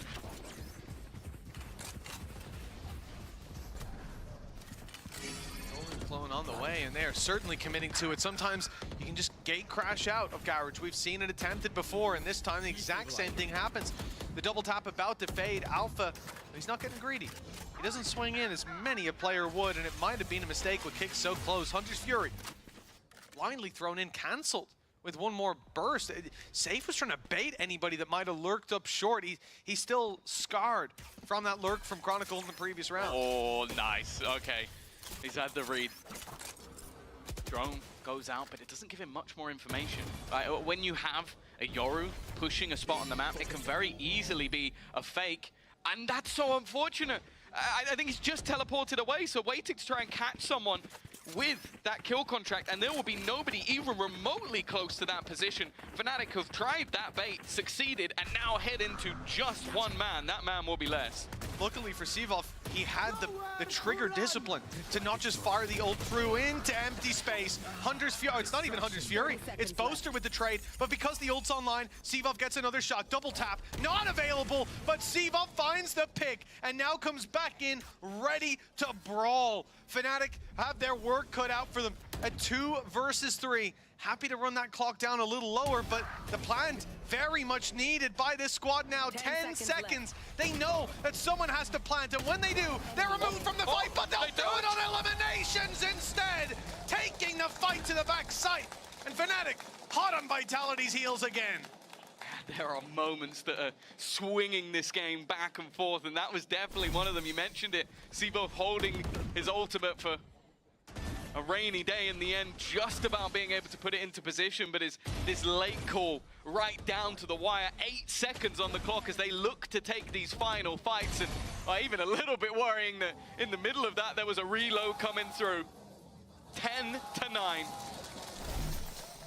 Fnatic break back immediately, and well, with a few of those ults already expended, Hunter's Fury gone in the last round. I think the TP was used as well. And obviously the kill contract for Sivov, everybody's back on level pegging again, except for the problem, the economy running out for this defensive side. Mid push from Durka cancelled out with the gate crash. They don't see early contact. Now, like this from Fnatic, just the early freeze. I gotta say, in that last round, backside C push, the main thing that stands out to me is many players would make the assessment of, we can't really plant here, we have to just fight. But they do that individually. Fnatic move as a team, even in that moment of panic, 6 seconds on the clock, and they made the right call. Drone on its way around. It's spotted 2. They know that there's heavy presence here now, and with Sivov often playing around this position, maybe they'll put 2 and 2 together and realize that, well, Chronicle's space that he's taking might be more valuable to them. With 40 seconds on the clock, though, it's time to make a call. Smoke's gone in. The spike is heading back towards C. They are selling this as a giant ruse in towards the A side. Of course, the majority can just leave, and they have fallen hook, line, and sinker for this one. Only one standing. It will be less. Might be able to try and hit the timing, at least on one of the players, but Chronicle baits him in with the removal of the pin. And now they have that post plant. A 5 versus 4. Dimensional drift immediately used for Durka to try and clear some of these angles. Knowing there's a player on site, Alfia is already going to drop another teammate though, and this is looking incredibly problematic.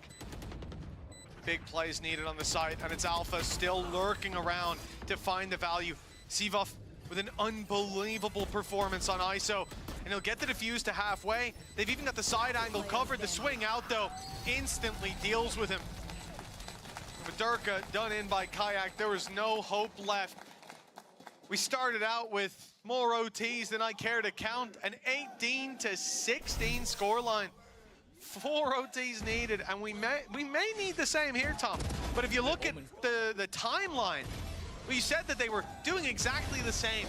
5 rounds, then the win back. Well, since then, the tide has turned back into Fnatic's favor, and it looks like that defensive round from Vitality might have been a flash in the pan. Add to that the fact that in the next round, this one here, Vitality don't have money. The lead back in Fnatic's hands, all they've left to do is to close it. We speak about the 9-3 curse, but most of the time that's just been a meme. This has been an absurd resurgence from Fnatic individually. We have seen the depth that this roster can bring, and on the other side of things, Durka's been trying to pad the gap, but that's now a whole lot of aggression. 3 rounds in a row with a mid push, punished 2, the third got away.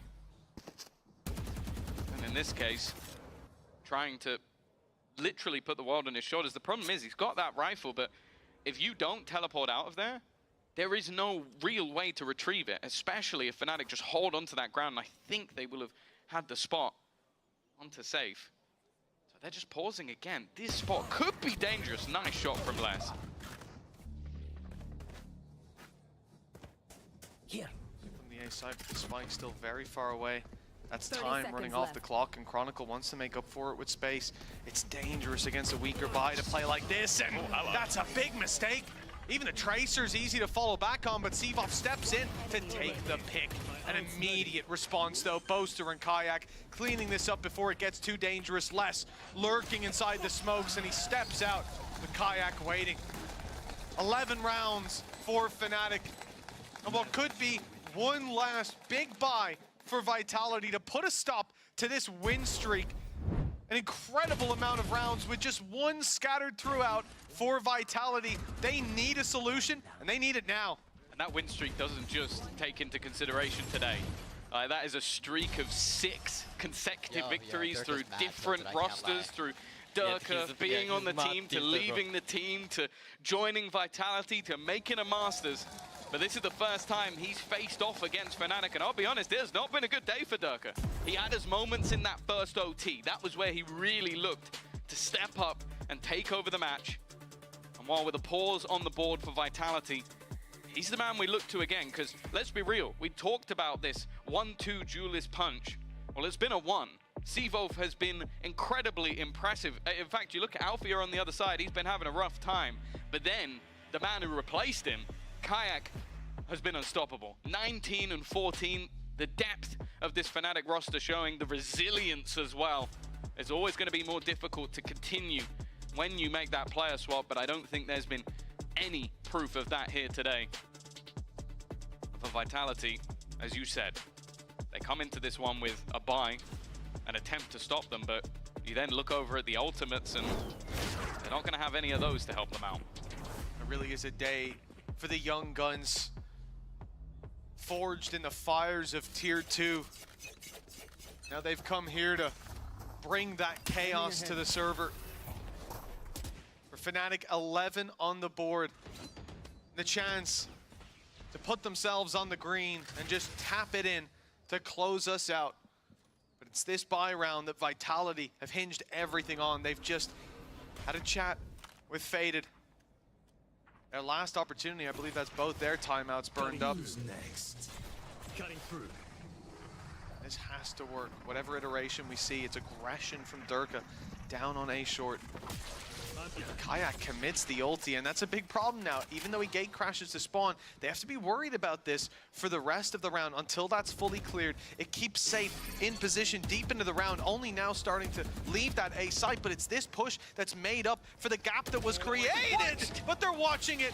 Kayak, eyes in the back of his head, and Boaster onto Sevov, the big player for Vitality, put to bed early. And they immediately look to fall back, already seeing enough for them to know that this could be a ruse. They're trying to run the steps over to A and make them commit in this direction. Look at them running all the way down as if this is the play. It really does seem like a Boaster masterclass in so many of these rounds, just baiting their opponents, baiting the leaders of the Vitality squad to believe that this is going to be an A commitment. Instead, now those two players who've sold the ruse look to run back, and they're still waiting for less. They're waiting for a flank on a site they never even took. Unbelievable. You come into a round after a timeout knowing, boys, this is where we have to stop them. That was the idea from Vitality, but look at how it's fallen apart. They won't even come close to the site where the spike is planted. Not even close to B. Up in heaven, they sit and wait for this round to come to a close. And even then, they don't get to sit safely for long. Alphier is here. He's looking to make it more costly, and he's hit kicks. The 1-2 punch perhaps to put the economy in the dirt, and he's landed it! An end zone, flawless from Fnatic. This seemed to be Vitality's final hope. A history that they hoped wouldn't repeat here today. But it's written in the stars now. Fnatic with 2 chances to close out this series. I want to say as well, to give even more credit to Boaster, after the last 2 maps... And Con Hunt. Me and Crashies will cuddle and make love.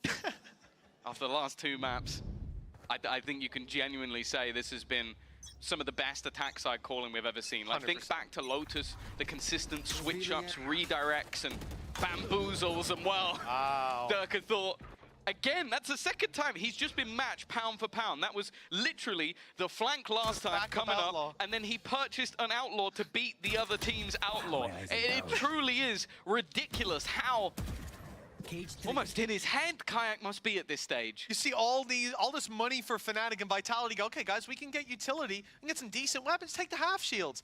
And then the first pick goes to an outlaw and you're like, uh-oh. Well, a lot of us are in a pretty vulnerable position, but Fnatic, this is everything. Sivov needs to try and win this battle. It's him versus Chronicle, and it's Bessie! And he knows it as well. That might be the beginning of the end. Chronicle's able to hold on to mid control, but the team weren't just sitting waiting. They weren't watching while they took that 1v1 fight like we were. Instead, there's now going to be another. It could be another nail in the coffin. The problem is they lose one more. It's left a lot to less. The import, the man brought over from Brazil. A champions winner who has suffered defeat at Fnatic before and will suffer it again. We look as Vitality as a favorite going into this series, but history repeats itself for a 7th time. That's got to be heartbreaking, Tom. After Split going the way it did, Vitality digging deep to fight back into that map, taking an OT after facing so many map points. And then the last 2 maps, although this one 13-10, that second half, there seemed to be no way for it to go but into Fnatic's favor. Sivov with a debut on ISO, performing phenomenally, but it just wasn't enough. Think about the Boaster pistol clutch. Think back all the way to then. A 1v3, I think it was a 2v4 as well. That if they lose that, I think this is done. I think that Vitality just steamroll over At least it. OT. The leader stepped up. I think we talk a lot about his individual stats, but I think throughout the day he has been sublime. Whether it is the statistics ending this map 17-12, having high impact overall, but also I think the calling was honestly sublime. And then again, we always wanted to see what Kayak would do when he stepped onto the stage versus the man that seemed irreplaceable. Well, he had a star-studded performance today and even a little jig to finish things off. Oh, it's good to see Malan and Scud joining them to soak in the celebration in front of the crowd. They can finally have a rest. It's good to see an Irishman down on that stage. It's good to see Boaster popping and locking it. I wonder if that was like too much. Yeah, that's the quota for the day.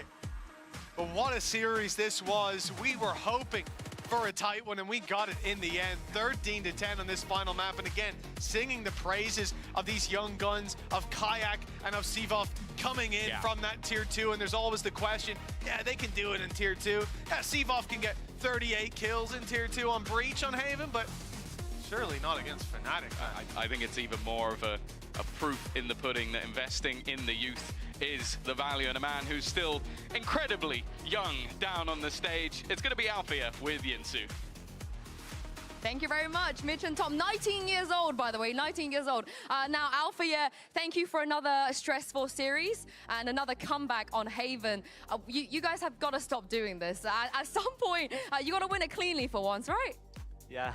I don't want to feel stressed anymore. I just want to win 13-3, 13-2, 13-4. But for that, we need to win pistol first. Yeah. We lost every pistol. Yeah, I mean, the pistol loss rate was a little bit... We won't talk about that. We'll focus on the positive.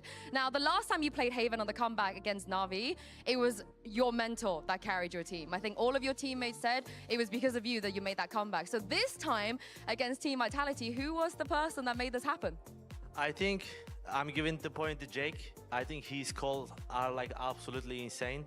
Like he had all the time read. Like, I mean, I see him first time reading like this. It was great. Like we have also like the ex-player in the Vitality, so he knows what is he gonna do. Like he was telling us what is he gonna do, and we were reading like a beast. Did he have it every time? You know correctly. You all followed him. Yeah, we followed Jake on Haven, and with the 3-9 clutch, he win. It was like the life point, and we just win. It felt like it was done at that point, right? Let's talk about Split, because this could have been a 2-0. What happened? Okay, the first thing, I was playing Stretch for 3 days, and didn't start well. But I say to teammates, if I play Stretch again, I'm never playing this game again. So I just turned my normal settings. Oh, so it was the tech pause was your fault. Was that you?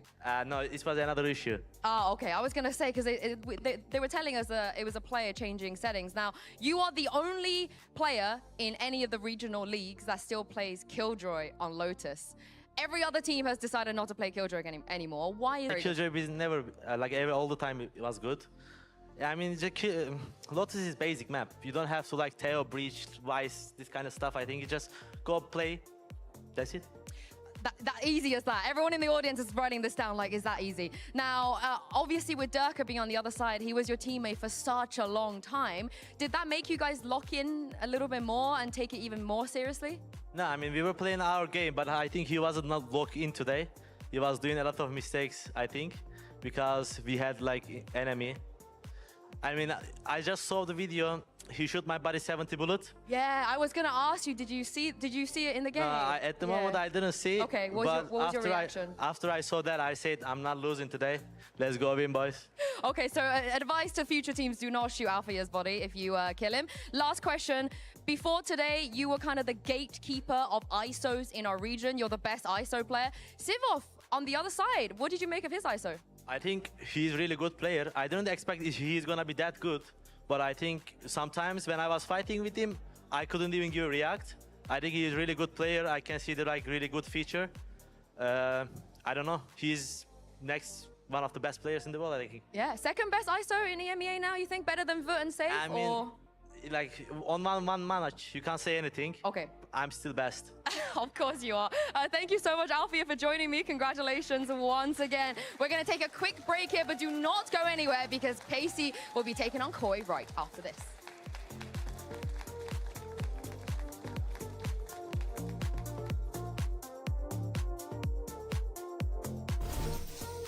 Dear diary, we having a good life. So we're about. Not again. We lost first map because we didn't sync so good with the one bounce and it's so wet. Oh my god, I'm gonna drown in it. You say, I say, is it good? And you say the line. What's wrong? Why do I have to say the word?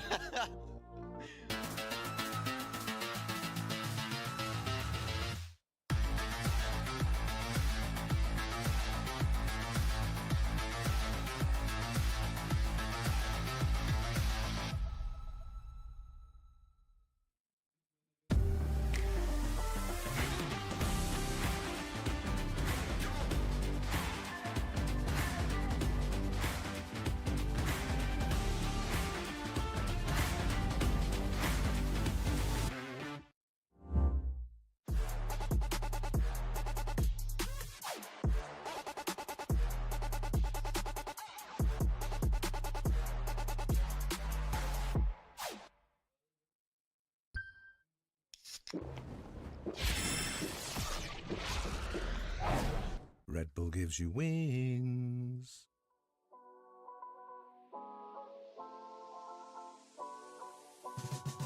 Get up now. Get up. Get out. Get up. Get up now. Get up. Get up now. Get up. Yeah, get on your feet and move to the beat. Pour up some drinks and then we repeat. Yeah, chasing my purpose, need a release. Yeah, my life's a beach, I'm lost in the breeze. Do this with ease, don't play with my dreams. Yeah, it's so together, it's not what it seems. Heart of a tiger, life of a king. Yeah, chasing my bag, my feet in the cream. Running these laps, not losing my steam. I'm feeling good, this life's what I need. Don't intervene with my energy. Yeah, I'm in her scope like Jimmy Iovine. Yeah, no Superman, but I'm feeling supreme. It's not a movie, but I'm making a scene. Yeah, I can tell you how to live your life, but you just gotta get up. Get up. Get out. Get up. Get up now. Get up. Get up now. Get up. We just gotta live our life, we paying a price. Piece of the pie, I need me a slice. Yeah, rolling the dice, the scariest spice. Sticky like rice, the tricky reprise. Yeah, love will suffice, I suffer in silence. All alone, I'm lost on the island. Let's spread peace and less of the violence. Sebastian Bach on gas playing violence. Yeah, the flowers violet, give me my rose. It's for my city, all for my bros. Did it alone, so far in my zone. So raise your glass, let's all have a toast. I can show you how to get like me. Live your life till you D.I.E. Yeah, look, I can tell you how to live your life, but you just gotta get up now. Get up. Get up.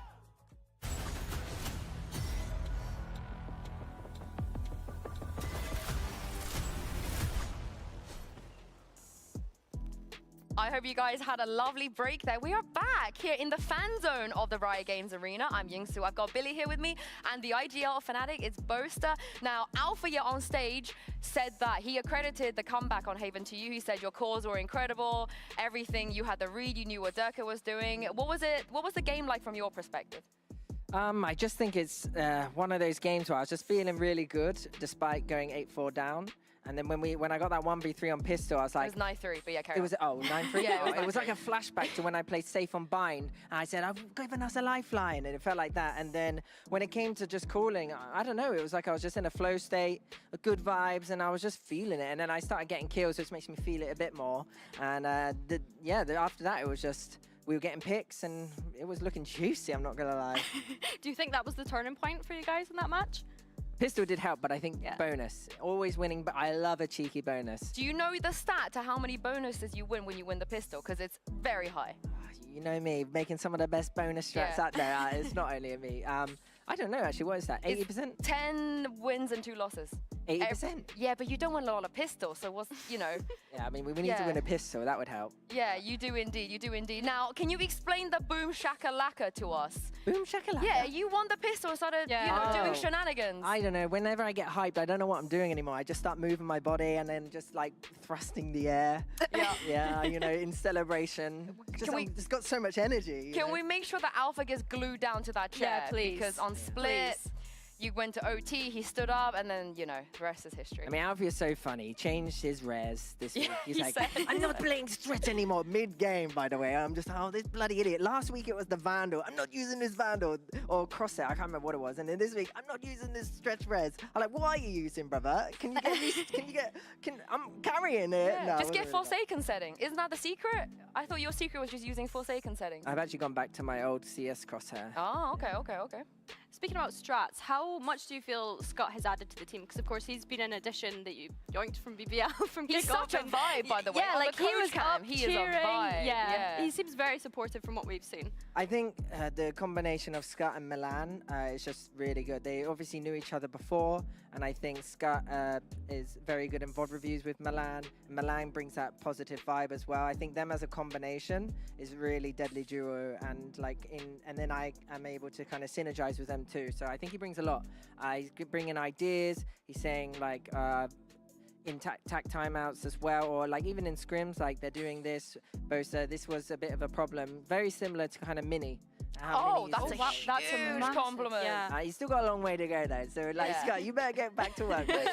But they're just working hard, and it's just nice to look over your shoulder whilst you're looking at Pokemon online cards prices, and they're working whilst I'm chilling. No, I'm joking, but I am working too. Milan is definitely not working when the cards come out, I think. He's right in there in the mix, right? Oh, last night Crashes unboxed the blooming Espeon on the hut from the Fusion Strike. We were all going, we're gonna win tomorrow. Yeah, okay, that's the secret behind this. You were shooting like crazy today. Out the gate on Split, I think it was like 9-0. It was crazy. But my question is, despite having a performance like this shooting, and Alpha and Kayak were very quiet in this first half, you decided to give your gun to them and go with a frenzy on an eco round. What was the reasoning behind that? Well, you know, I'm not Angel. Kayak is our duelist. He's our star. I am having a good game, but that doesn't mean I'm going to win us the round. Kayak and Alfia, these guys are players that can really hard win a round. Mine is kind of random on the day. Granted, this day, I was kind of banging it out. I was looking kind of juicy, but I think it's because I got no stress right now. Last year, I had a lot of stress and a lot of problems. But this year, I'm just kind of like, whatever happens, happens. I don't have a problem with losing anymore. And if we win, we win. And I think it's really like making me enjoy the game, enjoy competing again. Because last year, I just remember, I think I got loads more gray hairs. and like I was bags under my eyes. This year I've just got the bags under my eyes. Oh, they showed that whiff. That was terrible, but oh, we managed to win. I wanted to kind of reflect back on Haven because obviously it's what we've just seen, but Sivov coming into this Vitality, were you expecting him to be the one to jump onto the ISO? And was that a surprise for you? Yeah, I was just saying that's the Bosa smoke. I'm coining it here because no one else does it, and I've won so many clutches. Sivov, yeah, on ISO, bloody hell, he came out shooting, didn't he? Yeah. He was 11-0 or something. I was like, oh, for goodness sake. I pressed tab, Alfie's on 1 kill. I was like, don't worry, Alfie, you're going to come back. And then Alfie comes back and he starts feeling it on attack. He's like, get me to attack, get me to attack. And I was like, don't worry, bro, your time will come. I mean, you guys are always coming, but it's never normal, right? It's just heart attack city every time you watch Fnatic. You wanna say something to the fans that are all here, you know, having heart attacks alongside you as well? I'm seeing some very familiar faces out there. I appreciate you all coming as always. And yeah, I hope you enjoyed the game today. Thank you for all the support. Love the who are we FNC. Losing your voices for us. I love that. And I'll see you next week. Yeah, the game next week is going to be an interesting one. Now, it will be Apex. We've seen it on social media. The Floor is very excited to play against Kron, but maybe a little bit too excited that she said like, oh, if I diff Kron, I'm going to retire. I can't do that to my glorious king, her words. How do you feel about that? Fine by me. I saw that flick on Split yesterday and I almost, I was about to swear, pooped my pants. Like, it was a crazy flick. She just B-hopping in B-heaven like an absolute tank. I mean, that's your duo. You were duo in the off-season. Yeah, she was good. I was like, we got to keep an eye on her. But yeah, I think I'm just looking forward to each game. And also Saturday is Booster Box Bonanza where we're going to open up booster boxes. So I'll be more excited for that. So I like to have a swift win if I can. I would really like to keep my job and bring this back to Riot Games. Oh, sorry, yeah. So last question, we have KC versus Koi coming up. And now they've both been going through it, probably stressed as well. Any advice you would like to give them? Maybe to lose some gray hairs, keep, you know, the eye bags. What's your secret for them to... What team is this? KC and Koi. I mean, you've seen how stressed they are. KC and Koi. Koi was our performance scrims yesterday, so we warmed them up well, I think. And any team we warm up seems to do pretty well, so good luck. But also good luck to KC. Got some very familiar faces I like in there. I won't name them because then the others will be like, oh, why did you name me? But name them. Yeah, Alves, Kazaish, Actually, Sugetsu is kind of growing up in my books now after waving me goodbye in Copenhagen. But yeah, I'm liking those places. What did Sadak and Elite do to you, eh? Elite and is Martine? Nice. They're all nice. Yeah, they're all nice, really. So I've kind of dug myself a hole here. You have to list Back all to of them. you, Yinsu. Thank you so much for that, Boaster. Congratulations once again. Thank you for everyone coming out to watch Fnatic. Make sure you stay for the next game. It is going to be a juicy one. As I said, KC have gone through some rough times, but their coaching staff did not shy away from talking about what's been going on behind the scenes. Take a look at this interview I did with Ann and Zaysh a little bit earlier. Welcome back to my weekly third wheeling session, and this week I am bringing you guys the coaches of KC. It's Ann and Zaysh. Welcome back. I have to go straight in and ask about the coach cam reactions. Everybody loves it. I know you're suffering a lot of the times. So tell me what's going through your mind. What do you think about the community, you know, making stickers of your moments and enjoying your reactions? Oh, I just don't face most of the time, so it's I think a question for him. Yeah, I mean, I think it's same as when I was player. I'm very emotional, and yeah, most of the time I cannot control myself. Like, so everything is kind of what I feel on the moment. And then like sometimes he get pissed because I'm moving too much or like I'm doing like I'm doing like stop. Does that affect you sometimes when he's just looking like he's, you know, having the worst time ever? No. You're like, just... why we should? This is a good balance, I think. You have a bit of both ends. Now, the reason that I feel like you've been suffering is the fashion in which you've been losing your games this year. Every single match is so close and it's so you know, it's stressful. So can you tell me why you think that you guys haven't been able to get a really important win on the third map and be able to actually get yourselves over the line?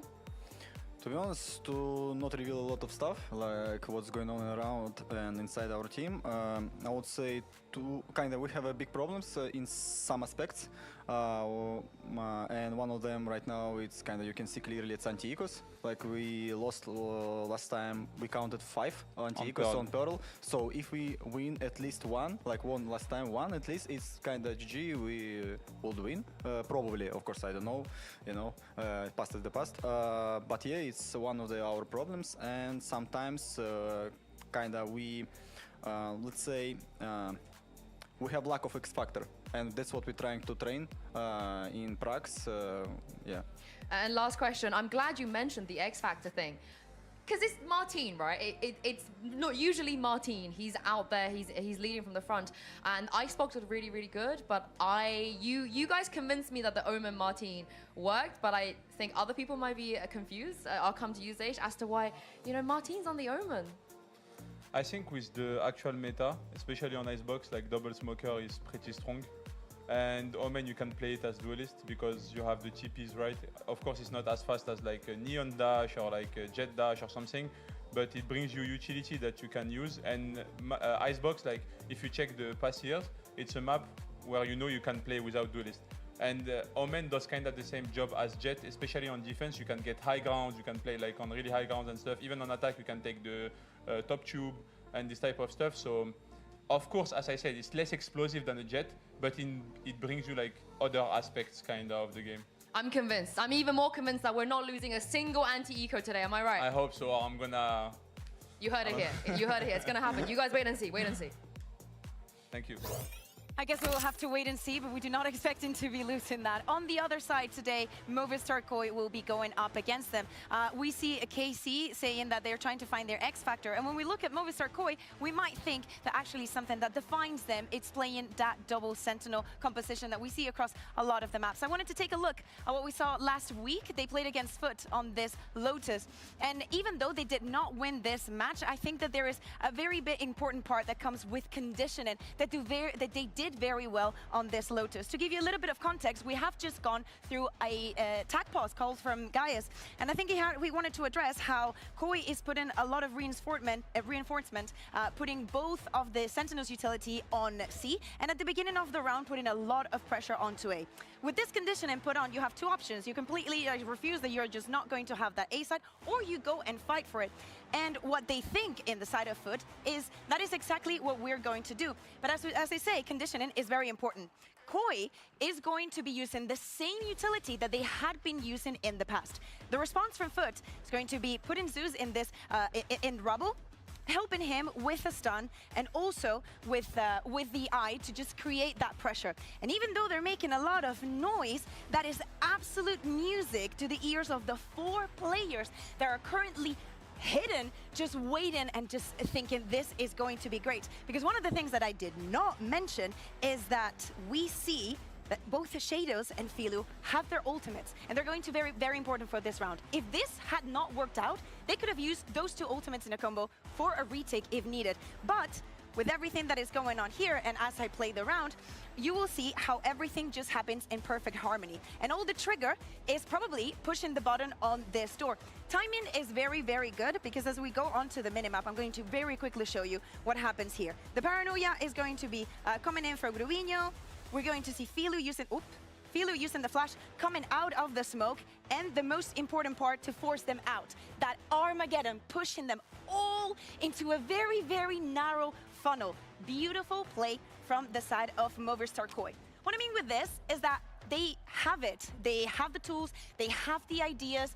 Maybe they might need a little bit of luck sometimes, and they definitely will need to be in top of their game today going up against KC. That is such a beautiful breakdown that if we don't get Lotus, I'm going to be so mad. I'm actually going to be giga mad if we don't see this map coming out of today. But there are more than just one map in the pool, Billy. Talk me through one of the other ones. This Pearl, honestly, was a little bit of a difficult watch for me because, like you said, Movistar Koi, they're doubling down on this double sentinel. And of course, this was the first time we got to see Shados jump into that chamber.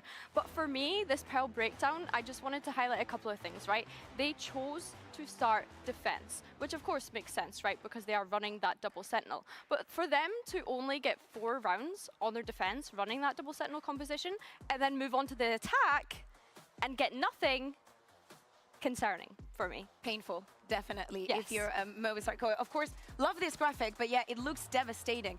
If we take a look at the compositions you're mentioning, I think it's very, very important that Shadows was playing on that chamber. And probably one of the things that he had to deal with, I'll move along here, as we see on the bottom, is the fact that I was going to say Casey. That Foot is playing with Ada Captain on the Astra, Mr. Fallen, Cracks. Like, they have a lot of utility to force Shados to not play the best of his game, because every single time that he tried to go on the aggression and he tried to put to take, for example, a B long control here on Pearl, you had an Astra pull, you had the salvos coming in, you have the Prowler going for him. So it's not only the fact that he's playing it for the first time and it's a bit of a bold pick.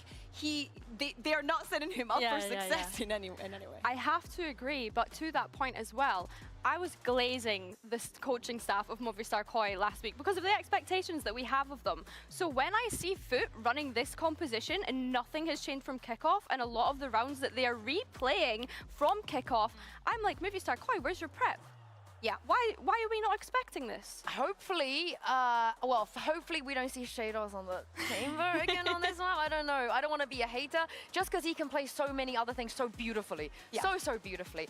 But on the other side of this, you heard it from Boaster, Sugetsu is going up in his books. Has Sugetsu been going up in your books as well? Absolutely. I think that this is like a prime Sugetsu time. Even though they were not able to get the win yesterday, the individual moments that we were seeing from both Martin and Suigetsu, there is very little players that look as pristine and perfect. Margetsu. As Suigetsu shooting. There's very little things. There's very little players that shoot more beautifully than Suigetsu. And what did you make of Zaysha's answer about Martin on Icebox? How did you? I don't know if you caught that. Yeah, he was speaking about how you still can have the aggression because you have the TPs and you can flex around. That they're not the first team to try it, and I think it makes sense. You know, if you want to implement the double controller and you really want to take it that way, I like it. Yeah, I like the double controller, and like the agent that we saw Martin primarily playing kickoff was the Yoru, right? So I guess it is similar in the sense that you can have that aggro, you can TP back out again. Yeah, so like it is kind of a similar playstyle, I suppose, but it's nice that they feel as though they have the flexibility and Martin can be the person that can jump onto that Omen should they want to run a double controller. We speak about how KOI can bounce back and KOI find a win, but what about KC? Is it as simple as don't throw any anti-egos? I think that from the beginning of the stage, like last week, and after what happened in kickoff, we had that question of what is your identity going to be? Is it the harbor that we're going to be seeing on and on? Martin being on that Euro jail. I think that I'm going to pick up what Kata said yesterday, and is that it's too soon to tell. But obviously, I think that for any of these orgs, you need to start showing results, especially with KC and the beginning of the year that they had last year. You have to prove things, and for KOI, seriously. It's been like since July, since they get a win. And one of these teams is going to go 0-2 today. Yeah, I was going to say, these are the two teams that are at the bottom of their group right now, right? So like it matters to both of them. It really does matter to both of them. So my expectations of Movistar KOI, I'm expecting the prep to be there. My expectations of KC, I feel like my expectations of KC are wrong at this point, completely wrong. I looked at the star-studded roster that they have on paper and I'm still waiting to see something. And are they still on the same level? Is this a close matchup in your opinion? Oh yeah, absolutely, yes, because 100%. Even though they both lost, they both put up a fight. That Lotus ended up in an overtime, the Pearl not, but yeah, for KC the same. Yeah, well, both of these teams are currently winless, but that is about to change, at least for one of them, hoping to make their mark on Group Omega and come out with full confidence. Here is KC and KOI.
There is a lot in stake here for for both of these teams in this matchup and a huge opportunity to not go 0-2 going into next week. But let's take a look at the map, Vito's. What are we going to get? Oh, so Movistar Koi has decided to ban the Pearl. I was thinking that maybe they wanted to ban the Haven after what we saw during kickoff and also what they banned in the past. But this is very bold. Yeah. They're going to pick the Lotus. We were just speaking about it. Yes. And KC repeat the comfort that they found in the previous one. When we speak about preparation, and Billy, you were mentioning about that coaching staff, this should be to the T. One of the best speeders that they could have gotten. Yeah, no, 100%. I was getting a little worried there that they were kind of getting forced into banning that Haven because, of course, both of these teams did ban Haven last week. And, of course, KC, they've been suffering since no longer having Bind in that map pool. But for them to pick into Icebox, it tells me that this perhaps could be their new Bind, given the results that they had against BBL last week. Yeah, but can that be misleading because of the composition that BBL was running? It's a good point.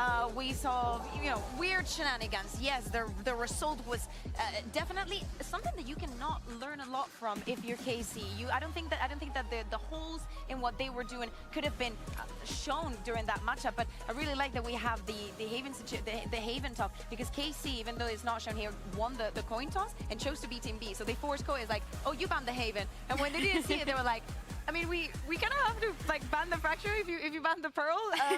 So is Haven happening? It's like the first match, right? It's just literally. Big balls, vetoes all around today. I like it. I like the boldness. Yeah, the mind games have started already, but let's talk about this Lotus. Bear, you've already given an amazing breakdown about Koi, but what about the side of KC? We saw it against GX donkeys years ago, but what can you expect here from them? Man, I'm just not a fan of Harbor. Yeah.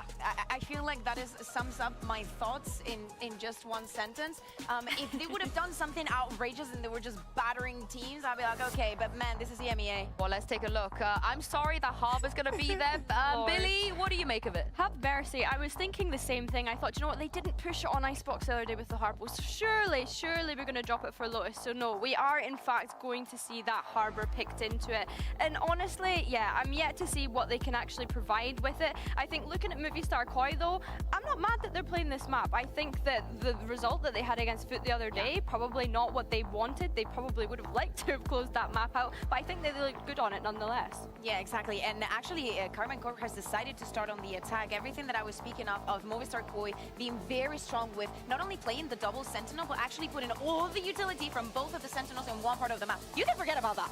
They're not going in. They're not going in easy, Like, even though, yeah, this is a huge map, you can just leave someone maybe through casket and they will be fine. So I want to see if KC is going to be exploiting those holes, because maybe that is the reason why they decided to start on the attack. Yeah, and this is the kind of comm, Coach Mini was talking about before. You can get away with gimmicky things like this at kickoff. I wonder if they're going to get away with it here. And speaking of Mini, or should I say poor man Scott, here he is standing by with Pansy. Okay, do you want to take that? Are you going to take that?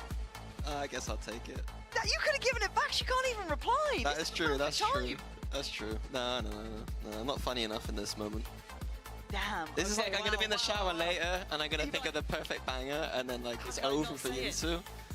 But she's caught me off guard here. No, she's actually done you in. But we can kind of talk about those comps then, right? Because it was kind of something that they were alluding to.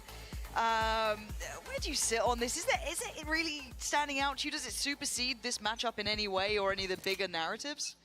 I think that it's just the Koi are playing the comp that they're comfortable with, is their map pick. KC not changing back from the comp that they had at kickoff.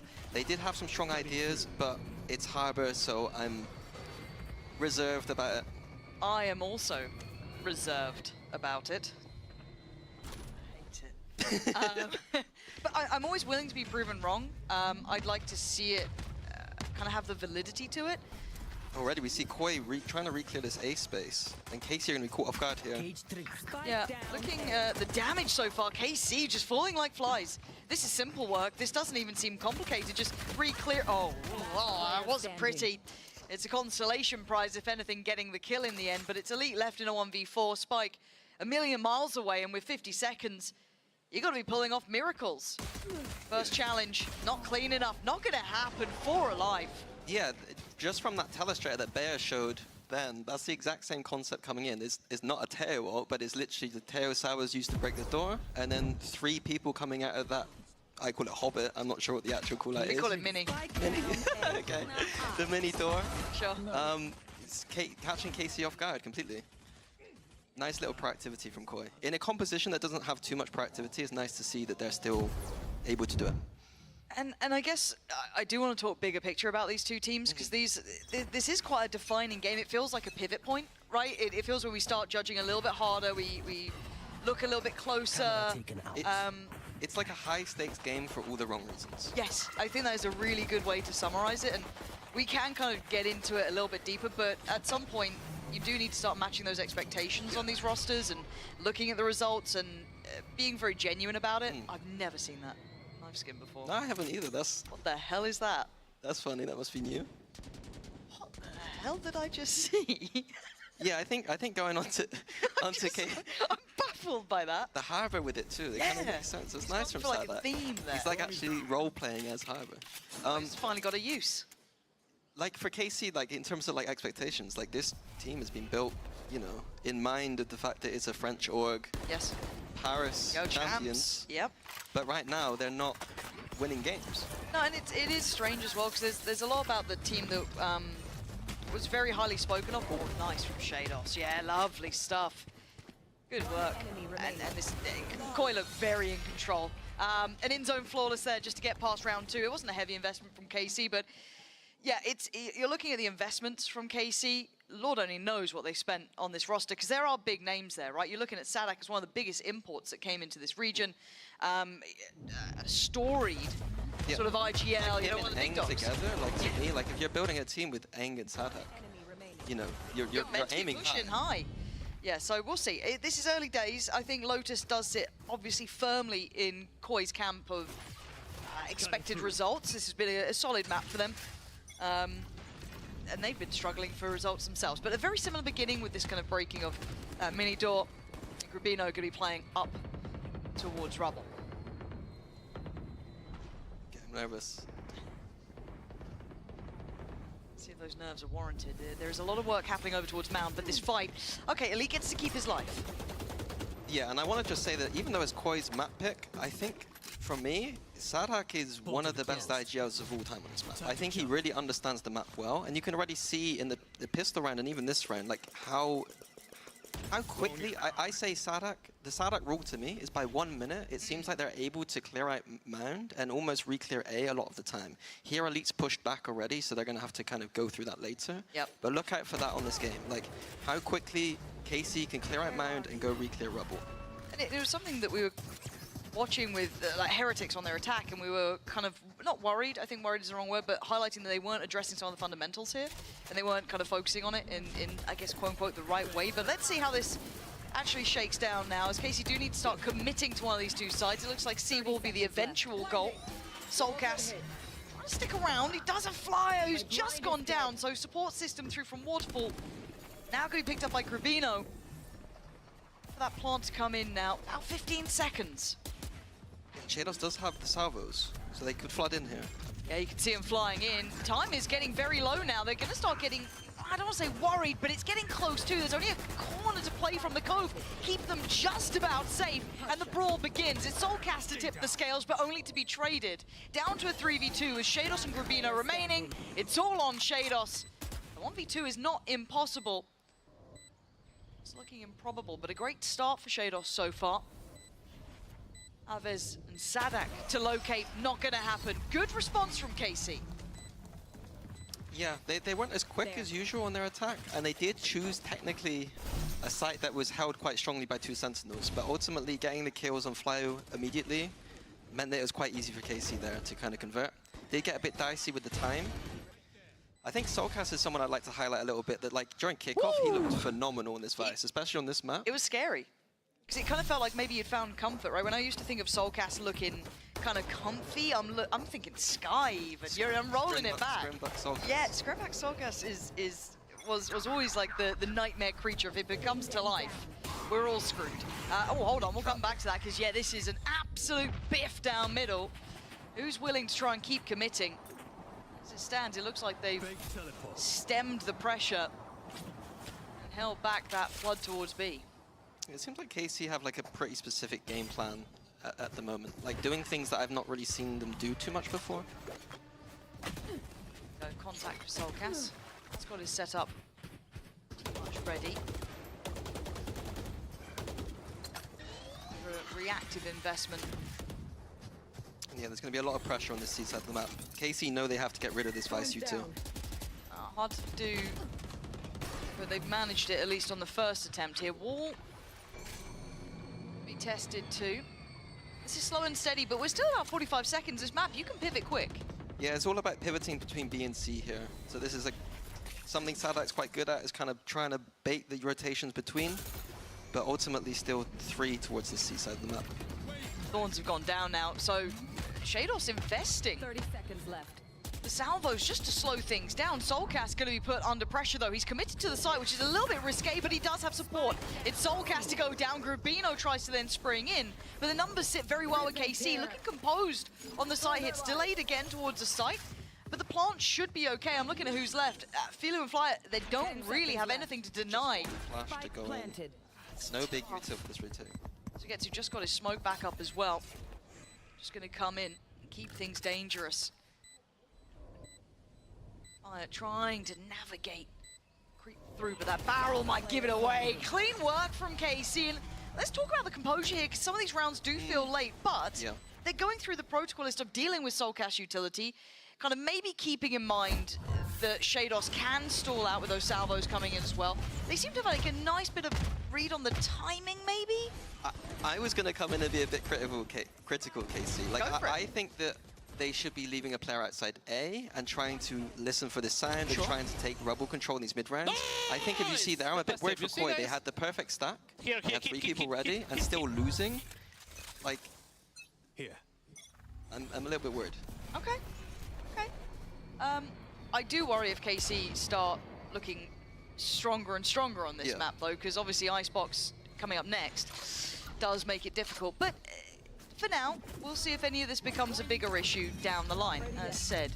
It's like a key thing for the Koi comp is that they're going to struggle to take this rebel control. They've got double Sentinel, they're going to be playing a bit more of a bunkered style. So KC, if they want to, they're going to be able to take a lot of map control. But in these early rounds, I don't think they've taken as much as what they could have done. When historically, Sadak's teams would take the whole map. Small steps, but potentially in the right direction. This round is on pistols, but we've seen issues in these rounds before.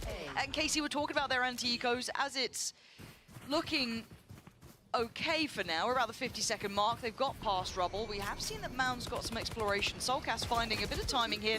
Philo couldn't quite get the shot, so you are starting to see those opportunities dwindle. And they should now kind of go as expected. Yeah, Martin, quick clear towards Flyer. It wasn't, you know, safest, but it gets the job done. Yeah, just a simple anti-eco conversion. You're going to see, like, we saw a re-clear of rubble there. Nice use of the harbor to re-clear the space. But I'm now getting worried again because KC are going to have big ults online now. 1 away from the harbor ult, and then 3 power ults online. On the Koi side, they got the tail ult. I don't think they're going to fall. I don't think KC are going to fall for the same Telestrator play. I'd be very surprised. If they do, then I might leave. Okay, we can put the headset down, minis off. We'll pick someone out of the crowd. I'm sure there's another Fnatic fan out there who could do the job. Yeah, I think there's a few. Yeah. And a timeout for KC. Eng loves his calling timeouts on huge momentum rides. I don't approve, but there must be some logic. Right now, Zysh is mostly leading this conversation. So either it be around how they want to apply the ults, what they need to look out for potentially, because this is also, as you said, it is a very big round. So if you want to try and continue this sort of run back of cleanly executed rounds, fair enough. But maybe, I don't know if they can note the operator. Is that something they're going to be considering, or what? What the game plan is? I have a weird theory in my head. That maybe the way they prep is they're not so like heavy on it, and so they see the tail and they're just calling the timeout to be like, we've seen this beautiful round they do. Potentially. Okay, maybe. I know that some teams don't really prep in the same ways that I do, where I'm like telling, like, Durkee, you need to remember this, and you need to remember this, and like everyone's got their own like job and stuff. Gotcha. Because I know a lot of teams don't want to kind of overwhelm players, whereas I prefer to make really them. Hate your players. I hate them. Yeah, make them work for it. But no more theory. I guess eyes on KC here. What do they come in with? Is it just like a set piece? Is it mindful of... Looks like a very set ult strat. Yeah, which, don't know if that really accounts for the timeout, but this is going to be tricky. But Flyer's already gone down, and Martin looking confident. He's normally on the money with these. Shados having to respect that and give the space up. It's bought enough time for the plant now. Yeah, 45 retake. Shados does have the tail to come in. Who's there to work off it? Okay, I'm seeing Rubino was near. Soulcast as well, trying to group towards that seaside connector. Sadak can stall this. Lots of ults from KC side. Yeah, both gonna go in. And stall. That's wraps. That's wraps on 4, right? You can't. The time's just gone now. Even with the util here for Shados, it didn't feel like there was a chance to play, and I like the patience to invest Elite's ult as basically the checkmate. There was no coming back after that. The time had gone. As it is, Carmine Core look very drilled on this. Maybe that timeout feels a bit excessive, but seeing how their previous results were, maybe they need that micromanagement. Yeah, potentially. I don't have a read as to what it was, but it looks like good read on the ult strat. For Koi, you know, it's disappointing to lose around like that, but ultimately you didn't use any ults. Yep. You still saved the economy. You're on defense at Lotus. You can get away with, you know, being disciplined in these rounds and kind of saving for the next. I just want to see them take a little bit of a step back, because it feels like they're being dictated to by KC at this point. Tempo, map control, it's all very much in their hands. This operator didn't get much of a chance to find anything. These B leans are hard to bring it in, but 3-2 split. Prowler pretty much clearing, so space can be taken again. Oh, wow. Yeah, this is B. It's B pressure. We see, though, on the KC side, it's all a bit of a ruse for Elite and Sagetsu to walk out towards Rubble. Liking the fast progress on Mound, though. This should allow pressure now to come in. And keep in mind towards the spike. Sadak wins the fight, though. There it is. Okay, good trade for Soulcast. That's a spike down in a really tough spot. I thought that could be a twofer.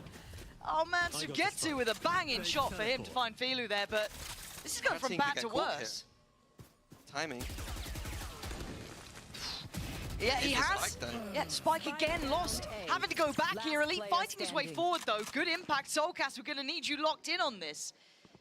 Can he defend the precious cargo? Ooh. Okay, well, they know where he is, but 40 seconds. They've got time to play with. Yeah, just doubling up, playing it together. Still got paranoia, too, with Sugetsu. I like the re-wrap around here from them. Soulcast needs to do something here. 30 seconds left. Timing's everything. Soulcast can't quite get it. The hesitation, the timing coming into play, and KC again a very cautious but correct step. Yeah, the game plan from KC is so interesting. Like, they used the B conditioning to work it again. I have no idea why Sadak's in the site by himself with the spike. That was very dangerous, but it seemed to work. It's the same as what I said earlier when we were watching Fnatic. Fnatic, I said they had some interesting ideas on Lotus. Yeah. They were like pressuring B, going at Rubble. There's been some stealing of ideas here. I think maybe Fnatic has stolen some KC stuff, because that seemed pretty nice. It got the job done, didn't it? For Koi, it's still not completely over. It's still enough in the bank for a buy, and a lot of ultimates coming online here. Filu trying to make a play from the corner. Anyone to help him? No, feels isolated individual. I don't like it. Yeah, I mean, the nice thing about this comp is that Euro can be, you know, positioned wherever on the map and go for kills. He's the only real aggressive agent. The rest are going to be bunkered up a lot of the time, but checking the box is pretty easy for KC there. And this is what I want to see. I want to see Elite take these timings out of Rubble, especially when we see the Yoru's dead on the Mound side. You know that Rubble's clear, so this is good from Elite, taking the space. And Sadak's going to be able to mid-round beautifully off of this kind of information. And it's going to be checked, though. The clear has come in over towards Mound. They're going to note this. Soulcast has to respect the ult. He's got his own as an answer back if they do want to play retake. And nice stall here, too. That is the spike with Sadak, so he can't just skip ahead of this. Once again, it's a retake situation where Koi are not in advantage. It's 4v5 again. Sadak looking really clear on this one. Here it comes. There's Soulcast with the ult. Are they prepared, though? Pistols, are they ready? Soulcast has a lot on his plate now. Ults galore, but it finds very little. Sadak unaffected, and the rest of KC sitting deeper. They got to get a move on. Got to get the pressure on. Sadak obviously unconfirmed if they've taken someone off for this defuse, but the spray from Elite, the connection from Elite, it's a response from finally Soulcast, but the wall drops and the kills come in. Carmine Core, ready for all of this. Yeah, beautiful from KC, just getting that pick, playing quite disciplined, using that space. You know, the open plant really helped them there. Koi, this is meant to be a map for you, really. This is meant to be the big kind of redeemer. My notes were limited here. If Lotus falls, it could be over for Koi, was pretty much how I started. Now, for KC, this is great. It feels like they're getting everything they want, right? In their minds, they're getting everything they please. Where's the reply from Koi? Where do you find it? If Filu's going to make those plays, I don't mind him doing it. I'd like to see some support to it, or something more than him just playing by the box. Someone to maybe keep that attention drawn away, or something in addition. It feels just a bit fractured. It doesn't feel like there's a cohesive idea of how they want to approach this. Quite honestly, I think that if Koi just went to their standard 1-1-3, Sentinels playing C and B side of the map, and just trying to take rebel control with Teo, Yoru, Omen, I think that's going to be fine here.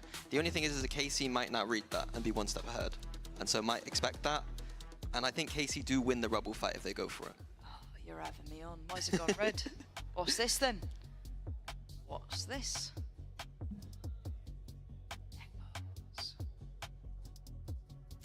How's the day been, Minnie? It was quite nice watching Fnatic. Quite nice. Yeah? Yeah. What about it was nice? I think I've got over the, like, you know, because at the start you're kind of like, it'd be funny if they do lose because I'm not with them Which anymore. they were doing. Yeah. But now So I'm over that now. Right, So watching them win was quite nice. You're like hoping for the best for your ex, one of those, like you've matured Yeah. and you're like, oh, I hope it goes well. I'm a well-rounded human now, not. But obviously Bosa did give you the whole like, oh, you know, they're doing great. They're almost like Mini. You know, so again. He said nice things about me. Yeah.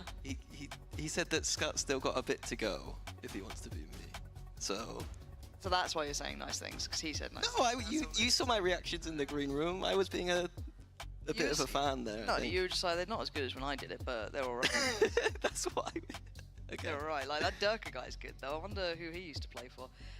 Hopefully this gets resolved quickly. We've had a couple of these. It's mostly been Tom and Mitch who's had to deal with them. I haven't had to fill. Yeah, it was a Fnatic game, though. True. Very true. Let me judge the players. What am I seeing? What am I seeing? It's me when the admins aren't that close, because it's not like a peripheral issue, you know what I mean? If someone's just spilled a bit of water, all good. Player reports. Refs, get investigating. I always imagine like someone's like over there with like a whistle in like a referee outfit. I do miss the days of esports when they had to like dress them up in like the striped. That was League of Legends did that, I think, right? I mean, they were doing it. iSeries. Like, oh, really? There's some vintage footage out there. Yeah.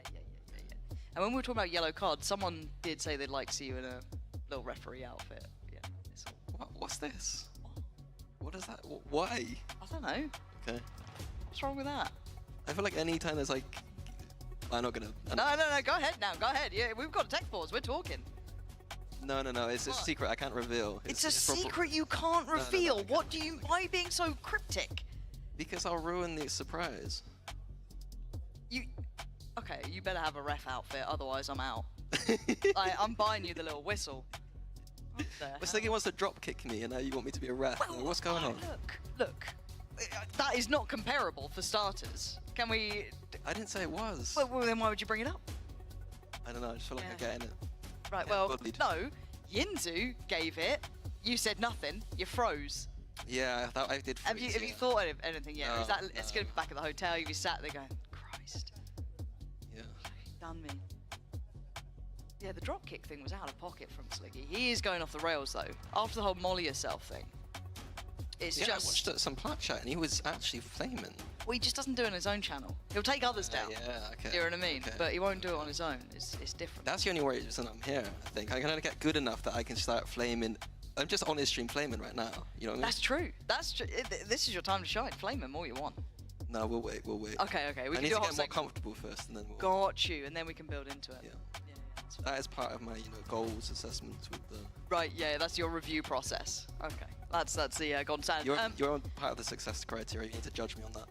I judge you all the time, that'll be easy. What is this? Restarting player client. Okay, well, I'm sure that'll go fine.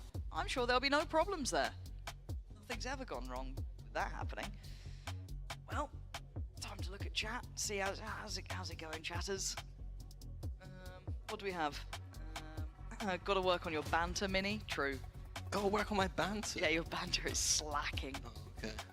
Look, I'm here to cast the game. I'm here to watch some Koi KC. Yeah, how's that going for you? It's not... Yeah, not well.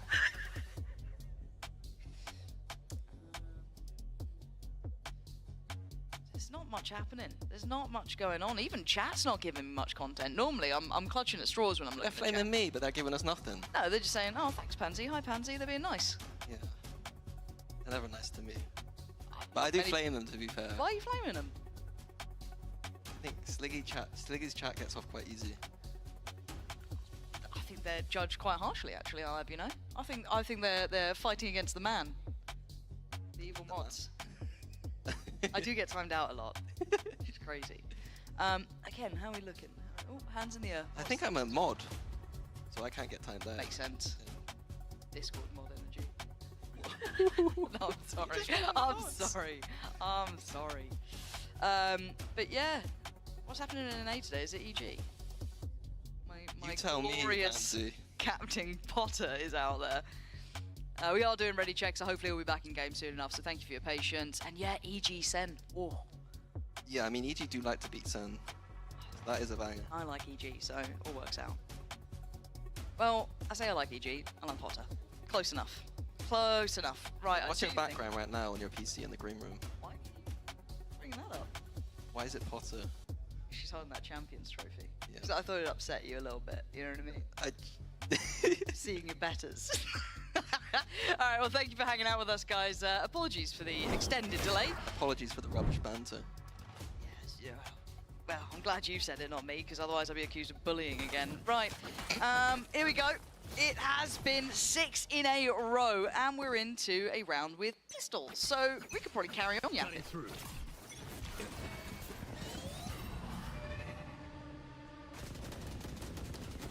Yeah, easy rubble control again for KC. It's just like, Koi don't have anything to fight it, they have no economy. Easy peasy. Sadak making some good reads. Yep. All looking solid so far. And it's good to see them kind of, and I feel like if I compliment them here, it does start going wrong. But trying to be careful in these anti-ecos and keeping the spacing right, keeping the intention solid, not leaving it too late. All the pitfalls that can kind of build up. Now Soulcast, nah, not gonna happen. KC, 5 standing, coming in, looking good on this in-zone flawless, up against just those pistols. So 7-2. Yeah, I think that maybe I'll expand on that a little bit. It's the idea that, again, Koi's comp has 2 sentinels, but there's 3 sites. So you can't cover everything. Yeah. There's not enough fighting that can happen on this comp, really, to take the space. So Sadak can have a field day, just kind of mid-rounding here. But Koi going back to the default that I said that they probably should do, but we'll see, because I still think KC win this Rebel fight. Let's see. So far, no issues particularly. Koi, Grubino, it'd be too much to try and play out from tree now. Oh, going on an old mission down there. This is already a big tick in the box, just taking over Rubble so quick. Yeah, Koi have brought 4 people across. I'd be interested to see if they go for one of their reclears, because they're very cognizant that they can't just sit still. Slowing down the pace. Soulcast on Koi's side has got a lot of information towards Mound, though. So if he keeps that information, then Koi can keep the stack. Let's see. Patience being shown here, maybe looking to punish this reclear coming in. Shutter on the other side, lovely pressure towards Mound, patience towards Rubble. This does feel like a very comprehensive attack side coming out from KC, even just in that pick, but Grubino trying to sit and wait. He's going to hear these steps. He might need to call in the cavalry because he is on his own here. Slow lean over from Flyer, but smoke going to go in. This is tough. It's tough. KC, so heads up. They are manipulating this map very well. Yeah, and even here, not finishing towards A. knowing Elite's got their space towards the front of B, can plant for B. Blocking fire. Comfy.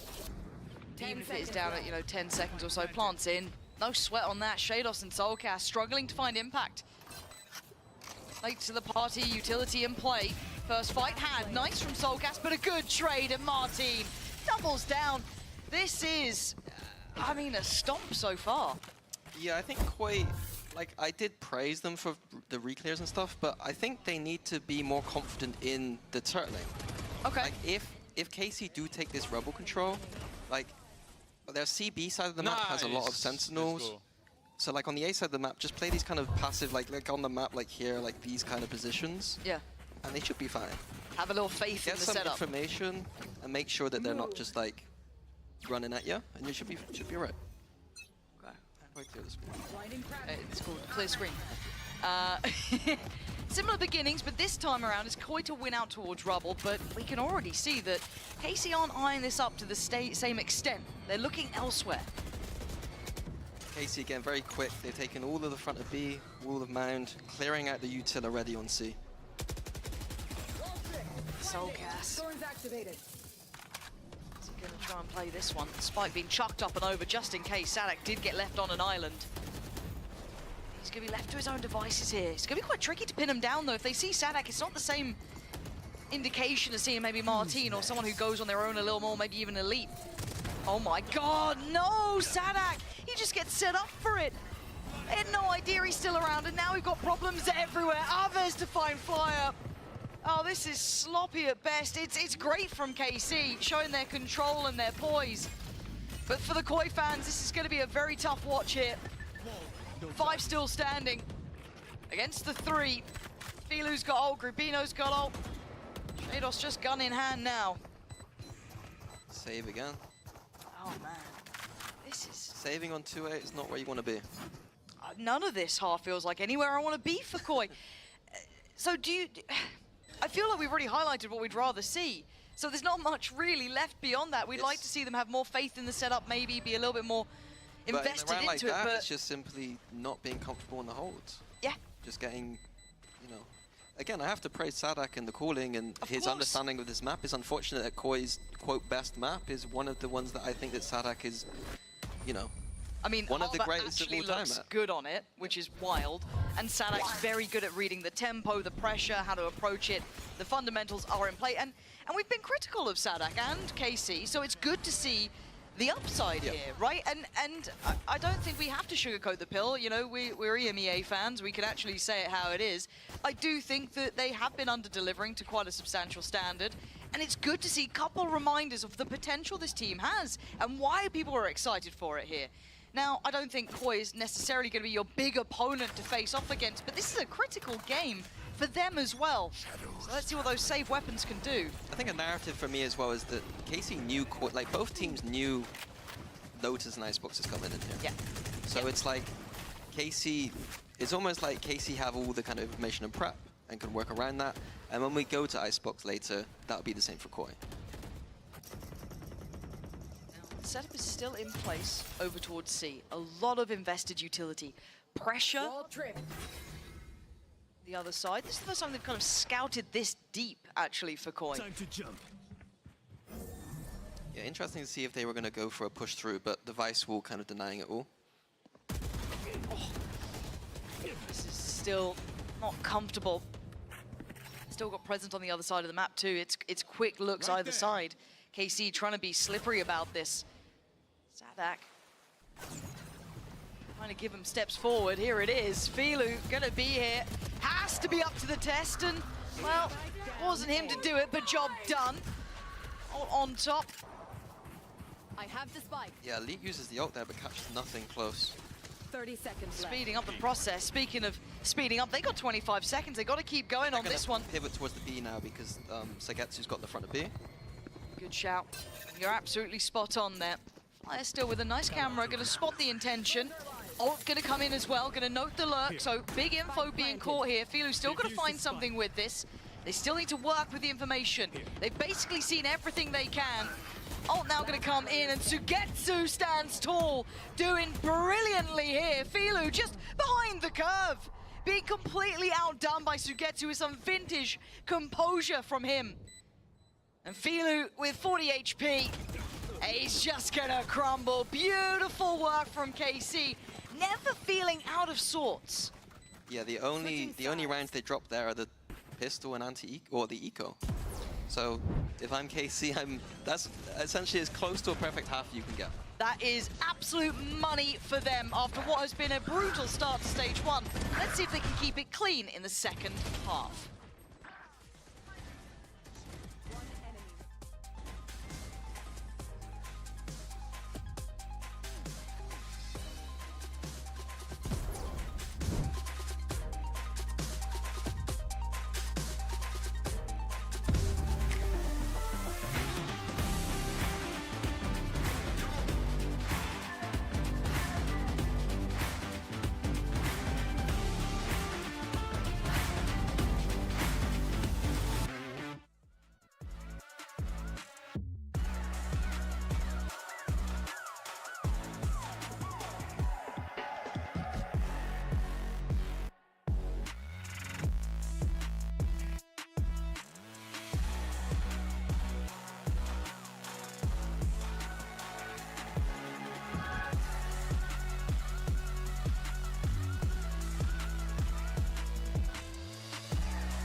(10-2), it has been a clear-cut affair thus far for Carmine Core, fixing a lot of the issues, at least to the eye test today, that have plagued them to this point. Mini, I feel like they're coming in with a game plan here, and it's working pretty much as perfectly as it could.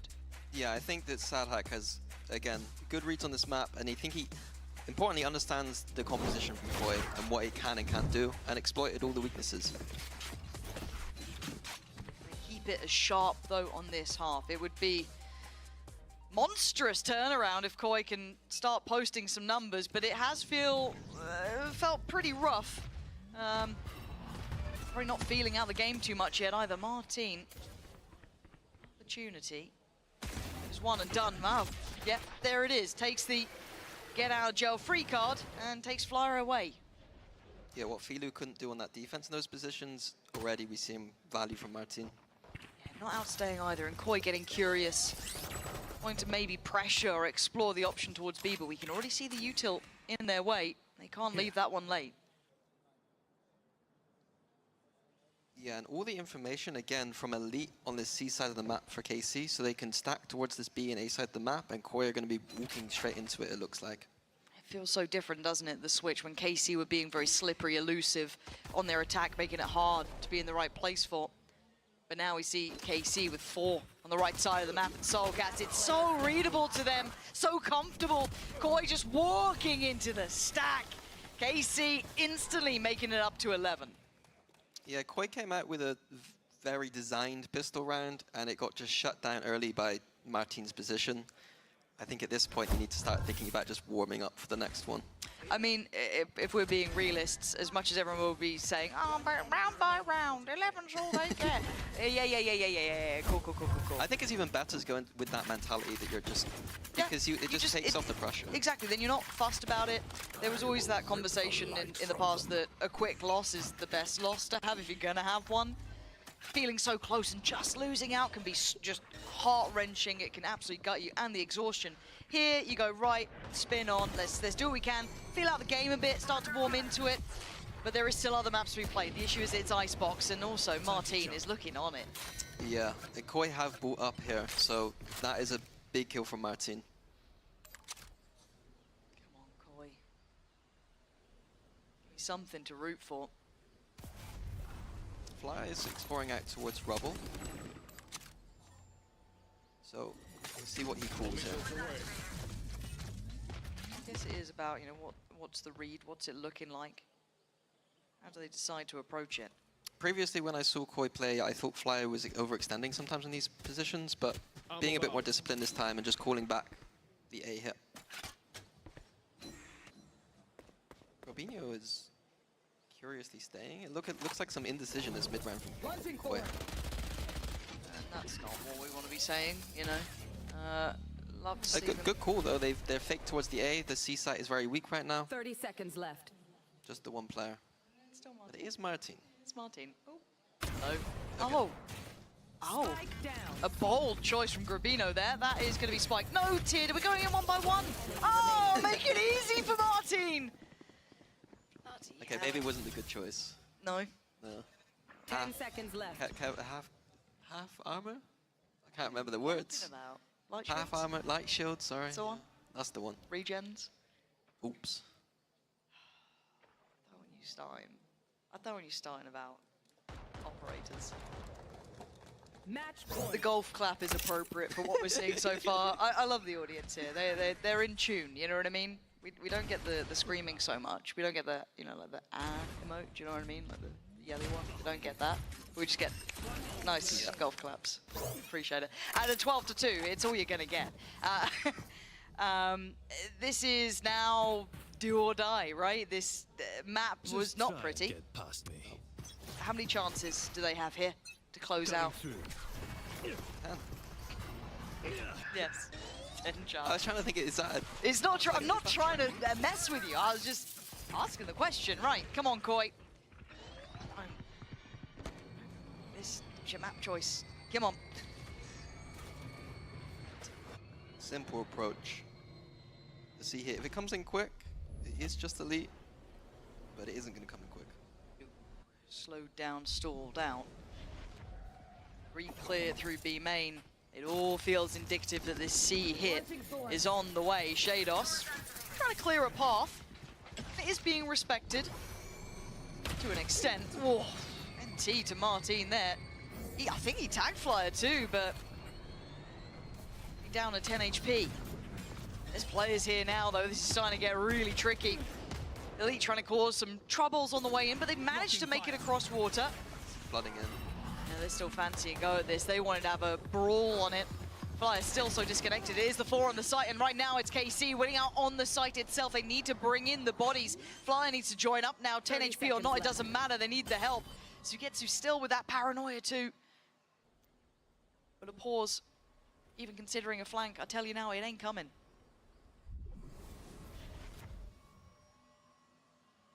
Not sure what Koi are waiting for here. Because there's a very real possibility Shadows get spammed here trying to plant. 10 seconds left. Okay, Util back on Sadak. I mean, it looks so simple. And well, with the plant down, this, they'll sooner forget. For KC, it is a massive win, Mini. This has got to feel great for them after what's been a shaky couple of maps, couple of results. They fixed a lot of those core issues here, and they came out swinging. Yeah, and Icebox up next, a map that they destroyed on last week. Yep. Could be a good series for them. Yeah, this is certainly looking much better for KC. But we need to see if Koi can wake up.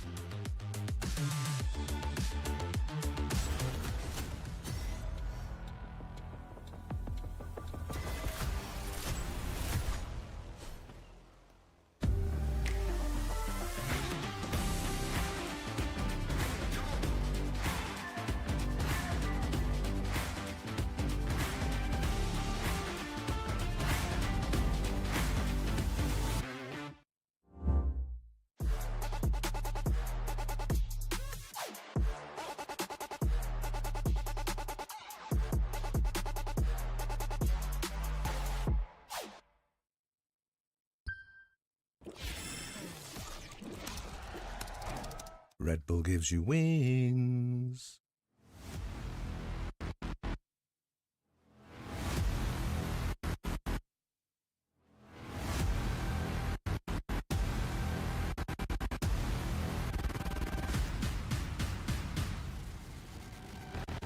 We ain't the same. Get in your lane, stay in your lane. Wait, this ain't a game. Been through the flame, now get out the way. Whole lot of change. Still been the same, put that on the name. I had to go through it just to get to it. Look what I became. Elevate, level up, way to the top, headed to the peak. All them boys wanna talk, hit them out of law, but don't got receipts. I do it with ease, to you it's a burden, to me it's a breeze. You feel that? That witness degree, that kickback. You coming at me, boy, sit back. Came out the womb like this, hit the pedal and vroom right quick. Gotta get it, we going up, way up, might land on the moon. You step in the room like this, we breaking the rules right quick. They killing the mood, and up in the few, might land in the tomb.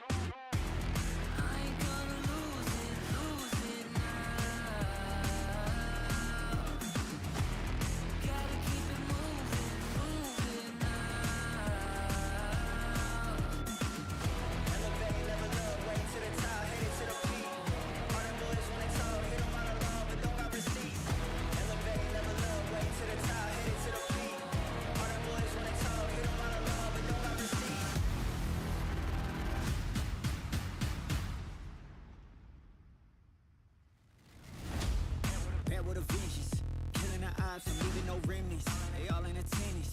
Gotta go big, I aim for the fences. It's mine, I sense it. Back in the scene, I'm back to the business. Back on the front line, gotta grind. It's time, let you be the witness. At the time, turn a repeat to a 3P, yeah. Got the franchise on me, you more like G Lee, yeah. 21st century, you all the way BC, yeah. Old boy been washed up, I'm washed up, been TT, hey. Came out the womb like...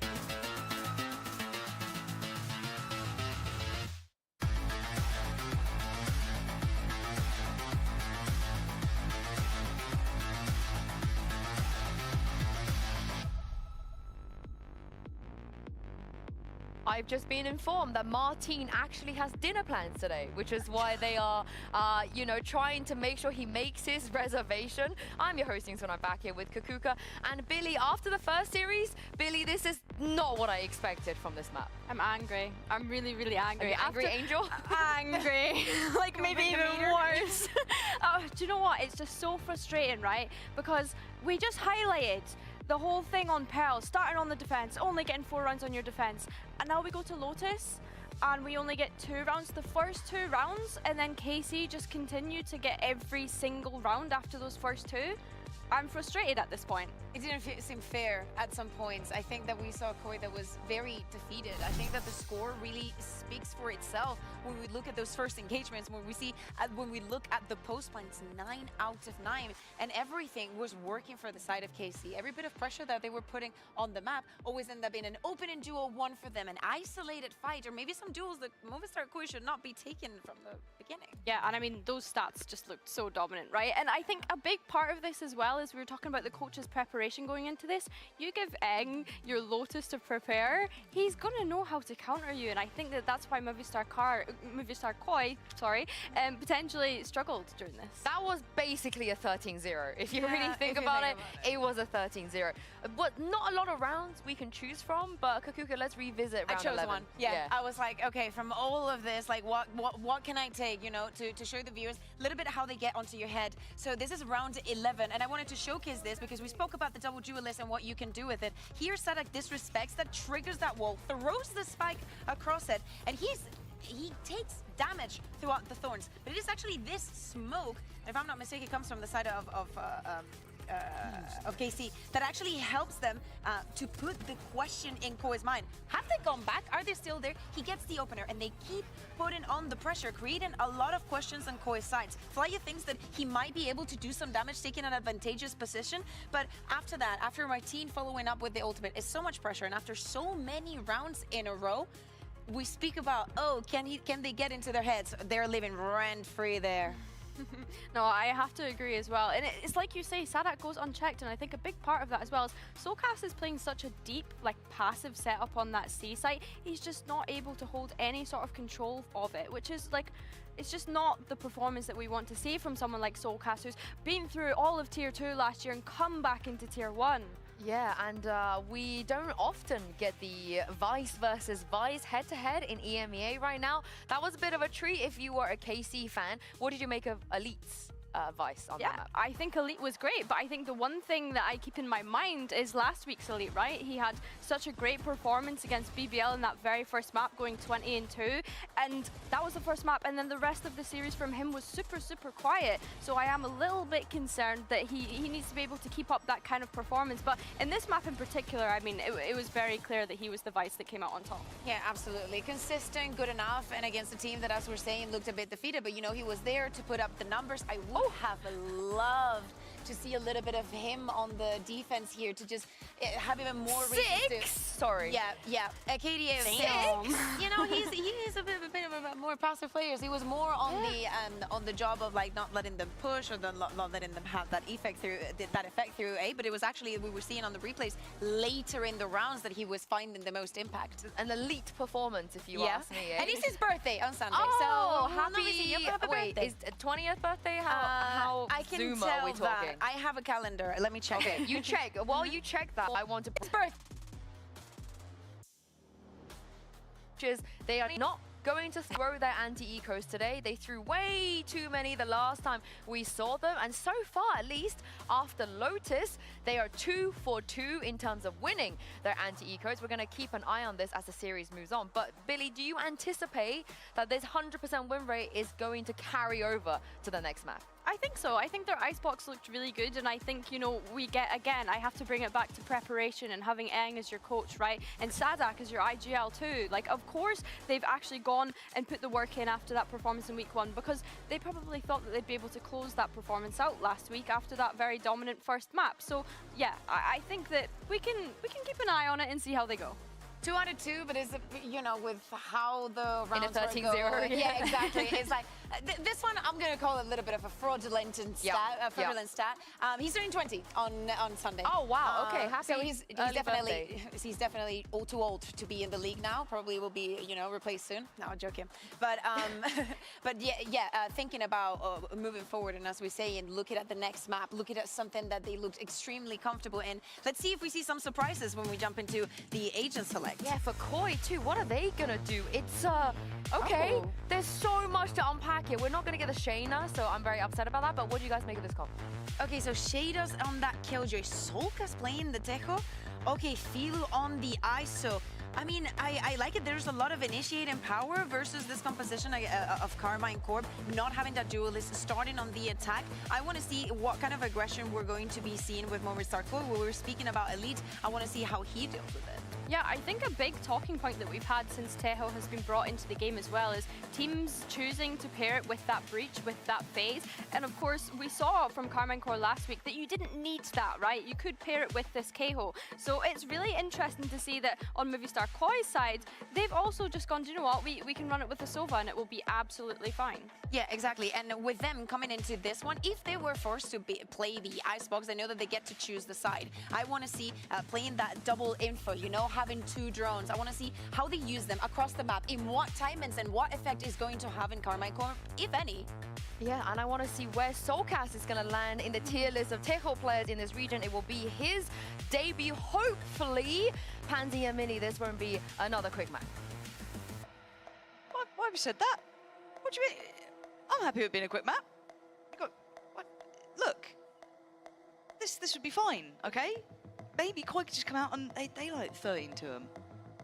That's not where you were going with that one. What do you mean? I don't think that's what you meant. I think what do you mean? Meant something different. I don't think that's the case.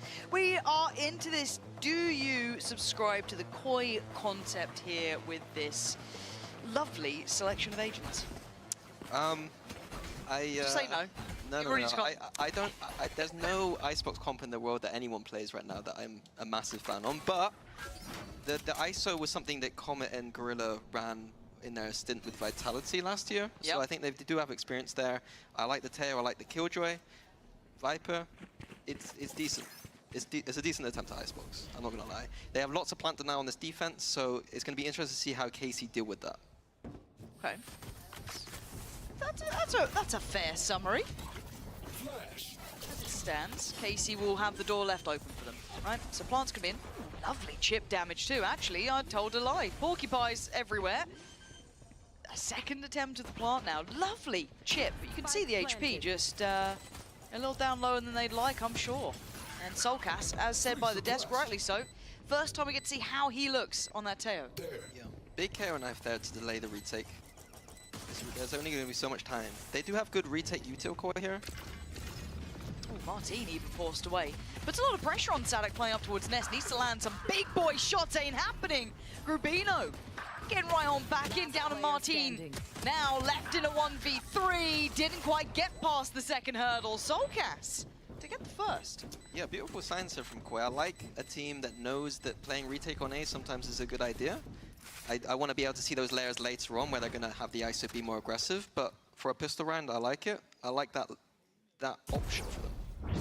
And I do think this is a nice test as well for KC for how well they adapt and learn on the fly, because there's quite a specific tool set when it comes to Koi and what they can do in this and where it becomes incredibly impactful and hard to deal with.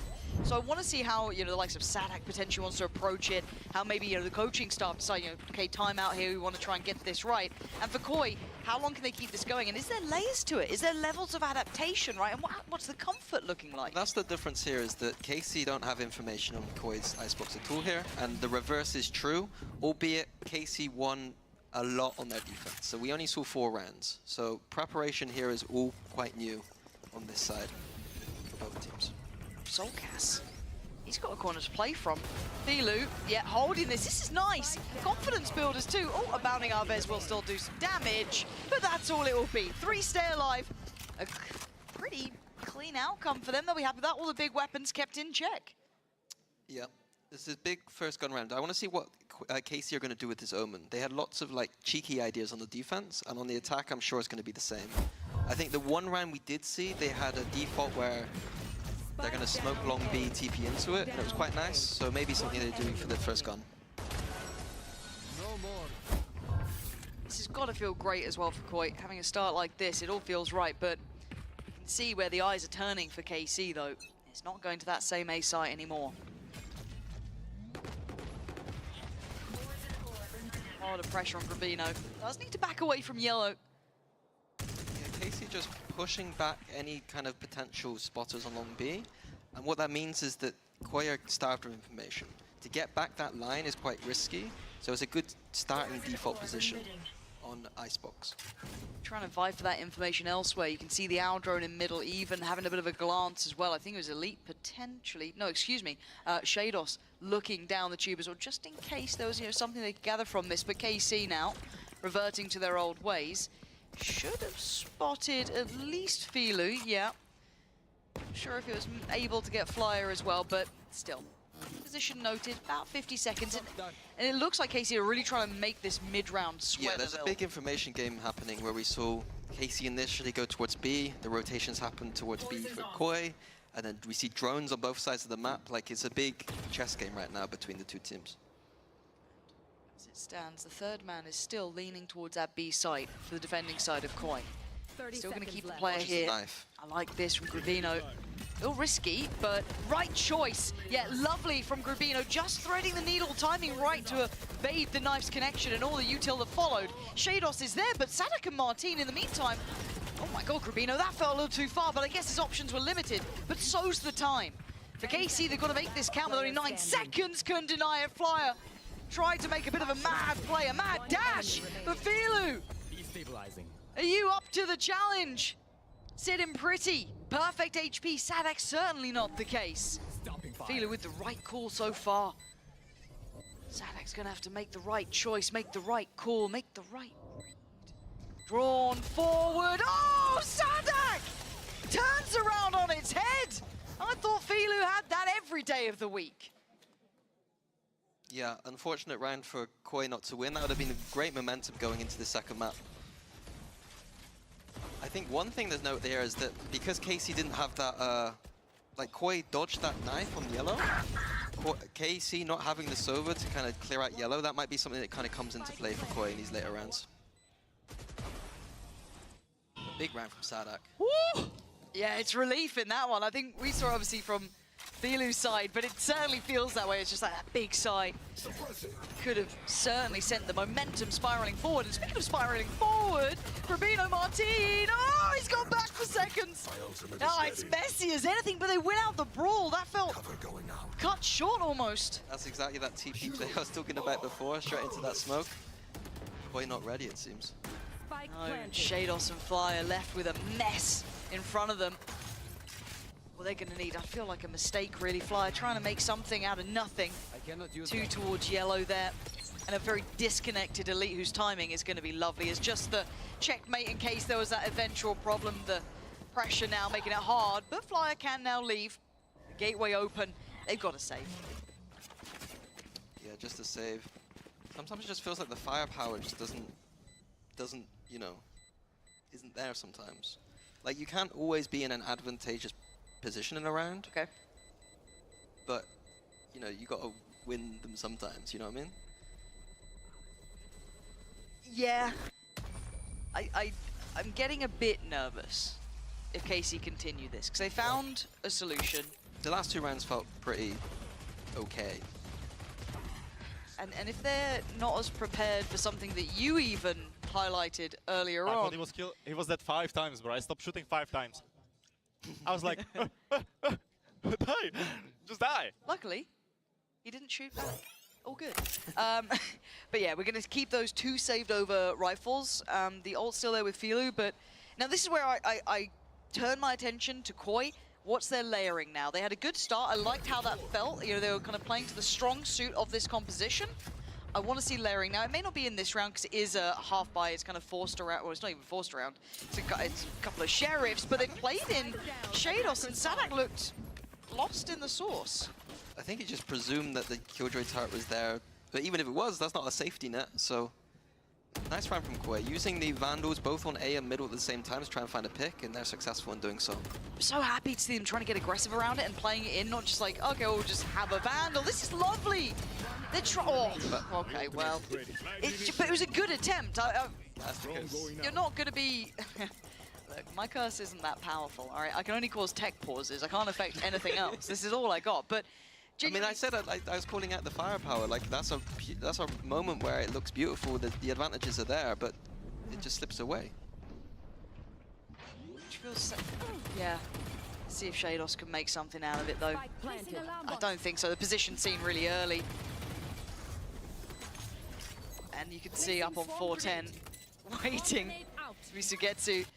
Are we going to have a bit of a Jame game? Lots of saves. Shout out to my 3 people getting the Killed my bot. James still playing. I think he fell off a little bit. Well, and so is this even affair. It is falling off now. It is tied up, a 2-piece good start from Koi. But this slow march back from KC is looking good. Now, compliments where it's due there. Yep. Koi, I liked what they did. I liked them coming in with some intent to try and make those rifles work in this broken buy. But it will fall short. Obviously, there is just going to be the outgun eventually, obviously, from KC. They do have the better weaponry. It's fine. But I still like the concept from Koi, even catching Sadak there for a moment. Yeah, but now we're looking at the big ults from KC's side. The Teo ult, the Killjoy ult, and even the Omen ult. I trust Eng to cook and Sadak to cook something up even with an Omen ult at times. Which coach did you hate playing against the most? If early in season, against Eng is kind of annoying. Just because there's quirky weirdness. Tech, yeah. I see. In general, give me anyone. Give me anyone. Love any of them. No, again, their reputation for Eng and especially with the adding of Sadak, you kind of thought that was going to be the main backbone to the style they're bringing in, but I'm calling that here, KC are going to be drawing attention towards the B side of the map around yellow.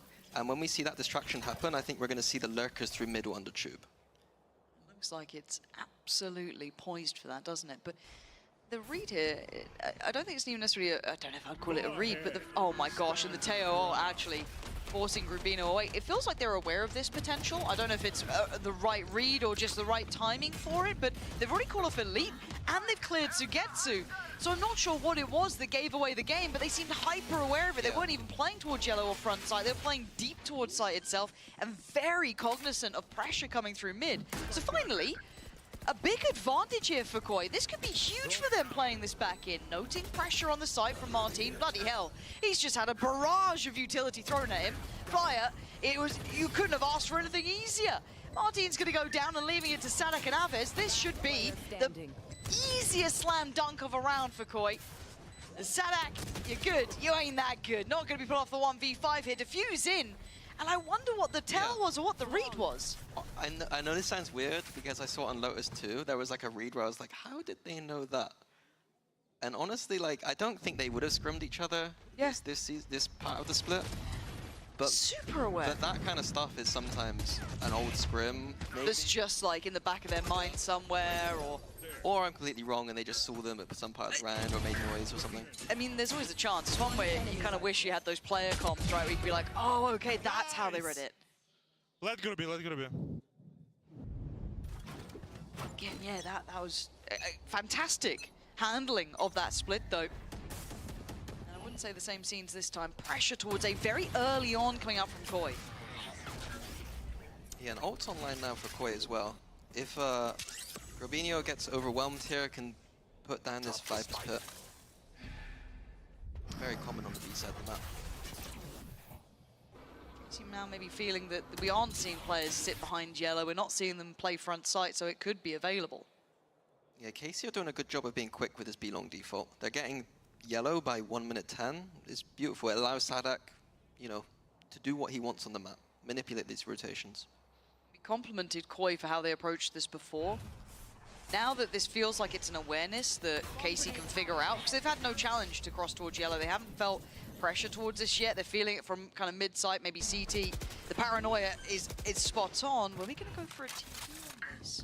Easy target. Fake from B. Yeah, and it's... Oh my god, it's working. I'm pretty sure, though, Filu's heard this. Yeah, he's trying to get back over here in time. But does he try and stick around and fight, or does he fall away? He's got his ult. He's got options. But he's trying to get a little bit closer. 29 seconds. This is risky. And it's not really rewarded. Filu, the only one that's trying to hold on, but traded effectively. A nice flash as well to facilitate the swing towards the back of the side. Shados can slip away, but they're trying to play ahead of this. Grubino catching two, but Sugetsu left in the 1v2. 10 seconds, no plant to be had. Oh my word, that almost actually happened. What a shot.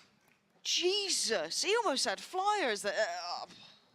I was about to get quite critical about Philo playing on site there, especially with the ult. Could easily have used it, got off site, shielded up, used that ult. Easy 5v4 retake, but the flood in was beautiful from Koi. It was kind of that second string. It was like Grubino, right, who came in and pretty much, I don't want to say saved the day, but tilted the scales back on over. Here it is, coming back through. Beautiful from Grubino. This shot at the end, I'm pretty sure that's the winning kill, but the one before. Oh my god, bro. This guy just one-tapped you like that? Holy f. Yes. Yes, it was quite a nasty shot. 4-3, Koi. Forcing the timeout here from KC. Yeah, looking good for Koi. Icebox defense is usually when you don't want the bulkier rounds. You're like struggling most of the time, so getting 4 already is good for Koi. The momentum has shifted here. Oh, it certainly has. This little step back that they've taken, right? We've seen kind of this aggression from Koi, taking the space over towards A, willing to challenge with Filu, pushed up initially, and then we've got that more passive play towards B, sitting deeper towards the site, allowing them that space behind yellow, but really KC weren't able to manipulate too much. It felt like maybe they were with the right read on the rotation, but it was still held by Koi. It was very impressively done. Yeah, I think it's, again, I'm just gonna go back to like map theory on Icebox. Like, a lot of teams love to overhold this A site, and it sometimes just isn't holdable. And Koi again, like KC almost manipulated the rotation just a little bit to go towards B, but essentially Koi comfortable on these kind of floods and retakes. Yeah, and it's good seeing them comfortable after map 1. That was a rough showing. Oh, shoulder check by Martin super early. Maybe, I don't want to say asleep at the wheel, but just outdone. just as I said, they're comfortable with the floods and retakes. We see Filu in a one and done. With his ult. Oh, why do I feel like Sugetsu wins this? Yeah, he does. Okay, don't let this one go, Koi. You've got a really good step on the ladder. Cover going out. They're still getting pressure on A. This is hard to read. You got to look at how it's being reacted to by Shados, right? He's still trying to keep a bit of space here, but now they've cleared back through. Nice work coming in from Flyer to push back through towards A, backfilling the space and catching Martin. Now it feels readable. Obviously they're in the right place here, but can they deny the plant or do they try and slow it down and play it back in? Player disadvantage is tough. Soulcast still with that ult sitting by. Nice shot, nice follow-up. Soulcast lining up the kill feed. Shados wants in. Oh, it's not clean that time. Oh, he's making a bit of a meal of it. Arves coming alive, but Soulcast on clean-up duty. Sadak. 7. And Flyer's positioning is surely... Player standing. What did I just... No, my God, what is going on? What's he doing? I don't know what's going on. I don't know what I just saw. One tap him. But what have I just witnessed? God gave me eyes. Yeah, I mean, I again, chose to watch this. It's a messy... it's a messy round. I gotta criticize Koi at the start here as well. Like, they have power ults, and they're not playing rounds for them. Not using this Viper Spit, not using ISO ult, not even being in positions to use the Deo ult. God, thank God for Soulcast, though. But yeah, when Soulcast is shooting, it's fine. Last player standing. Nice. Oh my God, if we lost because this guy timed me, I would have cried. So would I. All right. New round. I feel like I'm part of the team. Round by round, boys. Just forget about it. It's fine. It wasn't pretty from either side. I don't care which fan you are. I'm pretty sure you saw it too. But we go back in and we see a different start here. This is nice from Koi. The evolution on what we're seeing. Martin going to deal with the shield, but he ain't dealt with the player. 3 coming his way. He's got problems. He's got the paranoia, though. Can it save him? Gets out of dodge for now. Fancies to go back in, though. I thought he'd give himself a window to escape.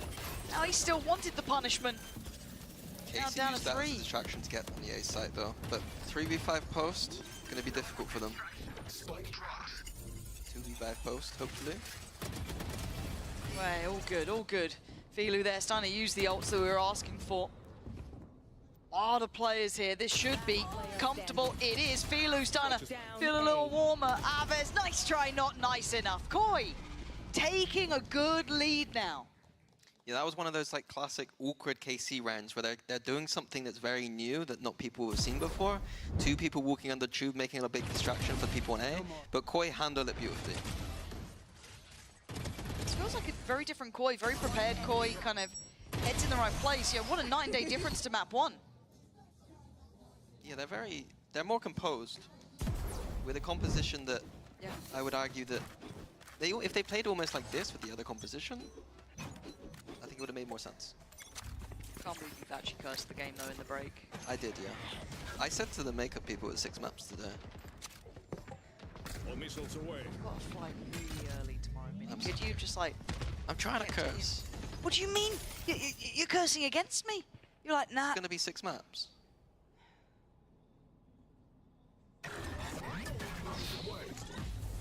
Ult from Sadak. That's gone well. Prove me wrong. Prove me wrong. Oh, you're not proving me wrong. Flyers having an absolute belter of a round.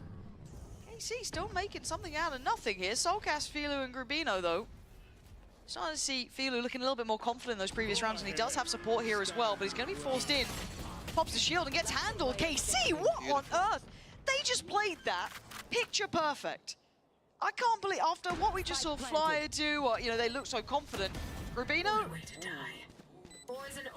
Suddenly, I mean, Arves does have, Arves has his utility. Yeah, he could, surely he's just the checkmate here. Rubino's going for it though. There's the first volley coming in. The tap. And they can react now. The timing rough for Grubino. He's trying to play him, but they're not dancing to his tune. Grubino desperately tried on this one, and it just hasn't worked. KC, has that coordination been for the previous rounds?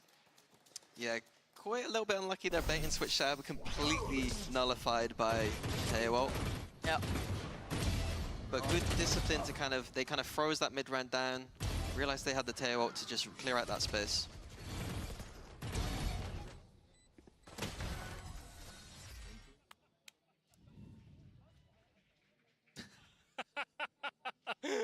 Oh, nice, guys. The reactions are just the only thing that brings me joy in life anymore. 6-4. Now, Koi can't let that get to them, though, because they had been on the track of looking like the better side, at least initially on this half, and back to business. Filu once again looking to find those ways out of this, but these trades are leaving them in a bit of a tough spot here, but from afar, Flyer trying to bail them out. Good chip damage, but can't convert the kill. You're looking at Elite, you're looking at Martine, they are worse for wear. Yeah, great damage there. A bit of a mix-up with the aggression, server ult behind it. Koi looking good in this half. Like 6 already, doing this kind of round. Looking decent.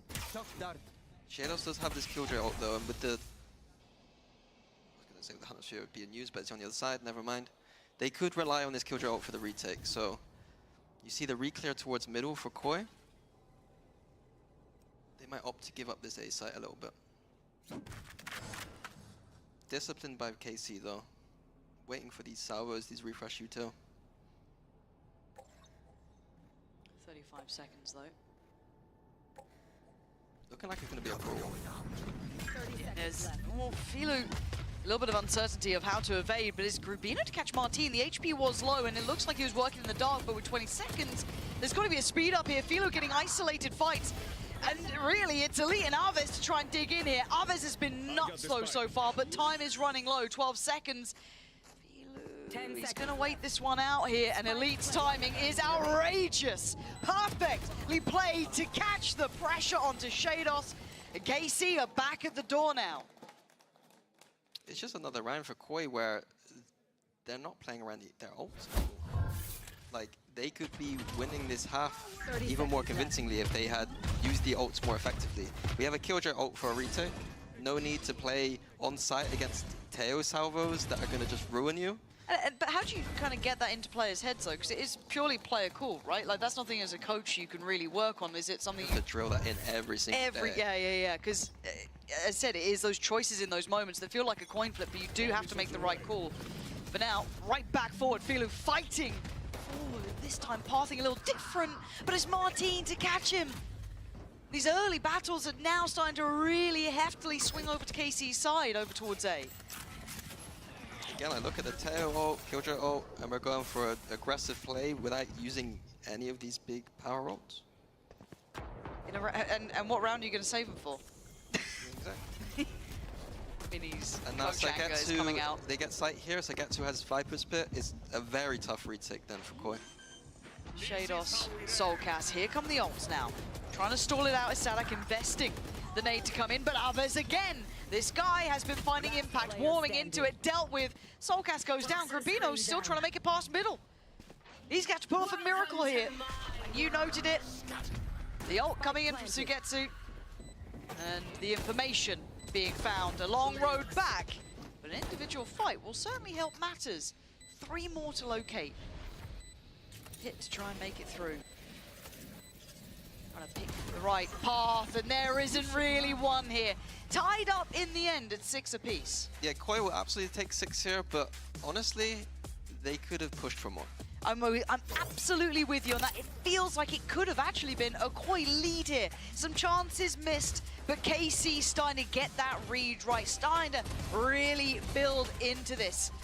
I do only wonder how this one really shakes down. Koi with a couple of more opportunities to try and keep up, but let's hear from Sadak talking about KC's prep for stage 1 and how he's adjusting to VCT EMEA. Preparation-wise, we are really trying to up our mental game. Of course, our strategic game, we really think like it was good, but the part that we focused a lot was on the mental stage because we have a lot of new players. We have players that this is the first time they're playing on a LAN even. So for us, it was like, okay, we really have to work on the mental side. It's been a hell of a ride, I would say, because to be honest, I came here and this is my first team I have to call in English, so everything was different for me. Like the calls, the maps, agent names, some concepts of the game changed just because of the language. So for me, it was like a really, really high adaptation period. It was kind of like 3 months for me. It took me a while, but overall, like I really like working with this team. Like I think I'm well respected and people are super welcoming to me and they listen to me a lot. Yeah, well, let's triple pick. 3, 2.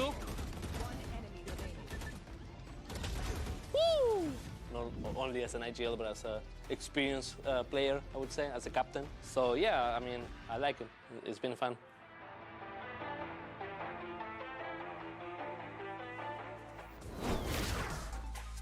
Help but like Sadak, really. The second he joined the desk, I think, or like some of the interviews he's even given, he is a brilliant character to have.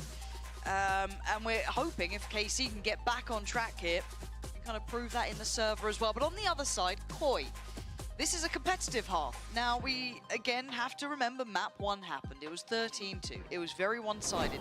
This looks like a bit of a different team, really, the way they're approaching it. Confidence starting to show, some individuals turning up, and overall, a better look collectively, but the side swap puts pressure back on. Yeah, a good half from Koi, though. They'll take 6, but the problem is that KC did win, I think it was 9 on their last defense. So KC are comfortable in this defense. Oh, but this lurk.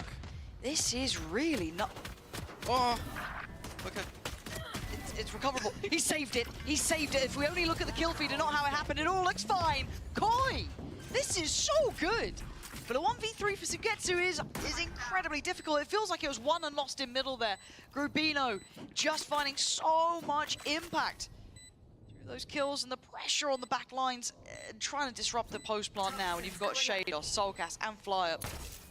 A lot of utility to potentially go through. None of them back online apart from Flyers right now. See that coming in there. Sugetsu, his options are looking worse and worse by the second. Get a toy with him. Yeah, this is one of those, unless they make a catastrophic mistake. It's not gonna happen. Beautiful from Koi. Now, I'm sure Grubino won't put it in the highlight, but it was an impact moment for him. Yes, I think that it was a very tailor-made round for KC. Like, Koi had come in with a pistol where they understood that maybe KC's rotations, they'd leave that middle area open. And so, beautiful strat. I'm gonna, give credit to the coaches there. You always do. Players? Yeah. Nah. Coaches? What? Yeah, it wasn't Grubino. That was all coaches right there. You reckon? I think so, yeah. I reckon Grubino's gone, I've got a bit of a time in here, boys, don't worry. Just walk in middle. I'm sure no one's watching. But that's huge for them. This is a really big step. They take the lead. 7-6. You got to imagine it'll be 8-6 after this, right? They start getting back in, and this is exactly what they need. These are confidence-building rounds as well, the right reads. And I think on the KC side, we heard Sadak talking about the mental game. Like, going down now to Koi, I want to see how they deal with that. And one thing that I think is kind of, we don't talk about very much, is that KC do have a performance coach, Mr. Ewan. Yep. And he worked with us in our 2023 year, so he's, a pretty good guy. And I think that highlighting those performance coaches is something we don't very much do. But I'm very interested to see how his impact is on the team, and with these, especially this young roster, Nice for Shados, just farming up. I mean, I think they... Over the 5K. Yeah, but it was a pistol 5K. It's all good. It's all good. He's fine. And honestly, scoreline-wise, he's having a quiet game, so it might be quite nice for the confidence to start building for Shados and early build towards ult here. The lockdown can be quite vital. For KC, look at just get it over with. Happy. The Koi side, though. Impressions? What was the impression of them? I don't know. I'm just asking. No, I general. can't. No. Right, okay. It's embarrassing. Just in general, or when you do it? When I do it. Right, fair play. And you're right, I think it is hard to kind of figure out, though, what those sort of coaches actually do for players, and especially if we're not seeing positive results as well, and it's very hard to extrapolate that information. So, something to maybe question on further. But as it stands, Koi taking the positive steps, and this bonus, hey, is pretty solid. Got Guardian out, Bulldogs. Nice little trap play here for KC, though. They've completely left the A side of the map open. Koi sense danger. Making the right read. Fancy it. Something. Feels very Icebox right now. You know? Do you like I don't know how it insight? feels to cast. Like, this Awful. is the first time I casting hate this map. Icebox, but I hate it. It's awful. You might as well just cut the map in half and then just big spam drone everything. though here from Aves, clearing out the B side of the map. So KC are going to be ready on this A side of the map with numbers soon. 30 seconds left. Oh, there we go. Elite is going to have to respect that, I imagine. Okay. Little shieldy wall going to go in and facilitate the push up towards the site, but the plant's certainly not on the cards just yet. There is still players. Backside wanting to try and dig their heels in. Filu removing a few, but it's going to be KC again, still trying to put up numbers. But Filu is absolutely firing on all fronts. A 1v3 for Martin. Looks out of reach. Or am I out of touch? No. Flyer is going to secure it. 9 rounds now for Koi. I really like that exit from Koi, the shield going up the left side, and then because the composition doesn't have like a Sage or a Gecko in it, Koi need to take the deep space. So using that wall, using the salvos, using the ISO, taking that deep space, and KC's didn't seem ready for it at all. Be still. Something I would be writing down right there if I was saying. On the notes. Yep. They'll scribble down. Don't see him writing. Look at my orbs. I'm 0-8 and I haven't died. I haven't done anything. Actually, he has made no progress. It's all good. You don't need your ult. You barely used it in the first half anyway. It's fine. What? As long as Soulcast hits the shots, I don't care. All right, then you worry. No one's making frag movies and montages out of Teo ults, are we? Someone can prove me wrong. I don't think they will. I think me and Sliggy did a clip. Right. Right, the infamous Sliggy mini duo. Yeah. No namers, are they? Move over that's floor. True, that's true. I didn't. Sorry, Soulcast. Sliggy and Mini we are here. can't aim, so we need the tail. That's why I'm so angry it doesn't use it. Okay, this, I don't want to say it's a throwaway round, but we've got Sheriffs. It is the Shiko. Patented. Copyrighted. This might be one of those classic. We'll go B on the anti-eco, make it feel like we used the B side of the map, and then secretly. they never go B again. The players are here pretty quick. Grabino's really pushing the issue. I don't love that. Yeah, I don't think it's necessary in these sort of rounds. Okay, if Filu's going to farm, then do whatever the hell you want, but I do think it can open up problems when you can play it perfectly safe. Fortunately, as said, Filu is wanting his eco Cobra moment, and he's got it. 4 kills. Might be something from the prep though, with KC having the omen smokes. They're able to smoke the white crate quite a lot, which puts the post plant in an awkward position. So it might be something from the anti-strat where they want to push deeper on that B side of the map. I agree with you in general, anti-eco. Best not to do it, but it might just be a habit from preparation. The stress is setting in now. Is that your kind of like, you can do a breakdown on coach cams? Yeah, I want to do one for the desk. Yeah? A full like telestrator. I just watch pain and I just enjoy. You're grinning. I've never seen you smile so much. It's beautiful watching it. No, to be fair, my probably biggest guilty pleasure is when like Mitch and Tom get awful tech pause. And then, like, I know they've got something to do the next day, and they're grumpy. You can hear it in their voice. They're not happy. They're not happy. They're trying to make lightheartedness of it. You know what I mean? A little bit of banter. Ha ha ha ha. Tech pause. But like deep down, I know they're seething, and it you brings just cursed me. it now though, because we're gonna get a giant. Oh, I don't care though. I don't care. No, I've been broken by this. There's no recovery for my mental. It's been gone for years. But I love seeing people break. Yes, yes, and then I feel better. That's fine. I think there is some There's disorders some named parallels, after that. between us. I don't think any of them are healthy. I think both of us have that disorder. Yes. Yes, we do. 10-6.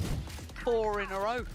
Koi, feels like we got the veto almost incorrect, you know what I mean? Like, the way this is kind of shaken down, but I guess prep is the name of the game. Being able to see the opponents coming in fresh for Koi has worked well, and Filu is having a blistering performance. And he has an ult, and I hope he uses it. Why would you do that? Why do that? Just go shoot him, Filu. Don't listen to Mini. Classic Icebox 1-4 here for Koi. Actually, they might go back towards B. Go on. Weapons going towards the B side of the map.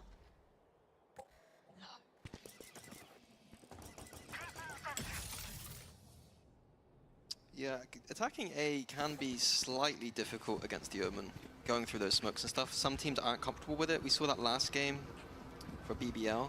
I would say with the double drones on the Koi side, you should be able to go through the smokes fairly easily, in my opinion.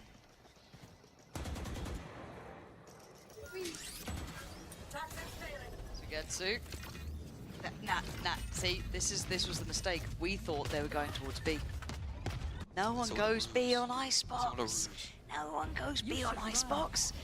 It's only A. But what's going on? Now they're ulting. 30 seconds left. I can't. What's going on? Oh. I mean, they. I don't know. But they're gonna probably win the round. This kind of like double pump fake, I guess. It's 15 seconds though. I don't know if I'd support this idea. If you know, you hit the VOD review, I'm not going to love that. 9 seconds, you're just hoping no one's around. Fortunately, they pulled it off well enough. Actually, no one is. They're going to have to make it work here, and Sugetsu's still strong on this, punishing that push through towards CT that we question marked before. Elite there on the clear up. That felt a little bit humbly. After watching that Haven, where Boaster had like those nice mid-round calls, everyone's loving it. It was almost, it was a bad impression, I feel like. I mean, that was overcooked for sure. Oh no, absolutely. Nice, guys. Let's go. It was almost beautiful, but it wasn't. As well, Philo does still have his ult, just to... Instead of this beautiful mid-rounding kind of approach, just use that ult. You could do that. Just use that ult. You could use the ult. They used one of the other ones. Shados used his. Didn't do much. Sugetsu. He's been feeling a little bit of pressure on him, but that knife should have caught probably, I want to say minimum 3. But again, they falling to the infamous trap of it might be B, but we know it's always going to be A.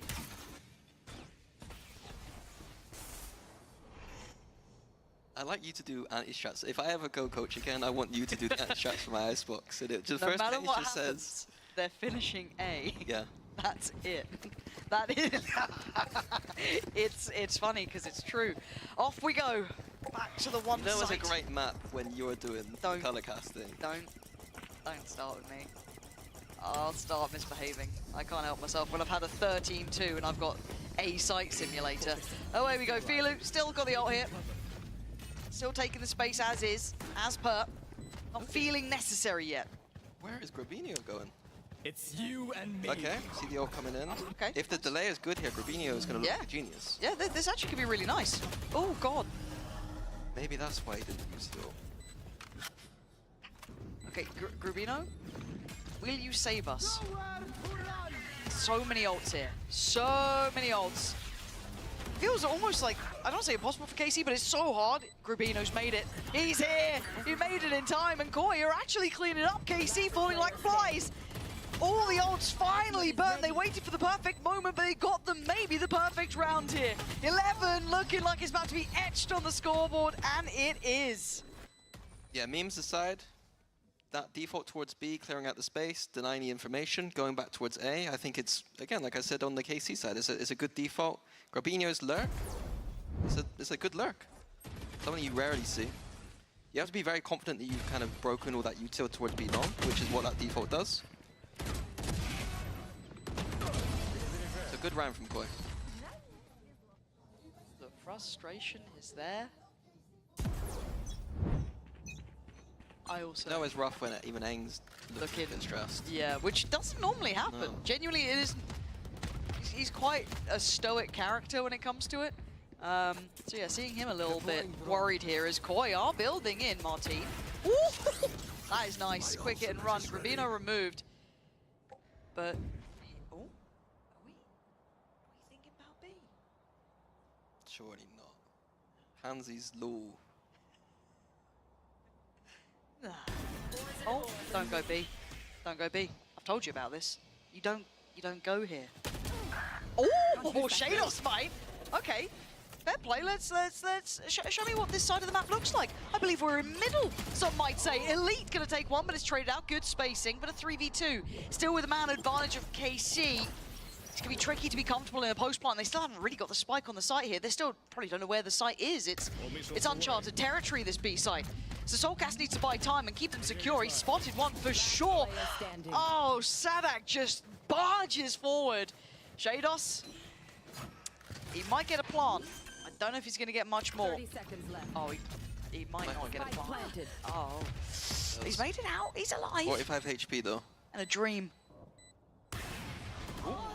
It's all good. All good. A little bit of a moment there. That's why we don't go to B. That's why we don't go B. That's we don't go B. Analysis for that round done. It's easy being an analyst. I don't know what the hard work is. I think you got to say more stuff. Oh, you're meant to say more? Yeah, I think right. I think we just keep it simple. Don't go B.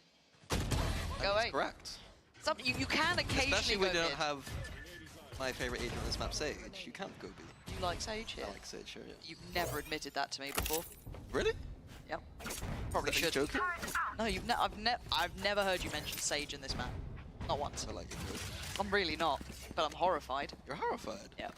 Absolute bin juice. 11 to 8. Check my win rate. I'll look for your trophies at champs. We've got a couple of ults coming in. Elite's there. Arviz is there. Garino's still got his. So here we go. This looks actually relatively similar to that kind of 3-2 split with that late pressure through middle that we saw KC attempt. Yeah, they figured it out fast. Idea. I don't want to say what I named this trap, but I do call it Fnatic and Fnatic this one. Oh, Elite, that's so clean. Shadows gone, but I think he saw Grabino? I'm not sure. Maybe a little bit of consider. Wow, Sadak certainly did. We told you about this. B is cursed. It is why we only go towards A. You cannot come here. Stopping fire. Filu has got 4 to locate. Spike left where it is makes it even harder on this cross. Aves is watching lovely from Filu. He has been clean. I'm not going to write him off yet. Very difficult though, and that smoke. To get away with the spike here. A little bit of a consideration from Sugetsu to gap close on it. Now plant in. He spotted Sugetsu. Able to kind of almost feigning that fall away to side. KC have grouped up though, all three. Yeah, but I like what Filu's doing. Here. Let's stick on Filu. How dare you ever pull a Prius? Thank you. Don't you get away from that one place. What happens? Everyone. Yeah, because simple will happen. You don't want to have that. Sorry, observers. I love you. Oh dear. Well, the knife connecting is an issue. Oh, but that shot wasn't! Filu, are you on for an absolutely mythical moment here? But the timing might have gotten away! Sadak there in the end. But that was on a real knife's edge for a moment. Diffuse comes in, but I love the attempt. Yeah, nice attempt. KC, I like the discipline to just group up, but at a certain point, it's almost over-disciplined. Given a bit of little bit too much room there, yeah. Too much space. Well, because there was that almost window of possibility when he was able to reshift towards side. But it felt like the knife hit, but maybe they weren't that comfortable because of the radius of it. It could have been somewhere else. It's okay. It was just this game. It's okay. Tell me the rest. Tell me the rest. I want to be able to. I want to be confident too. I want to know what the solution is. And then early in that round, we saw that split come in, and because it's almost both teams have that in their playbook, they were so ready for it. Yeah. Like that strat is nice if you've abused B, and it's like. When the noise on B happens, the other team's scared of it, but the B hasn't been working, so why would defense be scared? Surely not. Right, guys, it's not worked at B, so they're not going to come B. The classic, we go B. It's a vintage feel. Big ults on both sides, though, so there is a bit of a mind game between where the retakes might happen. They try and cross back over. Martin's good for what? Oh, the shield! I mean, Luminek, they are really playing just, I hate saying knife edge again, but it's like such fine margins they're trying to play with here. Yeah, Killjoy turret's usually used there to stop that kind of pick. But Ferns use it on the A.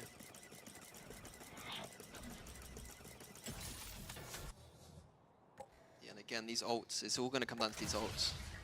See, now look, KC know it's you and me where they need to be. Right, they know. Guys, don't fall for it. Guys, don't fall for it. They're allowed to fall for it when they can retake these ults, though, is my only thing. But post-plant ults, Viper's Pit, you see here. Now it gets a bit awkward. It's going to be a messy round. Oh, Flyer. The util pour on then was just impossible. There was like no way in, really. 18 seconds. I don't think they got... It's going to be Melon's moment, potentially. Moment. Can we brand that? 10 seconds I think Sideshow's got that one really. Yeah, that's a you got the Chico. Yeah. This is a little bit more fruity though. Melon's moment. Oof. Yeah. What? Don't judge. I'm getting called out by observers now. They're flaming back. 11-10 KC. This should be simple enough. Stalling Koi out just enough. This is 3 consecutive rounds. Yeah, I think it's got to be a timeout. Yeah, There's a rule that I have on maps like this where it's like, if you're, especially against like a Viper ult, if you're mid-rounding to the point where you got 30 seconds left, you're running around the map, and the other team has a bunch of big ults, you're gonna be in for a Melon's moment. So like, stop that mid-rounding earlier. You need to stop that mid-rounding earlier so that doesn't happen. Yeah, it does feel like it always comes down to like about 30 seconds and then creeping towards the side. I'm like, oh my word. It does make me nervous, rightly so. So, pause here for Koi. Maybe need to kind of right the ship.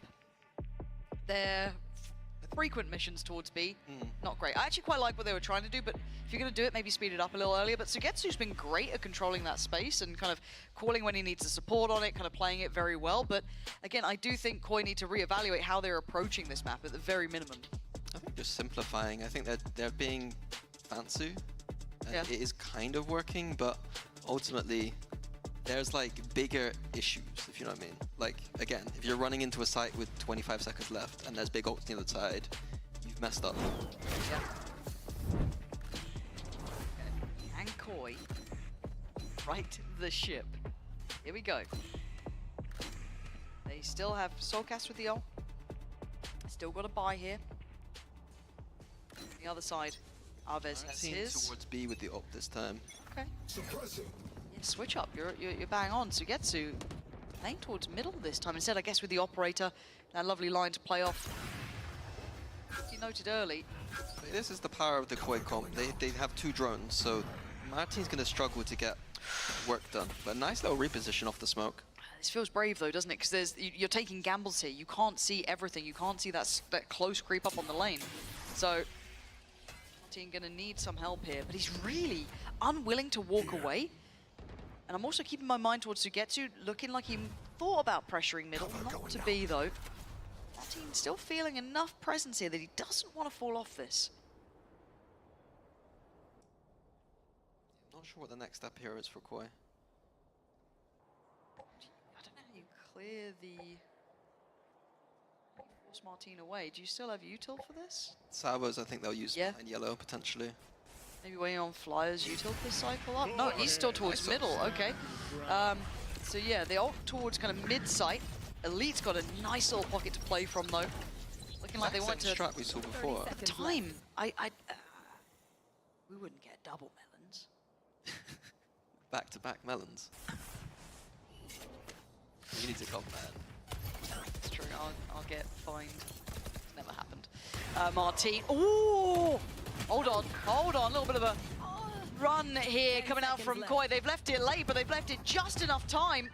Plants in. They've made it work, but it is still the 2v3. Aves now on his own. Koi operating under so much pressure and making it count this time. Now there it is. Flyer's gonna catch Aves. Koi. That felt so risky, but it works. I think KC ran this exact same strat with a tail. I think, right? I think so. It's funny how, you know, maps develop within regions and scrims and things. Oh, Grappino, that shot. Oh. Cool.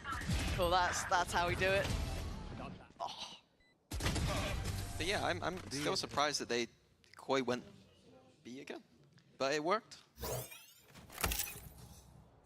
say that. That's why we're so confused. Where why KC? Baffled. Ugh. Good. This time, Koi aren't conditioning B long, and so this feels so Viper obvious. has all the information over this side of the map. unless they're going to do a late run back. But then this also makes me feel Martin is once again playing a really high-risk game. If they've had no contact towards B long, no pressure towards middle, this is a really risky game, but it's rewarded! Aves and Martin standing shoulder to shoulder and holding back that creep, that almost contact towards A site. 1v5 for Grubino. We're going to have a little chat after this one, Minnie, because you look happy. Grubino, there's nothing more to be done here. Aves and Martin doing really well, but it's an in-zone flawless, but it doesn't feel like a good one here. Koi, what are we up to there? What do you think? What do you think went wrong? Because it felt all game we've conditioned, like Koi have conditioned the B long, tried to push back Saigetsu, and then for some reason they don't do it, and Saigetsu's just going to stand there and know that you're not coming B. So, you know, a nice little sub there from KC, the high-low on pipes, good kills. You know, it's not easy to do that still. If you know they're coming in, it's not as simple as just, you know, kill them. No, exactly. That's why it got me a little bit nervous, because if it goes even slightly wrong, then you're kind of screwed and the floodgates are open. But going back to this A hit, again, no pressure down B long, no show towards B long. The knife probably connecting quite a few players as well. You can see it here. So our observers are lovely and really talented at their jobs. I like them, I promise you. So again, we're seeing that Koi are going to be noted, and this pressure is feeling almost too obvious, right? It's almost like, surely they're not coming here. This is the classic Icebox though. Like the obvious A isn't the worst. It's just that all that conditioning from Koi earlier could have been used. Yeah. But they're so close here, kind of making it through from Maze. A little bit of a stall. Tap on the spikes. They know it is committed now. Aves has his ult. We've just heard Sadax coming in as well. Nice from Koi. I think that it was very intentional there, trying to bait out the KO. The only thing is they don't have a cancel option. So it is a 5v5 brawl on A here. Oh, they're going it. Sadak! Sadak gets two there, does he? And Sugetsu, they retake the area around Maze. It feels like Koi thought they had that for free. Certainly not. Oh my word, KC, suddenly kicking it up again. For the in-zone flawless to take us to OT. That felt like my rank games there, just the 5v5 brawl on A. I mean, that's just Icebox, mate. Great read from KC. I'm a little bit confused that Koi stopped with at least showing some presence towards B. It doesn't have to be everything. And maybe the cross in middle felt unsafe. I don't know what it is, but why would you stop at least showing some presence to create those question marks after you've been so adamant to pressure that point? They went from going 5D chess Icebox, almost overkicking, to like, we're going into ranked 5A Icebox, which is still, you know, it's not bad, but they didn't use any of that kind of conditioning from before. Okay, OT. And I'm worried what these last couple of rounds have done to the minds of the likes of Koi and KC. For KC, it's going to be an upward trajectory. For Koi, it's frustrating, I'm sure, after what was quite a successful run of things. Now, KC back on the attack and Koi on the defending side now. Over there. KC following the script of there is only one site. You better attend it. Yes, Saigetsu was looking at an angle in middle but got spotted out, so going to be scaling away. But yeah, classic Icebox coming in for KC. Scaling up A. Oh no, Filu! It was just couldn't find the shot he needed, and now it's uncomfortable, but Flyer's there! Big impact kills for him, catching the cross up towards the site. Soulcast fancy to go, and it didn't go well. Now Shados, Messi, KC coming together, expecting these little plays coming through. Grubino. I mean, he's trying, but the ult's come on, so he's going to be forced forward, and Sugetsu is going to catch. 13-12, they take the lead. Yeah, I think that round's a beautiful illustration of why I'm not annoyed when a team just sends a bunch of people A. It can still work. Yep. Saigetsu being the player at middle, creating a bit of a distraction. Cancel option, maybe. But yeah, beautiful scaling and trading from KC.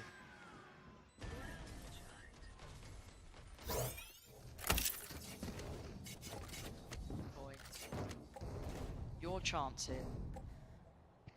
Showed us a good game.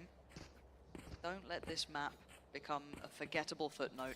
KC with the timeout. You said this before, and I think it was either map one or maybe earlier in this, but in pivotal rounds that KC do call timeouts, even if they're in the lead, they'll still try and prepare themselves for what's about to happen. Yeah, I think in OT it changes a little bit because you're switching sides, so there's no momentum from a side, so makes sense for KC if they think they've got a read here. is Eng very much leading that conversation. That is not even being shared, it looks like. Looks very clear-cut on who's leading these directives. Yeah, I think for me, it would be kind of talking about, you know, the Koi have been a little bit obvious when if they do go towards the B side of the map, they are going to be playing like a 4D chess style of Icebox. If they don't, they're probably just going A. Okay, being ready. It's a chance for both sides, of course. This does mean Koi gets to check in as well during the timeout. It's obviously refreshed in OT. Last couple of words will be said between the two. Now it's KC. Not just map point, but series point after map 1, of course, and Koi with it all to do. I hope they feign some pressure towards B-Long and then drift back in, but there is a trap there already. Is actually shouldering this. We haven't seen him delve this deep, it feels like, in regulation. Yeah, new idea from KC here. Pushing straight through. Aves, I wouldn't check him here. Be surprised if Koi do. They do have... And chance alive. 20 seconds. No spike to be played with. He's looking for someone, anyone to give him that moment. And the time is slipping away. He knows it, spots one, but that's not all of the story here. He's got to commit on this plan, he knows. And actually, fortunately enough, there's a pocket. And oh, he's got a great kill. Just couldn't turn in time towards Aves. A moment almost made, but in the end, KC pushing this one over the line. Yeah, 2-0 from KC, they're going to take that one, but after the first map, I think they were hoping for a little bit more on the second, making a statement. I think they wanted to make a statement on the second one, really. It felt like it. And again, let's kind of then talk bigger picture here, because we said this was a very big game for both teams, for what this means. It was a competitive map too, but map 1, I still can't quite ignore. Yes. And it worries me in the grand scheme of how this then tilts these two teams on their trajectories. Yeah, I think in the context of this group, like, I think for Koi, there's going to be some tough matches coming up. Same for KC, but getting this one and a step towards qualification is big for them. Yeah, spot on. And kind of walking away from this, if you're in the KC camp, what are you looking at? What's the next steps for you after seeing today's games? I think it's just looking at the map pool specifically. Like, if Icebox is your pick map, you're expecting a little bit more there. I think that maybe there's a narrative around the preparation when they did a map that was prepared well and Sadak's comfortable on. It looked great, but then we didn't have any of that prep. Got prepped against a little bit. Sure. Like, maybe there's something there. Okay, so still work to be done for KC, but a great map for them here and a good display to keep themselves feeling confident going forward. Good to see them finding the right solutions, and sadly enough, it just felt a little too late in the day for Koi, didn't it? Just that little bit beyond bringing this back in. Map 2 got close, but just that falter at the end has got to be heartbreaking. Yeah, heartbreaking for Koi, but I feel like we say that too often. Now, something for myself, it's actually just a personal treat. Let's take a look at the pay safe card play of the week. It is going to be Fluorescence Ace up against Na'Vi. And look, I couldn't let Mitch and Tom have all the fun, you know, because I am Floor's at least top 3 fan here. I didn't actually see I didn't see the first either. I thought this was just a 4K, but well, you've not seen this at all. No. Like, look at this. There is no one in this world quite like Floor. I don't care. No one. It's the movement, the snap. Ugh. Look at the end. Look at the end. Doesn't stop. Doesn't stop. What? I'm just, yeah, nah. Minnie's baffled. Minnie's never seen anything I'm like just wondering it. what Na'Vi are doing, but Flora takes those. They are getting absolutely dealt with, but we said we like this guy. We want to hear more from him. It's the one and only Sadak who's standing by on stage with the delightful Yinsu. No one quite likes Sadak either. Thank you so much for joining me and congratulations today. This feels like a much needed win, and finally it's a 2-0 Sadak. We don't have to go to map 3. We don't have to worry about any of that. What happened this week in preparation, and why did you think you were able to close this out today? I think our team, after each match, we're getting better and better, you know, because we understand each other a lot more. So yeah, this is just showing that, you know. How do you stay on top of the emotions of some of the rookies? Because it's not easy to always go to 2-1 and always lose. Yes, sometimes I want to, you know? Yes. But they get super hyped sometimes, which is good. and that's something we're working on to understand when to be hyped. But at the same time, yeah, they're rookies, so they're learning, and this is part of it, part of the process, so yeah. How much confidence do you think this win is going to give you and your players? A lot, of course, a lot. You're going to be able to snowball this? I hope so. I hope so too, because so. we saw some insane things on Lotus, and Mini was particularly complimentary. So, I love Mini. Oh, okay. Even that if makes you one of defeat us. me, I still love you, Mini. What have you been watching other teams, other regions? Where have these new ideas come from? I would say we have a crazy coach and a crazy IGL, so we just do our thing, you know, like we try our thing, what we like. There's not much things to watch from outside, just minor ideas most of the time. So yeah, we are always inventing our own play. You match each other's freak. Yes. Is that fair to say? Yes. Lovely. Yeah. Now, I think out of all of the maps, we were expecting you to play Harbor. The one that will be the least weird is Icebox. So why are you not playing Harbor on Icebox? Harbor is good, of course. He's amazing, but we find more value on Omen, the way he moves, the way the high grounds work, of course. So yeah, that for us, it just suits our gameplay super well. Was there ever a conversation around someone else playing the Omen on Icebox? No, not really. Was always Martin? Yeah, it was always Martin. Yeah. Is this a you and coach thing, or is this a Martin thing? So the Icebox comp, to be honest, I inspired on some NA teams before, and then we adapted to our team.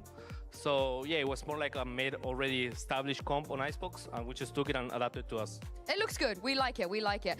The next game is a French derby. I don't know if you've ever been a part of a French derby before. No. KC versus Gentle. We have some KC fans in here. They'll tell you how big of a game that is. It's for you guys, okay? Yeah, and how much they're going to want you to win this. Have you watched much of Gentlemaids? What do you think of them? No, I haven't watched much. We're gonna, of course, start watching this week. We have to do our prep, so yeah, let's see what's gonna happen. Okay, but I like the confidence you already said. You're gonna do this for them. You're gonna do this for them. And I want to quickly look back a little bit because North America, Americas is starting soon, and Loud will be playing 100 Thieves today. What do you make of that matchup from your past experience, and any message you would like to send to your former team? To my former team, guys, I love you. Please win a match, please. Win, please. Giving you all my energy for this upcoming match, of course. Fight well, always. And yeah, that's it. Good luck. I love you guys, and please destroy them. We can carry this energy over to that. I think it's a good omen. It's a good omen. You win today. No. Yeah. Thank you so much, Adak, for joining me once again. We'll see you here next week. Thank you, guys. As I said, Americas is starting soon, so make sure you guys tune into that. Have a lovely evening. We'll catch you back here in EMEA next Wednesday. We'll see you then. Do the L.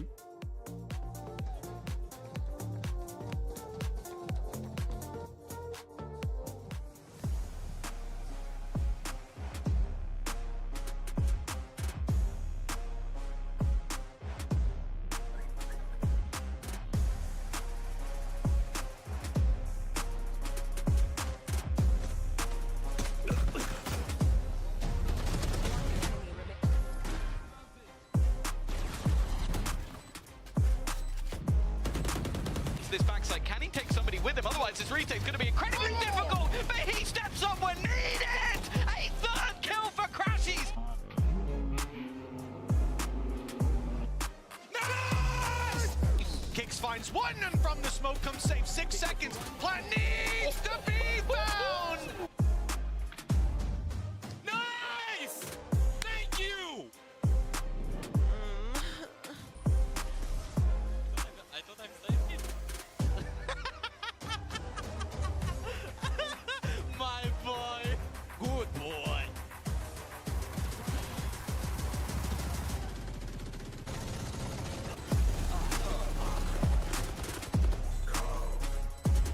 Last player.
time, and Koi are actually cleaning up. KC falling like fly.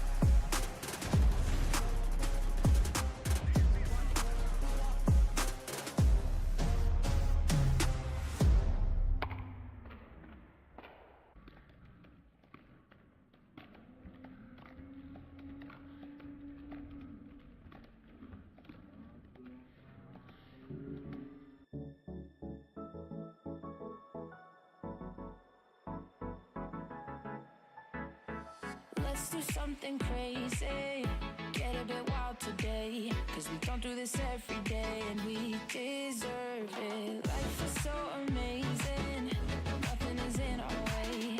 Baby, let's fly away. Do you feel it? Is your heart rushing the way my heart's rushing when you take it all in? Baby, this is where we come alive. Do you feel it? Take the world by storm, 'cause you and I can't believe it took so long to realize what makes us come alive. Oh, what makes us come alive? Let's break some rules. No, we don't always have to be good. Don't always have to do things that we should. We'll feed the